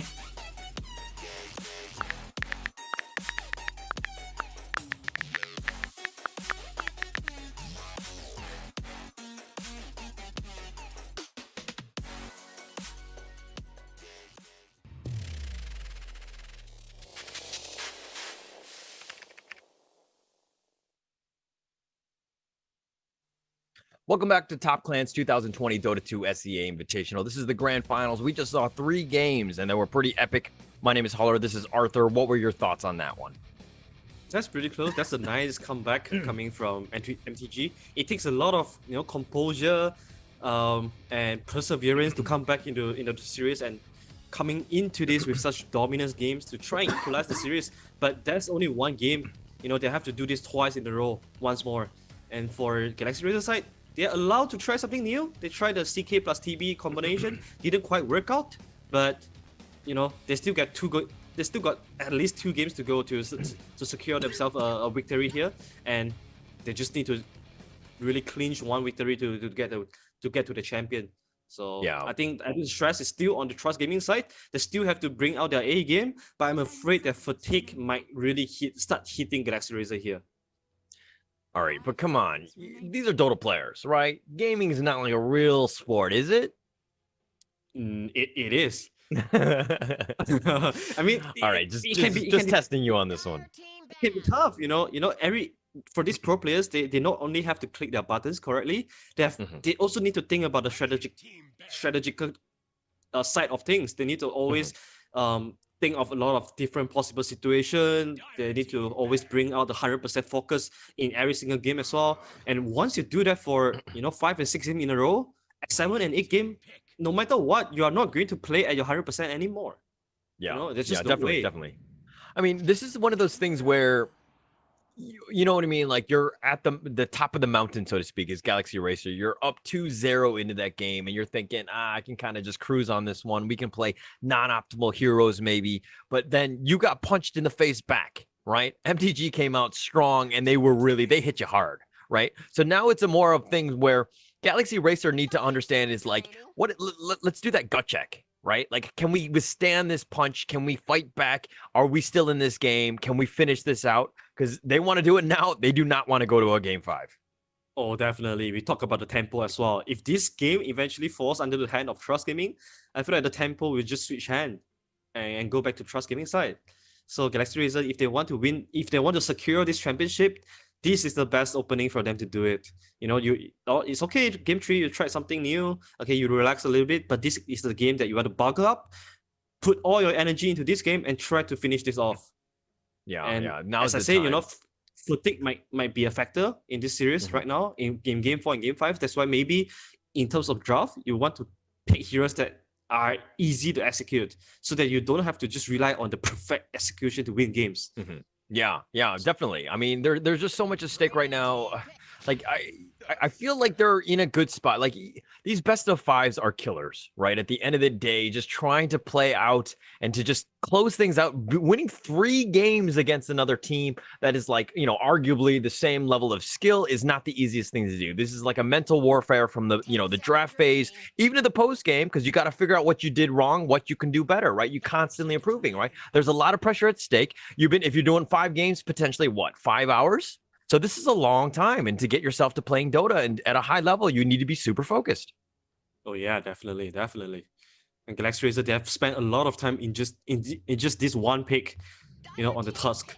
So a lot of users' time went for this. I think Tusk is okay. It is a safe against Mirana. It's a pretty solid position 4 or 5 as well. So there's still the flexibility going to the draft. And once again, Motivate Trust, they go back with the Embers rate. So you have this little synergy between these 2 heroes, chain into Arrow. And this is where Tusk value really shines. The snowball is going to be pretty handy here for Galaxy Racer. Yeah, it's a little bit more catch. It's a little bit more, just to kind of deal with this. But it looks like Galaxy Racer have chosen the Lifestealer here. That seemed a little early. I mean, Motivate Trust, they did the same thing, right? So I think as long as you secure Lifestealer a good carry to carry matchup and a good laning phase, it should be okay. One of the biggest counter of Lifestealer, which is the Faceless Void, is banned out, and Doom is out of the pool too. So I do feel like Lifestealer should be pretty okay here. I want to see Trust, what do they have in their mind to play against this Lifestealer. Right. And I know that, even on your Facebook, you do a lot of Dota trivia and stuff like that. You were talking about the top 5 hard carries, and Lifestealer was on that list. What were the other ones? TB, Spectre, what else was there? Yeah, Faceless Void, Faceless Void, PA. I think Swen is on my list as well. I have got Lifestealer. I think I don't have TB, but you don't have TB? Really? I don't have TB. I couldn't remember the other one because I feel like TB is definitely good, but in pubs, nah. Okay. Just feels like it's not so optimal in pubs, But All yeah, right, I do feel like TB is definitely one of the better carries against Lifestealer out there. But even with those 5, not including TB, right? Where would you rank him? I think I'll rank Lifestealer at 5th. My top 1 is Faceless Void. Okay. Yeah, my top 1 is Faceless Void, and then it follows by I like PA a lot too, because PA just makes the game really easy. You hit the timing and then you just fight, and then the creep will just come in and secure you the game. So PA, I like it a lot too. Swen is also another pretty OP hero. We've seen a lot of Swen, and the win rate of Swen is pretty high too. So yeah, that's my top 3, and Lifestealer goes a little bit back there. Okay, then who's your counter to the Lifestealer? I think Faceless Void, PA, Just pretty him? good too. Okay. And, I mean, TB is also okay, but TB really relies on teammate too. If you're talking about carry that can just hold his own ground, rely on himself to do damage. Faceless Void, Swen, PA are definitely the top 3. The heroes that don't rely on teammates that much. Right. Okay, and we're seeing a new face. This is a new hero, at least in the league, in the past, 4 or so days that we've been casting straight. This Wind Ranger here, I mean, I love it as a position 4, but what is Galaxy Racer thinking it's going to be in? Interesting. I think this is very well going to be the post 4 Wind Ranger, or post 5 Ranger. I've seen 343 play this as a post 5. It's pretty solid. The toolkit of Wind Ranger is pretty versatile. You can play her on any role, because there's so many ways for you to build into the game. It's like a Mirana, right? Because you're able to build so many different items, and your shackle shot is always going to be useful. And Tusk plus Wind Ranger, they have a lot of flexibility. I think it depends on lane. Like whoever has a better lane will be the 4 or the 5. Okay, and they're going with the Pango here. I mean, there's a lot of elusive heroes on MTG. I mean, yeah, they can run at you, they can kind of just shut you down, but at the same time, it's like it's one of those things where they have outs and they have escapes and all that. But a Galaxy Racer with the Bloodseeker, just to look to, if you want to run, I'm going to rupture you and hopefully slow you down and make you just stand still. Yeah, I mean, Bloodseeker has always been the number 1 counter for Pangolia. Because of the rupture. I haven't seen this matchup for a long time, because honestly, like Bloodseeker is quite popular, but Pangolia not so much. Okay. So I like Galaxy Racer here. I think they have pretty solid disable. Toss snowball into Green Ranger Shackle Shot. This would be the tools that can help Galaxy Racer take down all these elusive heroes. But it still feels like they're lacking of something here. Yeah. I mean, okay, this is probably a Bloodseeker off lane, KYXY, Tusk 5, Wind Ranger 4, and then a Lifestealer 1. Yeah, seems like it. Okay. And now MTG, on the other hand, don't really know, especially since we just saw Mazaros off lane, Ember kind of throwing just making things difficult for us to just kind of predict. But a Chaos Knight here, are they looking to just turn this up just to be like, hey, this is how you're supposed to play the hero? Okay, maybe. Yeah, this seems to be another Chaos Knight plus Mirana combo that they just replicate from Galaxy Racer. So they definitely want to teach Galaxy Racer some lesson here. For Galaxy Racer side, there's no solid initiation once again. I think this is something that they're heavily lacking on the last game too. The entire initiation really depends on CK or What Spirit, which is not deadly. It's not like a Blink RP. It's not like a Blink Stunt. It takes time to hit. So I want to see Galaxy Racer picking up something that can fulfill that kind of things. And they have no vehicle for Lifestealer too. That's my concern too. Probably they want to start considering about a Storm. Storm could be good here. I mean, you're kind of you're disrespecting Bloodseeker. I mean, you just damage the enemy team, and he's the fastest hero on the map, right? That's if you don't want a Ferrari, then what are you going to go for, right? Yeah, I mean, but we are talking about initiation, right? You can't just expect a Bloodseeker to just charge right into trust. Yeah, but still, my point holds. I wish to see some kind of initiation here for Galaxy Racer. I'm still digging the Storm, but Galaxy Racer they have the last pick, so they can afford to just chill for a little bit and see what Motivated Trust is going to pick for the last one. Yeah. All right, so they got the bans, the Grimstroke and the Bane. They just don't think that there's going to be a support with all of these potential cores, that is, from MTG here. And the Invoker and Kunkka ban thinking that GXR are thinking the same thing that we are, in the sense that Alacrity's hero has not been picked yet. Yep. 10 seconds remaining. And I like the fact that they banned out the two Grimstroke and Bane as well. This Grimstroke gives a lot of synergy to their teams. Chaos Knight and Ember Spirit, they are great user of the Inkswell, and of course Bane. Bane is pretty deadly against the Lifestealer if you're able to get a full grip.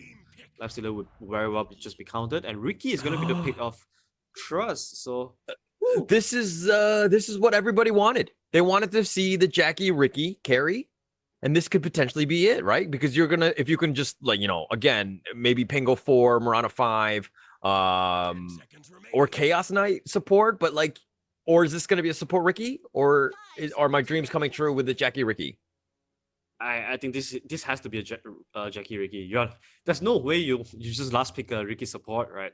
So I don't know who's going to the post 5 for Trust. Probably Mirana, because Mirana is one of the hero that function without too much of a net worth. Other heroes you don't really want the Ember Spirit or Pango as a post 5 kill Chaos Knight either.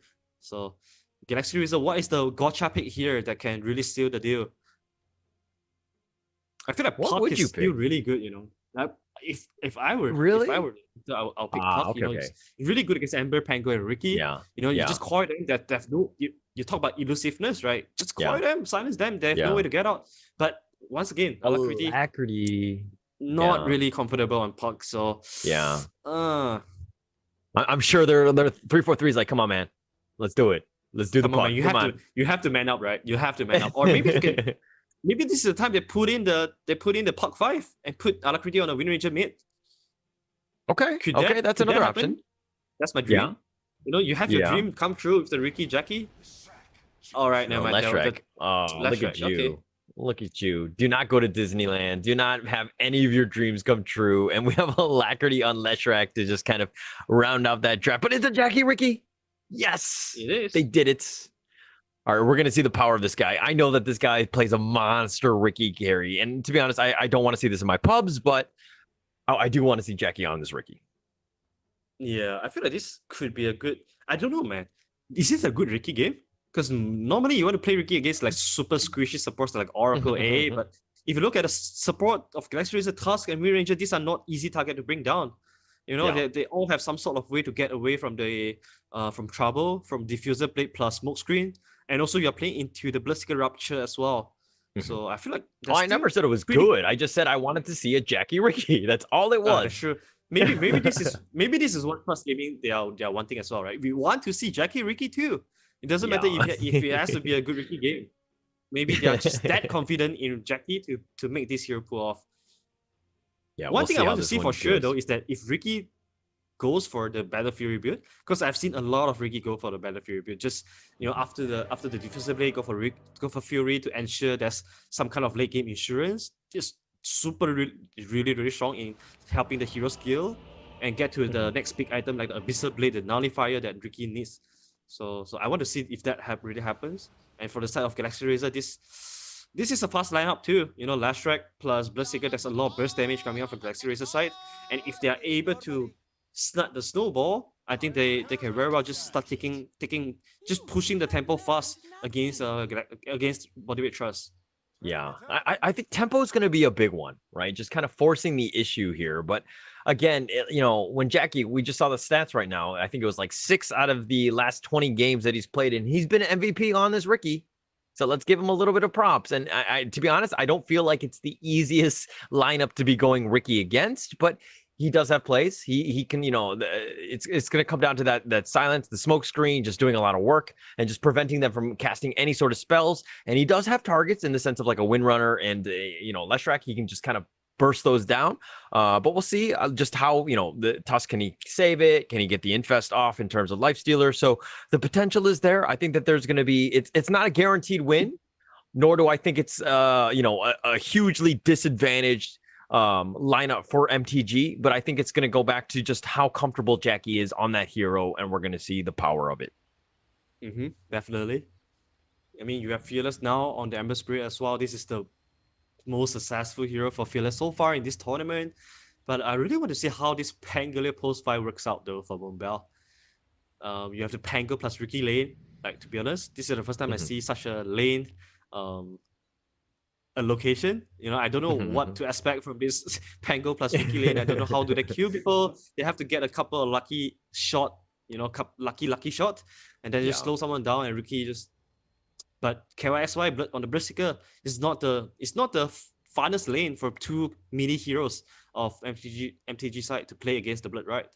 Yeah, they're gonna kind of have a rough time there. Now, okay, if you're a Pango 5, what is the itemization you go? I mean, I obviously things can kind of change, but what is that big item? Do you still go Maelstrom? Do you still kind of core it up, or do you just kind of go more of like a 4-staff style just to kind of save as a support?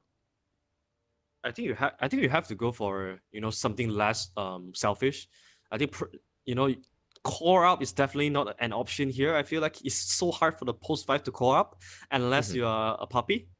But the puppy needs a Zai too. Zai to sacrifice everything to give the farm to the puppy. And Masaros no Zai. Masaros is a hero.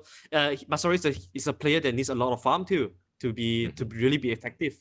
So I feel like this. We might see this Pango becoming a post 6 here just to get as much small items that he can and just try to make sure that every rolling thunder he just be effective as effective as he can.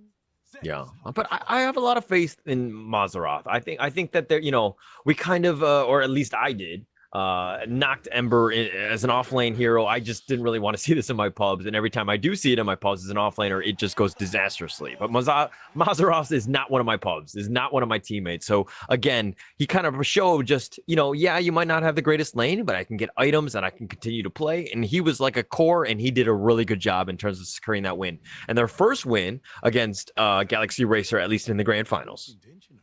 Oh yeah, definitely. I did not expect the Ember Spirit to work out well. And he went for he really core up there, going for the Millstorm into BKB plus Octarine core. That definitely, makes something happen for his team. But this game around, he's on the CK, CK, like we see from KYXY last game, not exactly the hero that can skill the fastest, especially if you rush for the Aghanims.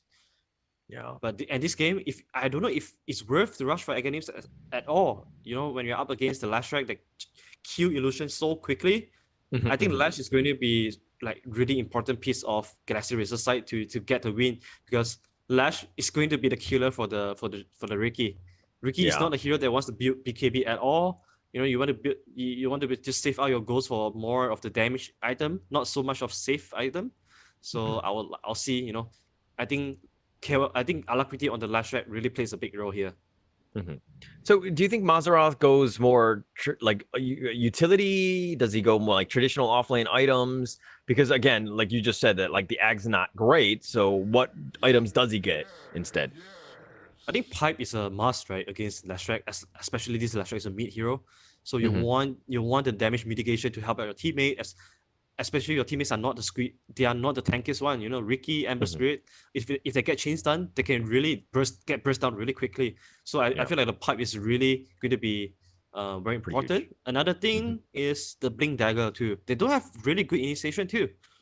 So Blink Dagger feels like another must item for Masaros on the CK too. So a bunch of key items that he has to get, which requires a lot of space for him to farm too. So he has to prioritize his own game a little bit more here for Masaros. Okay. All right. We know that Motivate Trust Gaming are from Thailand. We know Galaxy Racer are from Malaysia, but who has the better ISP? Cool question. That's a tricky one. For Malaysia, ISP is definitely not something that we can be proud of. I need to be honest here. I don't know about Thailand though, but I don't see. I don't hear a lot of ISP problem on Thailand side at all. But Malaysia, it's really, especially if you're staying in condo, because I know that the bootcamp for Galaxy Racer is like a apartment or like a condo, and you really don't have too good of the internet there, especially if you're not landed. Okay. So yeah, so probably that's why they are facing some internet issues, especially this is nighttime. You know, Malaysia nighttime Wi-Fi is not the best. Yeah. Oh, you better not be using Wi-Fi now, right? Like, Of especially when course, you're playing I Dota. mean, the internet in general. Okay. Their speeds. Okay. So we're just gonna wait a little bit here, just to kind of let the teams kind of come back from Galaxy Racer. They're going in and out. I feel like there are a couple more that just need to kind of go through. But Game 4 is about to happen. We definitely want to see a Game 5, right? Of course. I mean, like Game 5 is what we all live to watch, right? You know, TI. Unfortunately, we don't have TI now in this year, but at least we have top clans. This is a pretty high skill competition as well. All the teams from Southeast Asia, they are at least top, and they're at least tier 2. And Trust, this is another chance for Trust to just dominate, to just be the gatekeeper to the tier 1 teams, because so far they've been keeping a lot of teams out of the of being tier 1. So I want to see if they can stop Galaxy Racer from rising at all. Okay.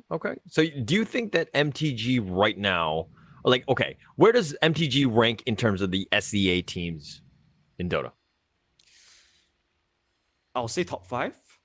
Okay. Especially right now, Fnatic are crumbling. I mean, not like crumbling, but they are undergoing rebuild. So I would say Boom is also a little bit shaky right now. Boom should be pretty strong. Yeah. You know, their roster has been one of the most stable roster ever in Southeast Asia. But it seems like they are always like having consistency issue. Yeah. So I feel like it's fair to put Motivate Trust at the top 5 right now. For sure. Okay. All right. Still What do you 200 think? ping for Galaxy Racer set? It's pretty high. I mean, remake or how they're gonna do this, I'm not sure. But I mean, the heroes are gonna be the same. Nothing's gonna change. It's just a matter of just restarting it. Just try to get the servers to work in.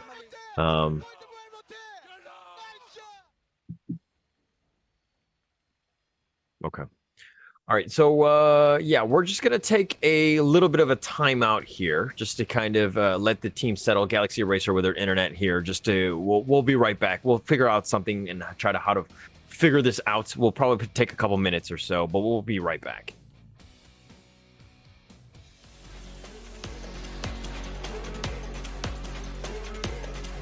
Hai, salam semua. Saya Master Kokan. Saya berasa amat bangga kerana dapat menjadi duta Malaysia untuk Top Clan 2020. Iaitu acara terbesar untuk pertandingan SEA Multi Games Esport 2020. Top Clan akan mengadakan tournament terbesar mereka dengan hadiah yang terkumpul cukup lumayan bernilai 85,000 USD.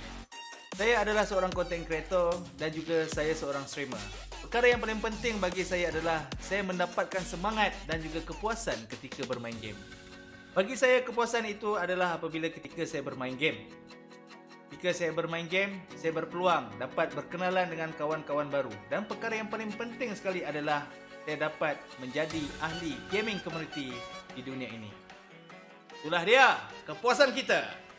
Pertandingan ini akan bermula pada 25 September ini dan kita boleh menyaksikan secara live di saluran rasmi Top Clan 2020, Facebook, YouTube dan juga Twitch. Marilah bersama-sama mengikuti permainan dan juga perlawanan ini dan tidak lupa untuk melaungkan slogan This is Passion. Peace.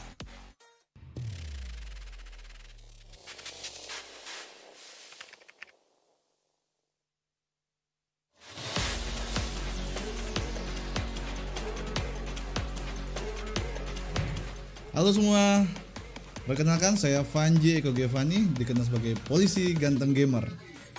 Sebuah kebanggaan bagi saya menjadi ambasador di Top Clans 2020 untuk Indonesia.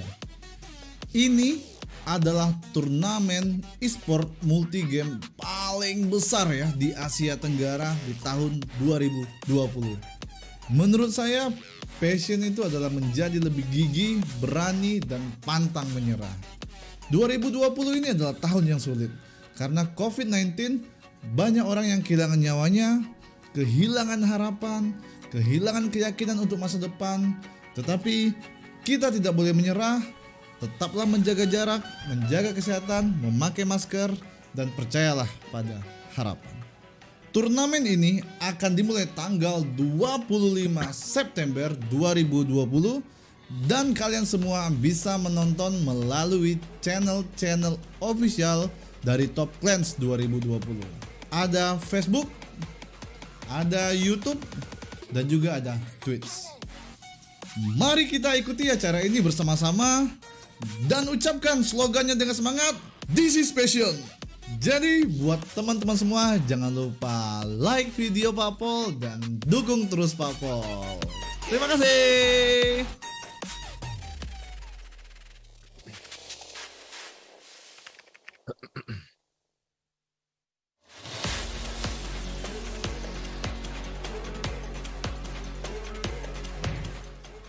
สวัสดีค่ะโนอี้ค่ะหรือว่าอีโวตโนอี้หนูรู้สึกเป็นเกียรติมากๆเลยที่ได้เป็น Thailand Ambassador ของ Top Can 2020 วันนี้เนยจะมาแนะนำ Top Can 2020 ซึ่ง Top Can 2020 ก็คือการจัดการแข่งขันเกม e-sport ที่ยิ่งใหญ่และสุดพิเศษที่สุดใน Southeast Asia ของปี 2020 นี้ซึ่ง Top Can 2020 เนี่ยเขามีการจัดการแข่งขันเกมมากมายหลายเกมเลยเพื่อนๆคนไหนที่สนใจก็เข้าไปดูรายละเอียดตรงลิงก์นี้ได้เลยเดี๋ยวเนยจะขึ้นลิงก์ไว้ให้นะคะส่วนตัวเนยชอบเล่นมาเวลทอมแอนด์เจอรี่เพราะว่าแบบสนุกมากเลยเพลินเล่นได้ทั้งวันเลยค่ะซึ่งไม่ต้องสงสัยเลยนะว่าทำไมเนยถึงเล่นหลายเกมนะคะเพราะว่าส่วนตัวเนยเป็นสตรีมเมอร์เนยต้องค้นหาแพชชั่นจากการเล่นเกมซึ่งแพชชั่นของหนูก็คือการทำให้คนดูมีความสุขยิ่งหนูเห็นคนดูที่ดูหนูมีความสุขยิ่งทำให้หนูมีแรงผลักดันในการทำสิ่งนั้นต่อไปให้มันดีขึ้นเรื่อยๆค่ะและสุดท้ายนี้อยากจะชวนทุกคนไปชมการแข่งขันที่จะเริ่มขึ้นใน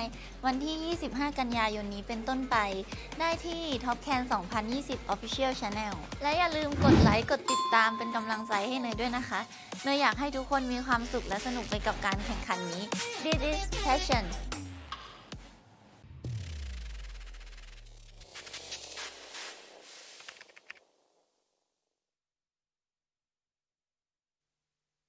Welcome back to Top Clans 2020 Dota 2 SEA Invitational. We're going to go right back into Game 4. We had a little bit of an issue just kind of starting things out. In terms of the draft, everything's going to be the same. We're just going to kind of just throw ourselves right back into it, and hopefully we won't skip a beat on this. So we'll go into that game very soon. But, you know, what else can we say about this draft just, you know, going into this one?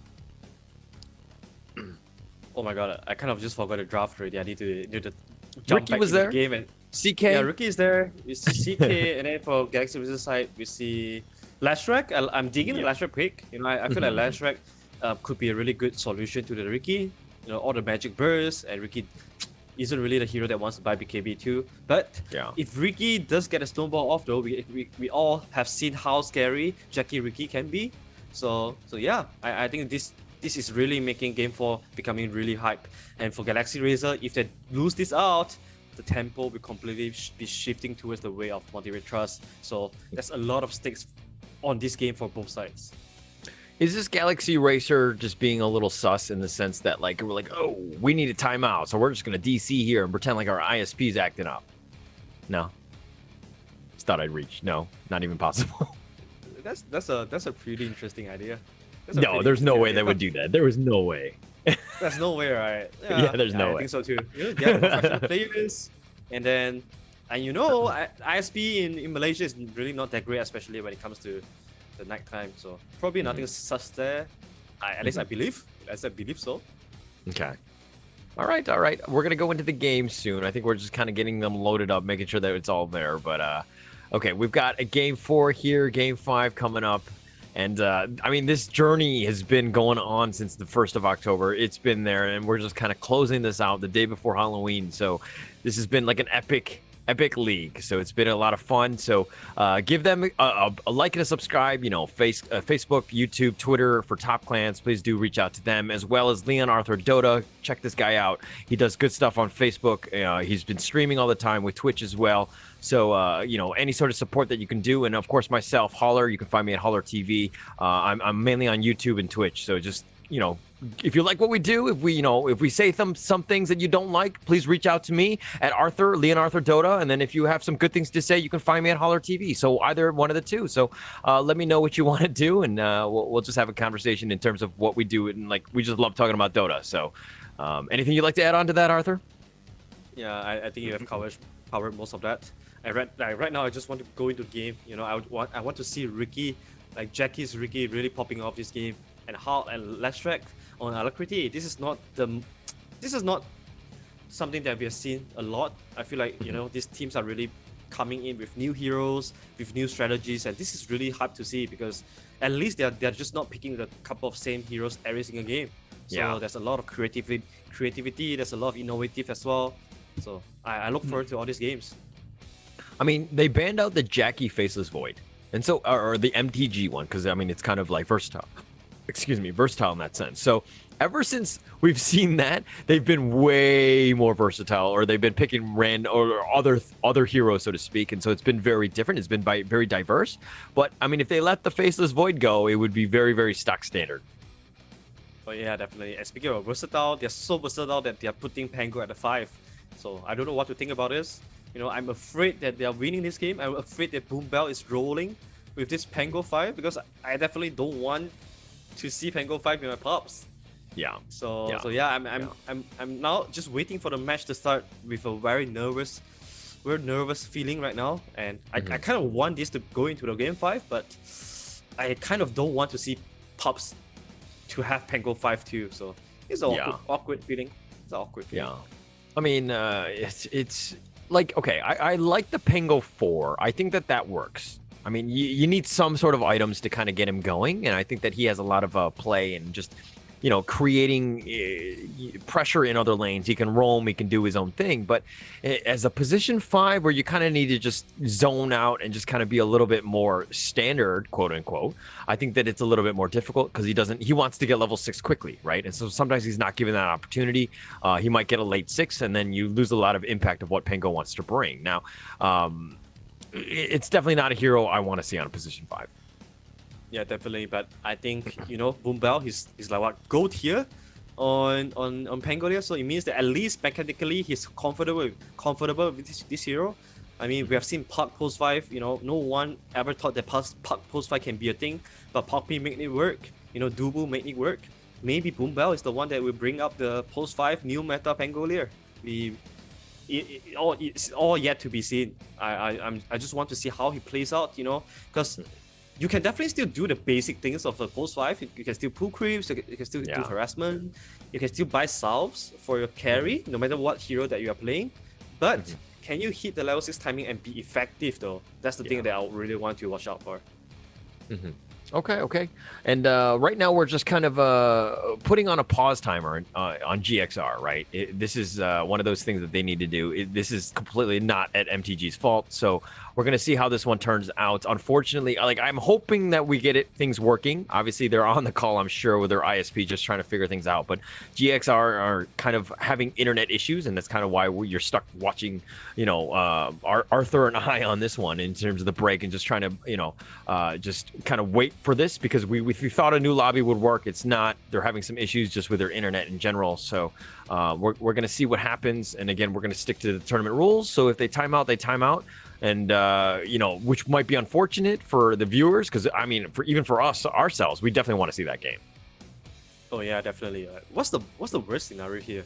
If they couldn't come back in time before the pause timer end, do they just DQ? Do they just DQ off? I think it's you get forfeited at least for that game. So you know what I mean? Like you have I don't even know how long the timer is. I'm assuming it's like 30 or so minutes, but you get 30 minutes. If you can't come back, you're DQ'd, and then you know what I mean? Like you would just lose that game, and then you would go into the next one. And hopefully they can get it back in that time. I mean, we'll see. Like it would be a total.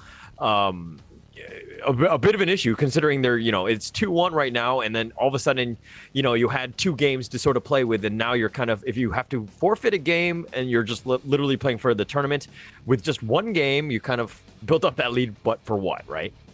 Yeah, I mean, production has been passing information to us, so apparently the pause timer is 15 minutes, and if they don't get this fixed in 15 minutes, they'll have to force to carry on the game with their high pings. So that would be an unfortunate thing, but yeah, you got to be fair to MTG as well. This is sometimes, as a professional players, these are the things that you need to take care of yourself too.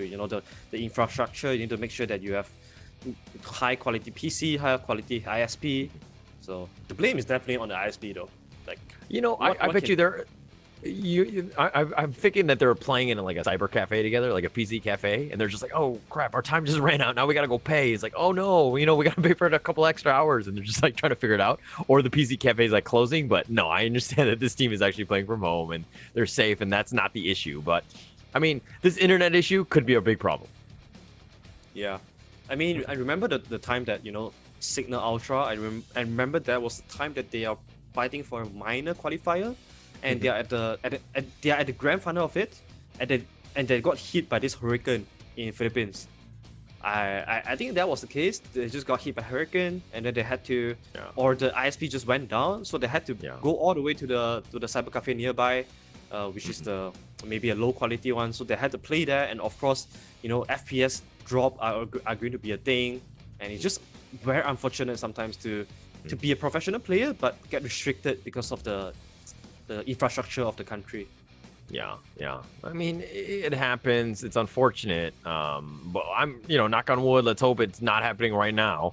But yeah, it's just it's potential, especially in SEA. Some countries don't have that infrastructure and that luxury, so to speak, of just having high speed, high quality internet all the time that's consistent throughout.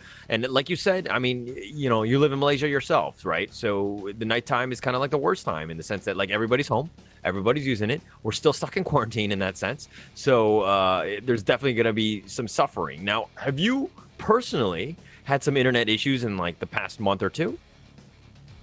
Very fortunately, I didn't have. So my internet has been pretty stable so far. Also because my house has only three person. My parents and me. Yeah. So we don't have a lot of people sharing the same internet. Yeah. So that's okay for me. And also I'm living in a landed place. So normally if you're on the landed area, your internet are better than the condos, are better than the apartments. So very fortunately I don't have the problem. So yeah. How about Singapore though? Singapore's actually good. Last time I went to Singapore was like 10 years ago. So I have no idea how Singapore is like right now. Actually, I would say it's pretty high quality, right? Like, I mean, I lived in Korea for a bit as well, and Korea was just like next level. And I think that Singapore, and that was like, years ago, right? And I don't want to put the actual timing in because then I'll age myself. But it was definitely a while ago where the internet speeds were like just high level, and I'd never seen that speed before, right? It was just Korea was just on another level, and I feel like Singapore is at that level now. right? Where things are just super consistent, and like now you have multiple telecoms that are doing pretty much providing the same service and the same speeds, and so it's very competitive and it's great for the customer. Cool. I haven't been to Korea, but I've heard that Korea they have free Wi-Fi everywhere. So when you go to the train, you have free Wi-Fi. And just casually walking on the street, you have free Wi-Fi too. Is that the case? Is that really the case? Okay. From what I know, I mean, they do. You're right. But the thing is that I've also heard that a lot of that they have like, yes, you have free Wi-Fi, but they're kind of like hacking your phone at the same time, right? There's security issues there, right? And so you have to be very careful with what you do. Like, yes, you can get free Wi-Fi. Yeah, you can use Google Map or whatever. You're lost and Google Translate and all that stuff, but you're paying a price. Nothing is really free in this world, let's be honest. And Korea definitely has that issue. So even when I was there and I was like, do I want to just do roaming for like 3 days? I was just like, nah, I'll just, pretend like, it's a time without any 3G, 4G and all that. So, and it's, you know what I mean? Like you just kind of live like that, but you're like, oh, all of a sudden I need to make a phone call or I need to, message someone. So you try to connect and you're like, people are like, don't do it. It's not worth it.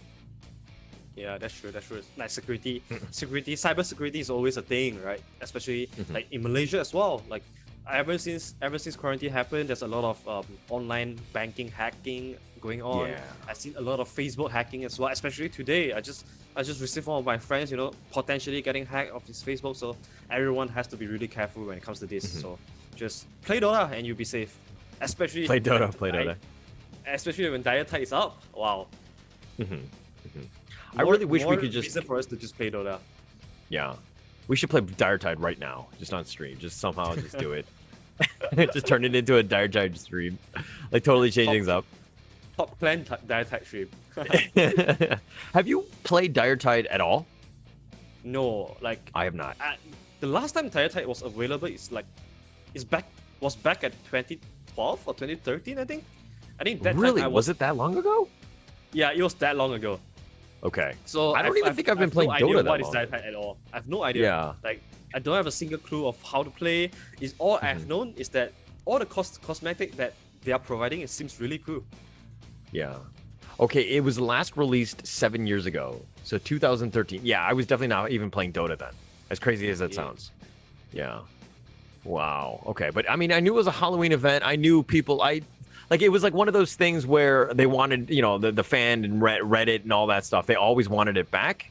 But it was like one of those things where I was like, I've never played it, so maybe ignorance is bliss, and like I don't really want it because I don't know what it is. Yeah, that's true. But I do believe that, in this really high stress period right now, everybody just kind of get tired of MMR sometimes. At least for myself, I'm a little bit tired of it already. So having a new form of entertainment being provided by Valve, at least I feel like Valve still care about us, Do they? Do they really care about us? Because that's what I don't know. hoping. I don't know. I don't really ask this question. I just hope so. Yeah. I mean, it wouldn't hurt for Valve to be like, "Hey, how you doing?" Like, you know what I mean? Like, I feel like Valve is like my dad. I've never heard of him. He doesn't ask me how I'm doing. Oh no, that's I'm just kidding. I had a great dad. I did not know how to respond to that for a moment. Because it might have been true. Yeah. What a terrible person you are. But yeah. All right. So let's wait a little bit longer. Let's kind of see what they're doing. Oh, okay. We're back in. We're back in the game. Okay. Wow. So we've got the heroes set up. It looks like we haven't lost a beat. Seeing as everybody, what is the first thing you do when you log into a game of Dota to make sure things are working? You use the chat wheel, and it looks like everything's in order because they've done that right away. So here we go. This is the game start. It's going to be match 4. We had a little bit of a delay, but we're here now, and we're happy to move on. Maybe into a game 5, assuming Galaxy Racer does not win this game. Yeah, I'm hoping that Galaxy Racer is not playing with a ping handicap, because we don't know whether they have fixed their internet or what. But let's see. I think we'll see. As long as Tuss starts missing his eye shot, we'll know that he's probably playing at 150 ping. Yeah. I would love to just be able to ask the players right now what their ping is, just to ensure that, it's kind of a level playing field. What is your ping, by the way, in Malaysia? I'm running at around 10 ping right now. 10 ping? That's sick. That's crazy. Yeah, that's pretty good. How about you? I like 9 or 10. Like it's like the pretty close. I mean, the server are Yeah. mostly at Singapore, right? So I think you have the best ping ever from Southeast Asia. So yeah, that's pretty good. Like just not to talk about other games, but I was playing Valorant once, and I'm not very good at this game, and I had like 9 ping, and people on my team were like, "Dude, you have 9 ping. Why are you so bad at this game?" And I was just like, "Oh snap! Why are you gonna be like that?" Yeah. So I don't like to advertise my ping at times. Why are you not immortal yet? Stop! All right. I told you that joke just to be open with you. You can't throw it back in my face. All right, but Q here hiding in the trees, and it looks like they're going to start Chaos Bolt into Arrow, and they're going to go. There's the Pango. They're looking for First Blood, and a TP from Destrus. He's going to Rage. He should be fine. He's going to back it up. Tag Team is going to be used. Destrus is going for Boom Bell. He's going for the weak one. There's no Swashbuckle, but he Fairy Fires. The Chaos Bolt is going to buy him time, and it looks like they've turned it around, and Destrus gives up First Blood to Mazaros, and there you go. First Blood to start things off. That's really unfortunate for Destrus because he also TP'd down to the top lane. So he has to literally walk out to the bottom, either the top lane or the bottom lane right now. But that was a beautiful setup coming out from Trust. Just Mirana hiding all the way at the top, just having the best arrow angle. And meanwhile, bottom side, KYXY is gonna have a sweet one-on-one with Jackie here. I don't think there's a lot Jackie can do to KYXY. Top lane though, Ghost has to be really careful here. He got the level 1 rage too, so doesn't really have the feast to heal up from the creeps. Boom Bell is in the bottom lane now, and I guess that's one way of kind of mitigating the fact that Pango might not be the greatest 5. You look for First Blood top, you did get it, you did secure that. Now you're in the bottom lane, but you're level 1. He's triple your level, so to speak, and KYXY is just gonna man fight Boom Bell here. All right, Boom Bell gets to level 2, so this is the first pick of Pangolia. You can start right clicking with the enemies or support of the core and hoping to get the lucky shot. And once you get that, there's just no way the opponent can just trade heal with you. And this is what he's doing against Tusk. Unfortunately, because of the First Blood, Tusk is still sitting at level 1 compared to the level 2 Boom Bell. Yeah, and I mean Tusk is here. Tusk is actually gonna make the pull. Boom Bell got kind of thwarted away, so to speak, but it looks like KYXY has done a good job. I mean, that Blood Right just pushes out the lane so that you've got the perfect amount of spacing so that you can do those proper pulls. So it just makes your life a lot easier as a position 4, but it looks like Ghost and Mazaroth here just kind of trading shots here. Ooh, Fearless, what? A solo kill with Alacrity. He's styling now. It's level 4 solo kill. And yeah, just the Lightning Storm and the stun are able to just take the First Blood.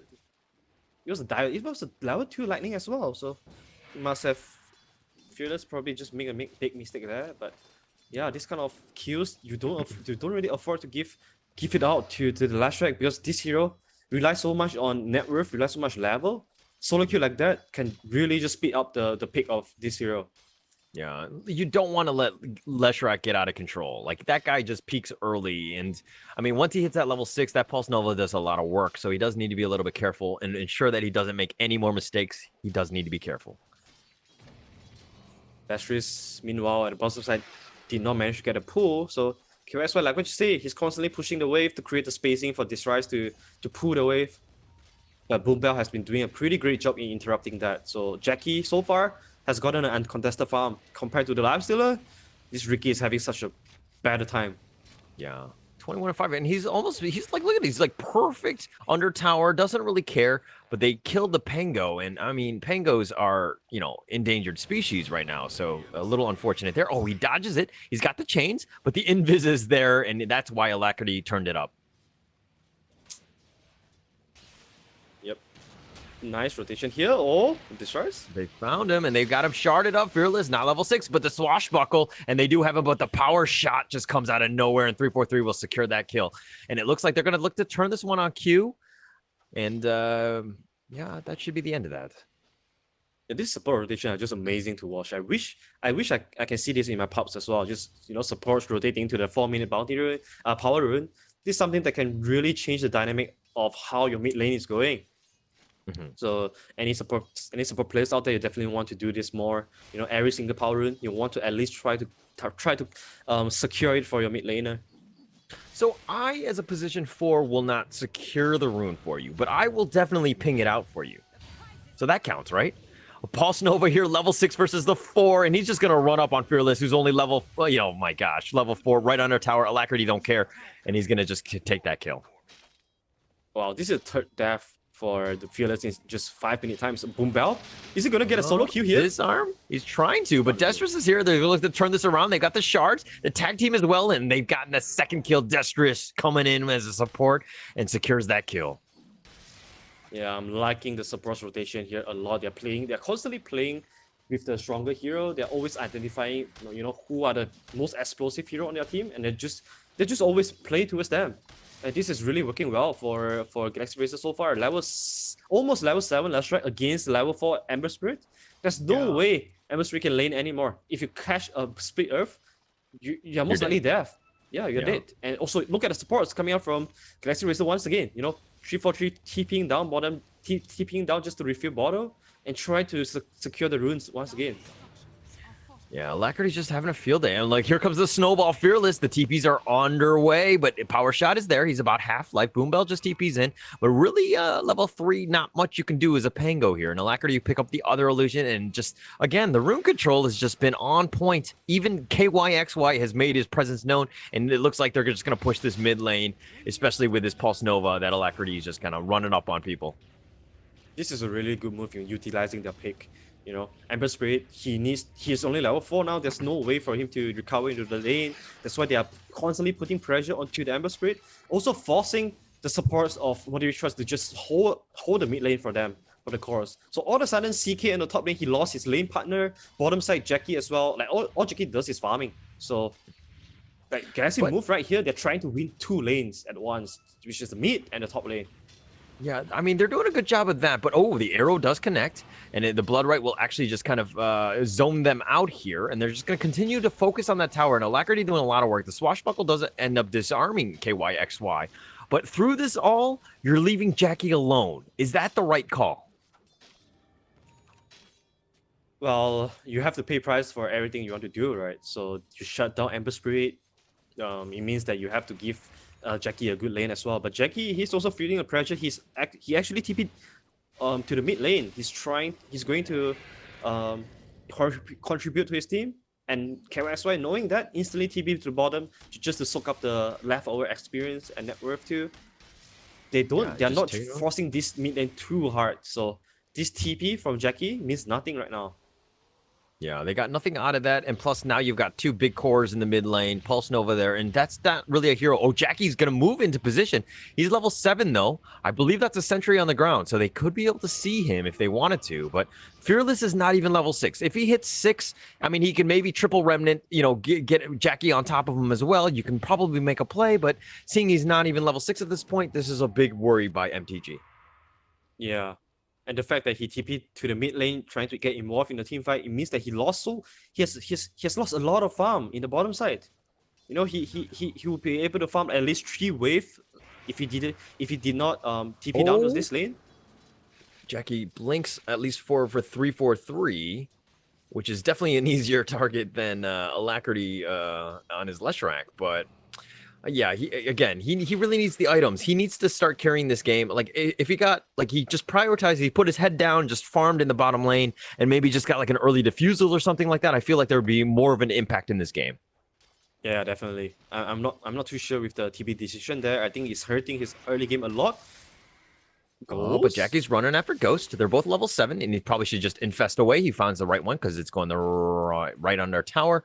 He's just going to chill there, wait for reinforcements, and it looks like Mazaros is just going to continue to farm, but he's second in terms of net worth, so let's give him a little bit of credit. It's not like he's completely fallen off or anything. Yeah, but he could have done so much better, though. That's the second TP rotation that he did not get anything from. Ghost should not be pressured too hard in this top lane. In mid lane, they are going to take down this tower. Yeah, Fearless, not much you can do. He has to remnant to safety, and yeah, they take an easy T1 at 9 minutes. Is this worrying as MTG? Definitely. This opens up so many space for Galaxy Racer to play fast, to invade the jungle. Especially you have Galaxy Racer. They have a really good hero in doing that as well. The Tusk and the Wind Ranger. These are heroes that can really punish positioning. And Lashrak, once he left the mid lane, he run instantly to the bottom side. So they are looking to just push down this bottom tower as well. Ember Spirit, he's taking his time to recover. He just hit level 6 at 10 minutes mark, and Kalakriti is just abusing the timing right now to push towers. I'm liking this movement a lot. Yeah, the glyph here, they actually have to moonlight as well. Q just to keep himself alive, just trying to farm it off, just making sure that it's safe. I mean, yeah, they have 3 heroes bottom, but all it takes is a glyph and a moonlight, and it kind of just scared everybody away. 343 is just sitting at the mid lane to soak up this leftover experience. Meanwhile, Lashrak, top lane, Open should be alright. wounds. Yeah, I mean, there's no way he kills him, right? He's just 2 remnants as well. But Fearless has kind of had a pretty rough start to this game. I mean, if we're looking at just, MTG in general, top 5, he's 5th or 6th place, excuse me. So not the greatest in terms of what Fearless has done for this game so far. Yeah, the game is going to be harder when Lashrak even complete his U Scepter, which is right now. So there's a lot of synergies that can do with it. Use into Blood Rite, into Split Earth. There's a lot of space to a lot of ways to punish this elusive hero coming out from Trust side, and instantly with the freshly picked up U Scepter, they are making a smoke towards bottom side. Will they catch the CK or will they get the Ricky? This is not you gotta focus, Jackie. I think you need to just constantly just make you see him on the map because he's farming here, right? If they got the dust, somebody's got to have it. The Yules, this will start it off. The Earth Splitter into the Blood Rite. Yeah, this guy's been silenced and he's been destroyed there. Very easy kill. Well done by Galaxy Racer here.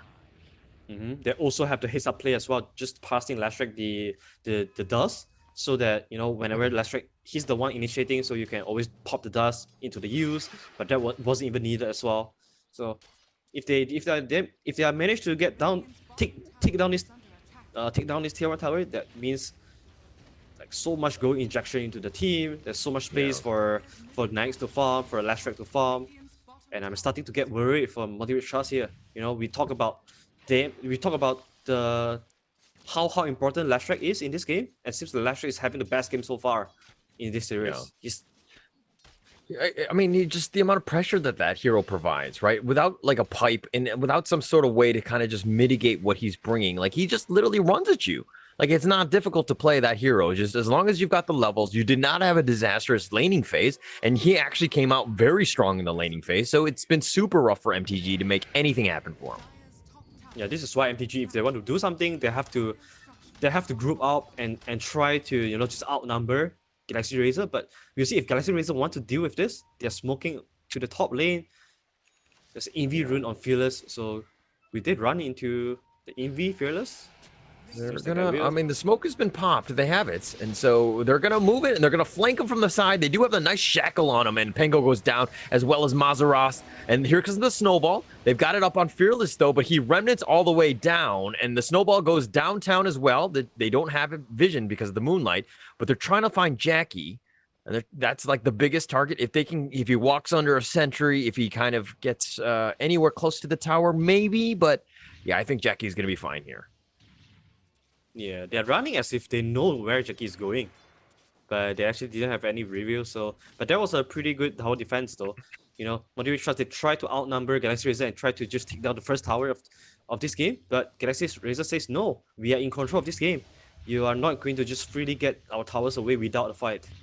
And I like that response coming out from Galaxy Razor, because this is definitely the time they want to force issue against Motivate Trust Gaming, especially Ricky did not have the diffuser timing yet. So if they want to fight on Trust side, this is not the optimal timing for them. Yeah. And Ghost here just stacking both of those camps, just going to farm them up. He's got armlets already. He's looking to probably get Halberd next, I think. But yeah, there's a little bit of stack here, and 343 is looking to just steal this one. This stack here, he's with just kind of his butt buddy in the sense of Destrus nearby. Yeah, 343 is going to put down the deep orbs, but... Oh, but he's the swashbuckle there, and the rolling boulder is going to be used. Reality Rift, the arrow is completely off the mark, though, and he did not expect that. But the Chaos Bolt, and they should have enough damage and the stuns to just kill 343, who was just doing a spying mission of sorts. Yeah, he did not expect Boombell to be there at all. Like Boombell just casually sitting there, spying on 343, and 343 wanted to drop a deep orbs, but yeah, giving a free kill away to Trust. And boom bell. Ooh, Rupture, they got him. And speaking of which, of just trying to, they got the snowball. It gets and it hits him on the Arteezy cliff. He's been silenced, but the reality rift is there, and he gets the walrus punch from the low ground. But Destris is getting very low himself. Mazaros is looking to fight this. He has the mech, and he just kills the Pengo on the cliff. And it looks like their Ghost is nearby, and they're trying to chase after him. Ghost, not sure which way to go. He gets chained up. They back up here. They're just trying to take away at least the vision here that was provided by the Pengo, but that's pretty much the end of that. Yeah, pretty good 2 kills going to the way of Motivate Trust, but does it really matters a lot? I guess with Jackie taking down the top towers, all the space is worth it. And now finally Jackie finish up the Diffuser Blade, and this is the timing that they have been waiting for to fight. They are fighting lineup, so if you don't fight, they are really not the best when it comes to defending. So they definitely have been waiting for this moment for quite a long time. But this is where, you know, Motivate Trust, you know that they are going to make some smoke gangs and try to punish the over aggressiveness coming out from Galaxy Razor. Yeah. And Fearless here gets shackled. 343 with the power shot into the blood, right? And they've got the focus fire, and the arcane one is pretty sweet looking, but not actually enough damage to kill him. Ghost dodges an arrow, rages up, and he's just like, yeah, I'm going to take it all out on these little neutral creeps here. Looks pretty scary there, though. I think they have good ways to just shut down Nikes. But Ooh, Jackie, the shackle, but only on the creep. He's like, yeah, you got that creep bad, but he gets arrowed in return. And the blood right is there, and Ghost is nearby. So if anything happened, he has his buddies to help him. But 343 trying to get cheeky with the shackle, misses. And they've got the nice little earth splitter, and they've got Tusky solo the snowball for now. Mazaros been shackled here, and they're trying to run. They've got Ghost infested, and here comes Jackie. He does have the defusal. He's going right for 343. That's the first kill, and it looks like he's getting gone on right here, but can he get away? No, we cannot. Jackie down for 36 seconds. No buyback. Mazaros was running for his life, just trying to save Jackie, but not enough, and he's been stunned. Oh, Fearless. The swashbuckle, and they're looking to turn this, and they do get... Q gets a double kill here, and they've got Ghost where they wanted. This is a 4v1, but can he fight through all of this? Is this like Arteezy where he goes for everybody? He rages up. He's trying to fight this. He's got armlet. Gets it, but he actually toggles incorrectly. I mean, the burst was there, and they end up killing him. And this is a triple kill going the way of Q. Yeah, this is Galaxy Razor overextending their lead here. They only have 2k lead, so they still need to be very careful in how they approach the fight.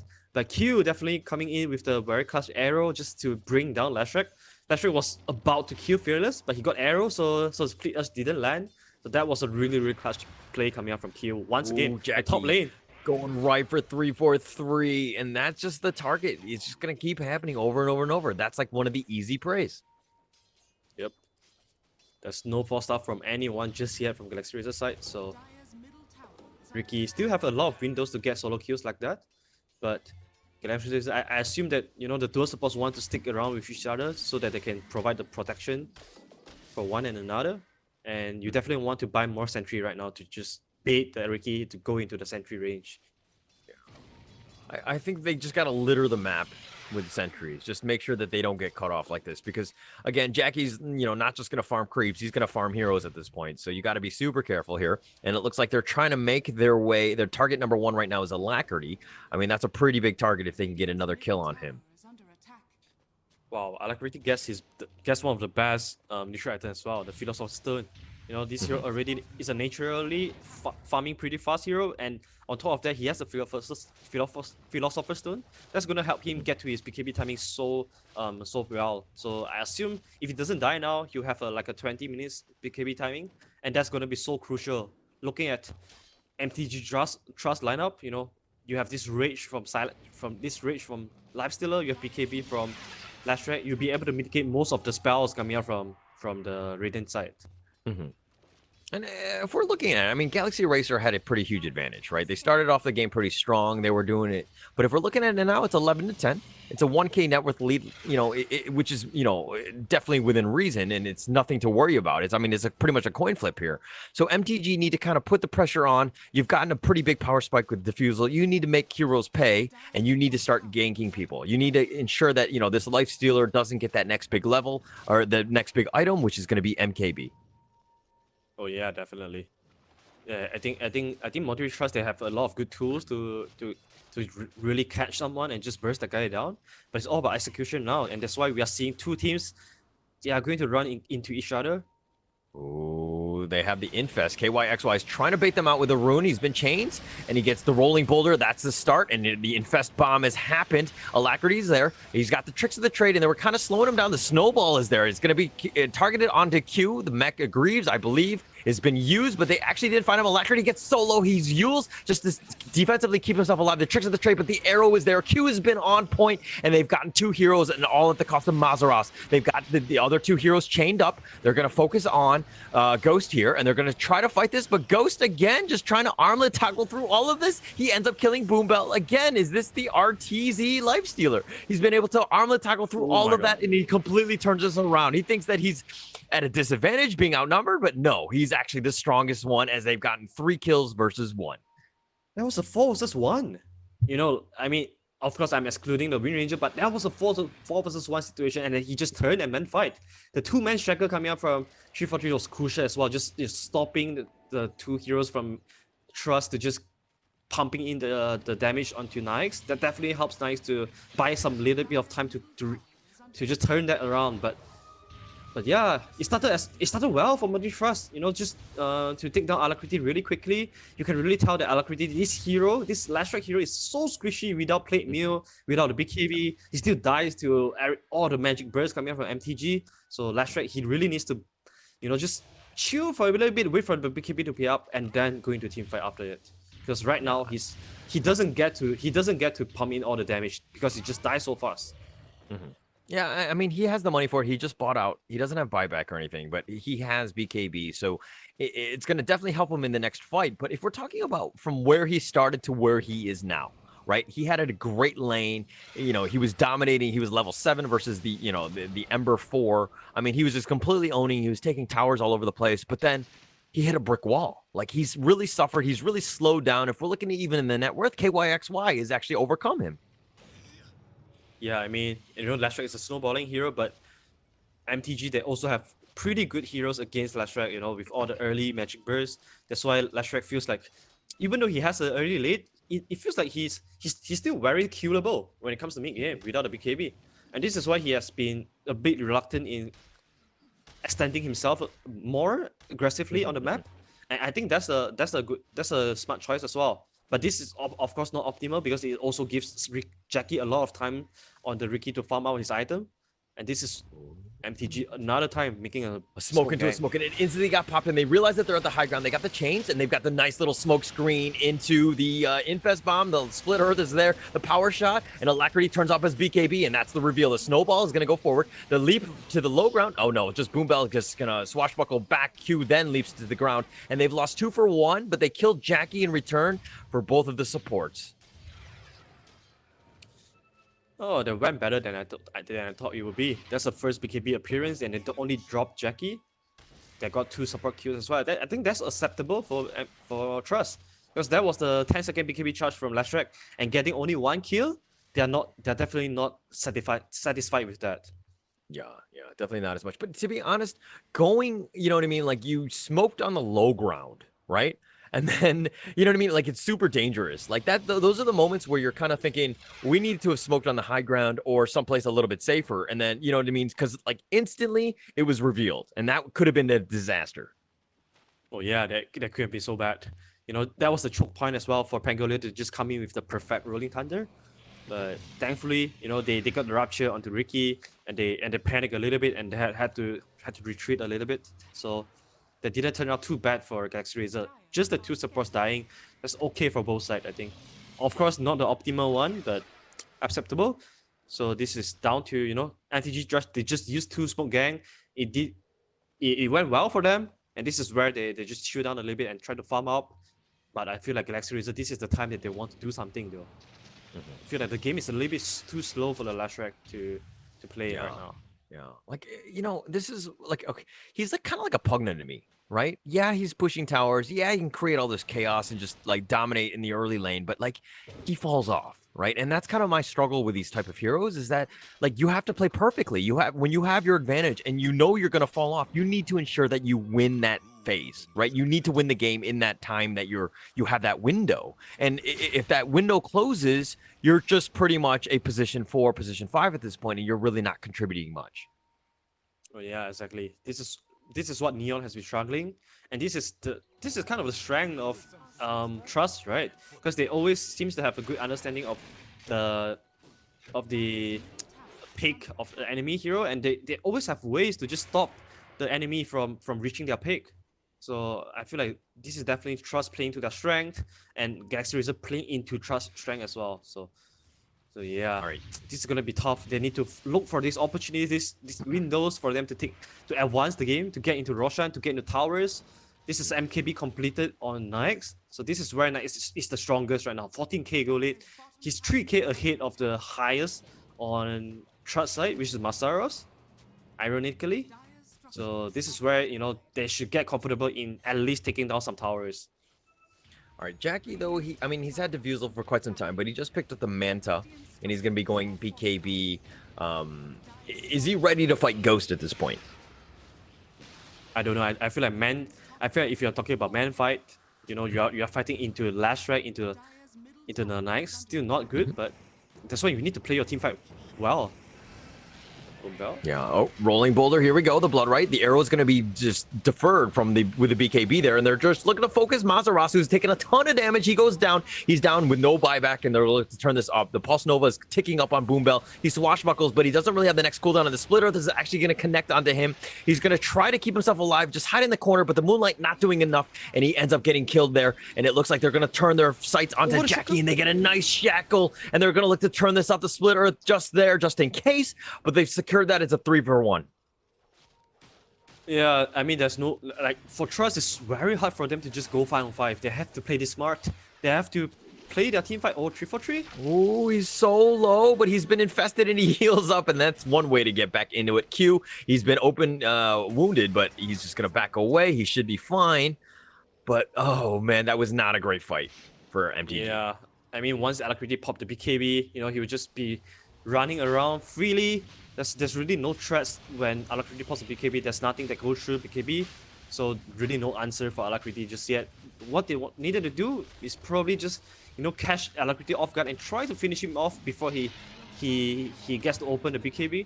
I think that's the way for them to win team fights. They have to play this smart. They're so close, and oh my gosh, Q has the leap twice just to get away here. They got to be super careful. Oh, the Clumsy Knight is going to be committed. Force Staff is going to keep KYXY in a better spot, and they're going to go for Alacrity. He's been disarmed. He turns it around with a BKB. The nice two-man shackle. They got Mazaras to start things off. The Snowball is going to go through all of those heroes there, and they've got Alacrity inside of it, and they've gotten Mazaras down for 51 seconds. They get the Walrus Punch just on the illusion, though. Boombell's looking to fight this week. It's power shotted in the face, and that's one way to deal with a Pango, and Q is running for his life. He leaps away, and it looks like he's going to leap again, and he does get away. The sustain is pretty strong on the side of Galaxy Racer. You might not think of that, but the Snowball save coming up for Destroys, the Guardian Grief from KXY, and of course, most importantly, the Infest Heal. The Infest Heal is hitting up to 800 damage for Alacrity. So there's so many instances that Alacrity was going to fall there with Aegis, but he just get healed up all the way. Especially when after he gets the Bloodstone, he's gonna have so many sustain going to the team fight. It's gonna be super tricky for Trust to bring down this little ponytail here.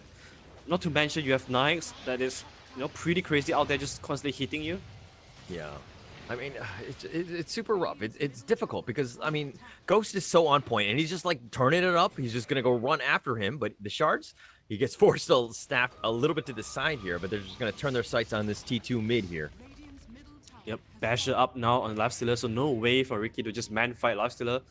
I feel like Ricky, he has to get BKB now, or if he doesn't want to get BKB, he needs to be avoiding team fights. He needs to just jump to the back line all the time and try to avoid both the Lifestealer and the Last Track, while also avoiding getting ruptured by KXY. So it's definitely a hard Ricky game so far until the BKB is up.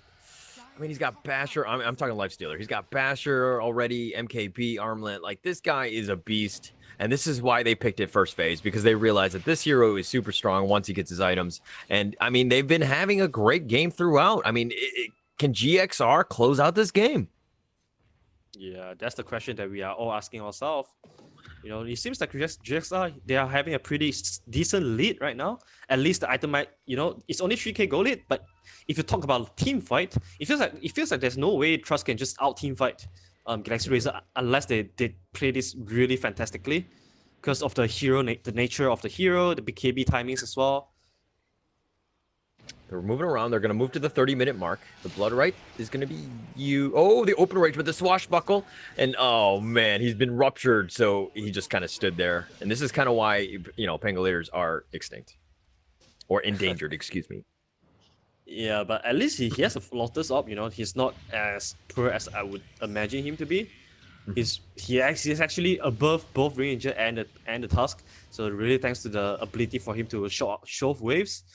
He's getting quite a good number of farm. And Q at the top lane, meanwhile, there's no rupture, so KRXY is just This walking. is super awkward. They're just like running with each other, and he's like, I'm going to deal with these creeps. And KYXY is like, I'm just going to avoid the arrow, let the creeps kind of provide all the vision. The Bloodright is there, and yeah, he's just going to TP away.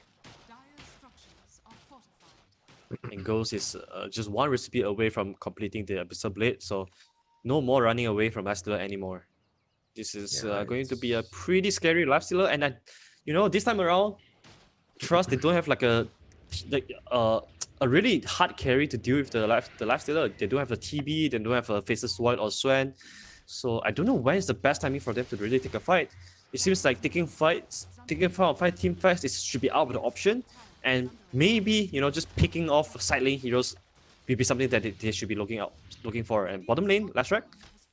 They're trying to find him. I mean, the Illusion's going to scout him out. They're going to try to focus on that. But it looks like Ghost is just going to solo this T3, Rage up, do a lot of chunk damage in terms of this tower, and then just back away when Rage is up. He pops into the Bloodseeker with Infest, and he just backs off.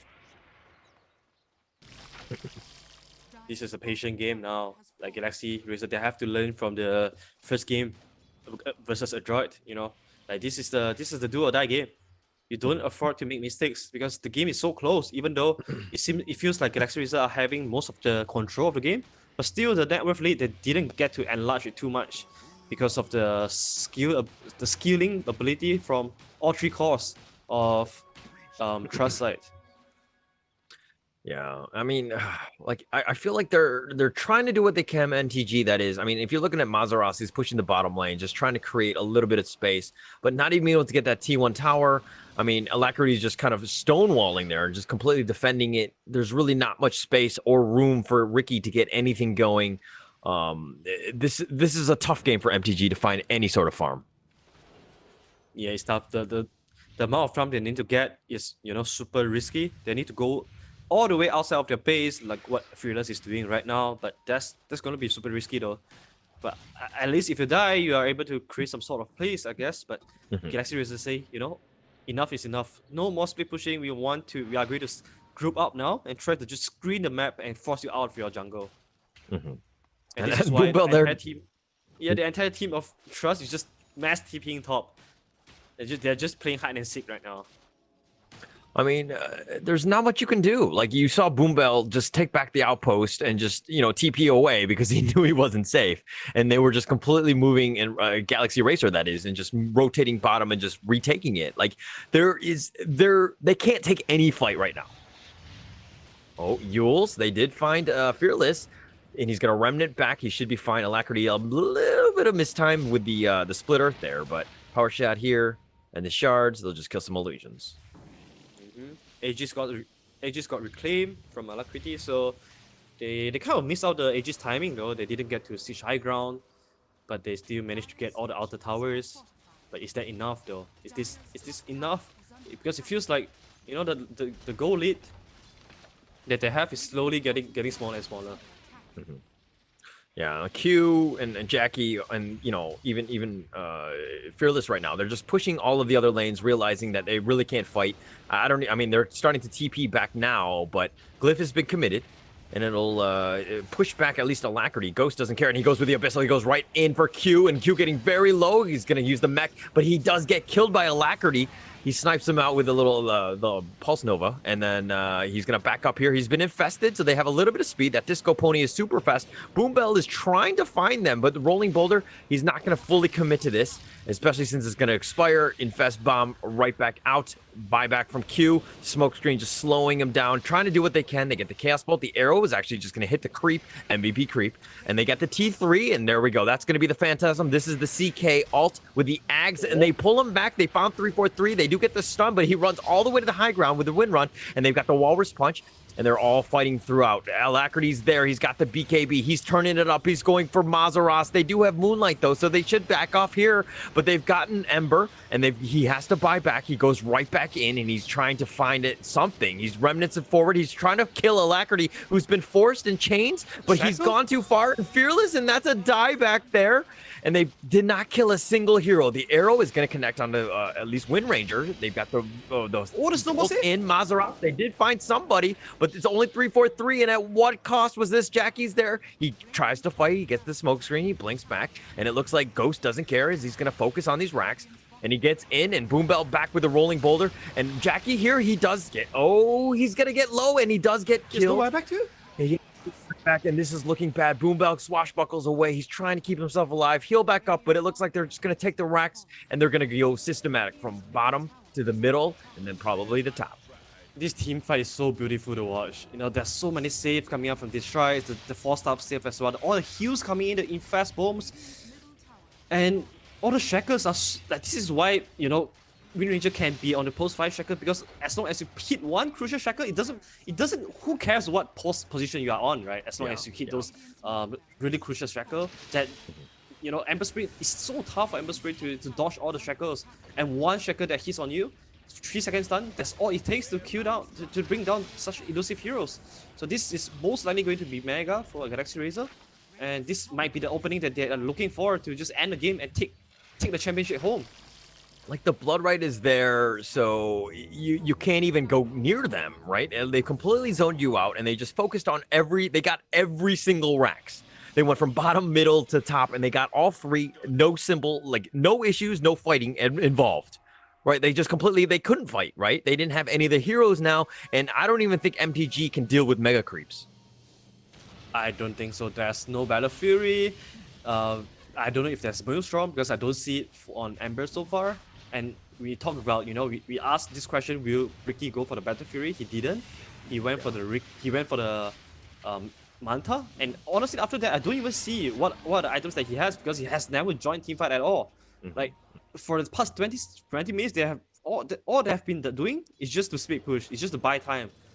And it seems like, you know, once Galaxy Ranger really just man up and group up as 5, there's just no fighting back against that route. Yeah, I mean, if they're pushing with Megas at this point, they got the smoke to cover the tracks. KYXY is in the lead right now, and I mean, they're just dropping ward sentries, just trying to find something, and it looks like they're just going to focus their attention on the T4s. And the chat wheels are there. Oh, but the arrow does connect if there's anything, but the Blood Right is there, and I don't even know if they're going to fight this. They got to do one last hurrah, right? This is the last attempt. This is your tournament life at stake. This is it, and Jackie goes right in, and he gets abyssal, and he gets instantly, he somehow survives. Tricks of the Trade is there. Moonlight is going to be committed, and now he goes down, and that might have been the game right there. The Earth Splitter is going to miss. Alacrity is going to connect. The Snowball, the Mazaros is trying to fight, even with the Moonlight. It doesn't really matter with the Walrus Punch, and he says, Hadouken, and he kills him. Fearless is getting run up here. He gets shackled to the only tree there. And GG has been called. Galaxy Racer with the win, 30-16. And again, Galaxy Racer, they were not the favorites in this game, but they are your grand champions for Top Clans 2020. Yeah, I almost never seen anyone put Galaxy Racer onto their top 3 prediction. I have to be honest, I didn't as well. You know, my top 3 were a Droid, Neon, and Trust. But this is definitely Galaxy Racer coming in, putting down a statement saying that, you know, we are on the rise. Like you say, we are on the peak right now. I hope that this is not the peak of Galaxy Racer. I hope that this is just the journey towards their peak, because I feel like there's a lot of potential that this team can show to us. Especially once Galaxy Racer, their teamfight coordination is beautiful. Something they need to fix is a little bit on the disciplinary when it comes to high ground defense, and also hero pool of Alacrity. If he can improve on that, I think he'll be able to do wonders with this team. like we just saw so much growth in this league itself. Like in the beginning, they were kind of like shaky. They weren't exactly 100%. This is one of those highlights of one of those fights here. This is where Boombell thought, or Destris thought he was going to get Boombell, but Boombell just gets barely away. That Chaos Bolt from Mazaros, and that's going to be the first blood there. So that's going to be the mystery chat. But back to Galaxy Racer. Like I saw these guys and I was like, this is a very, this is a team that's really on the rise. They're starting to get better with each and every game that they've been playing. They've been doing really, really well. And here's another kill here. And then this is where Ghost just runs up on Mazaros, just outfights everybody. And he's becoming this like unkillable machine that nobody really wants to fight. He's like the Terminator, just killing everybody and taking names. And he looks, look, 1v4. He's like turning it up. Let's go. And like, I mean, he's trying to fight this. He goes through Armlet. He gets the rage. He gets a kill there, the double. And then he does end up messing up a little bit here. And then he gets caught out with the vessel. And then, yeah, the star showing right there. And then Q will just get that kill. So Q actually gets the highlight in that one, but that could have been very close. But yeah, I mean, Galaxy Racer, these guys are starting to peak. And these guys are going to be a force to reckon with in SEA. But yeah, the lucky viewer for this one's going to be Vin Resurrection. And Mark Kelvin Lazo, congratulations. We'll reach out to you, get you your Dota 2 cosmetics. Yep, I actually love this, this lineup from Galaxy Racer. I think the team composition is really scientific because you have you have veteran with experience, you have captain 343 with the brain, and you have really three young players with high skill as well. Both Destris and Alacrity are 10k player. Ghost is like 9.5k, so definitely the mechanical skills are there. So well deserved for Galaxy Racer. I hope to see more of them. And before ending this, we'll go in to see who's the MVP for Galaxy Racer. Who do you think it is? I feel like everyone played really well. Everyone played well, but I think it's gonna go to Ghost because it's a core and he has KDA and he didn't die. It's got to go to Ghost, right? Like that's all they care about. They don't care about the support players. Oh, but it's Alacrity. Okay, nonetheless a core. 8-2 and 15, 76%. I'm kind of mixed on this one. I felt like Galaxy Racer, just in general, their team played really, really well. Not to kind of diss what Alacrity did, and he had a great start, but there was that kind of like that mid game where it was kind of like he fell off a little bit. Yeah, but early game, the three kills that he generated onto the Amber Spirit early on, before 5 minutes, that was really, really crucial. Just to shut down Fearless, and we all know how important he is to the team. He's the one creating space. He has a very similar role as Alacrity as well. So shutting down him definitely opens up the right track for his team to follow up. Yeah, just a great game. I mean, we just kind of saw the power of what SEA teams bring, right? Yeah, there might be some throwaway times, but in the end, if you're talking about the grand finals, there was none of that throwing. There was none of that issues. There was none of that hesitancy that we even saw in the first series against Detroit. Like, this team is improving as we see them, right? We saw many games of them today. I think we saw a total of, 7 games tonight with just that team alone, right? We've seen them grow from the first game to the 7th game, right? They're completely a different team. Yeah, for the first game, really shaky plays, really a lack of disciplinary play until and then after a couple of that, after it, just they've done so much understanding and improvement in draft, to the plays, to coming out with new heroes as well. The Dragon Knight, Lashrak from Alacrity. These are not the common hero that he played, but he's still making work. So these are really something that a lot of the teams out there can learn. The creativity is coming in handy, but all in all, just the learning that they have been doing is really what brings them to the championship. All right, so let's just see the bracket one last time before we call it a day. And it's going to be MG Trust just making its way into the winner's bracket. And we thought that they were going to be the favorite, but Galaxy Racer was like, no, we know how to beat you guys. And they proved it in the grand finals right there. And they end up being the champions for Top Clans 2020. So congratulations to Galaxy Racer once again. Big ups for them in the fact that they were willing to play in the tournament. So yeah, I mean, a big shout out to that. Thank you so much, Arthur. Again, it was a blast being able to cast with you for this entire month. We got to see all of that. Please do give this guy a like, subscribe, follow everything. Leon Arthur Dota. You can find him on Facebook. You can find him on Twitch, and you can find him on OnlyFans. Please do give him a shout out. You can find me at Holler TV. You can find me on YouTube and Twitch as well. And again, thank you so much, everyone. Top Clans, viewers, everybody at home. Any final words, Arthur? Yeah, I'm just glad that Top Clans, they have never done Dota before, but they see the potential in Dota, and this is where the Dota fans should be reciprocating returning the favor, returning the love to top clans. So make sure you guys give some subscribe, give some love to top clans so that we see more of Dota events from them. All right. Okay. All right. And with that said, we'll send it back to the host, Poppy. And thank you so much. We will see you guys next time. Signing out. I'm Hauler. This is Arthur.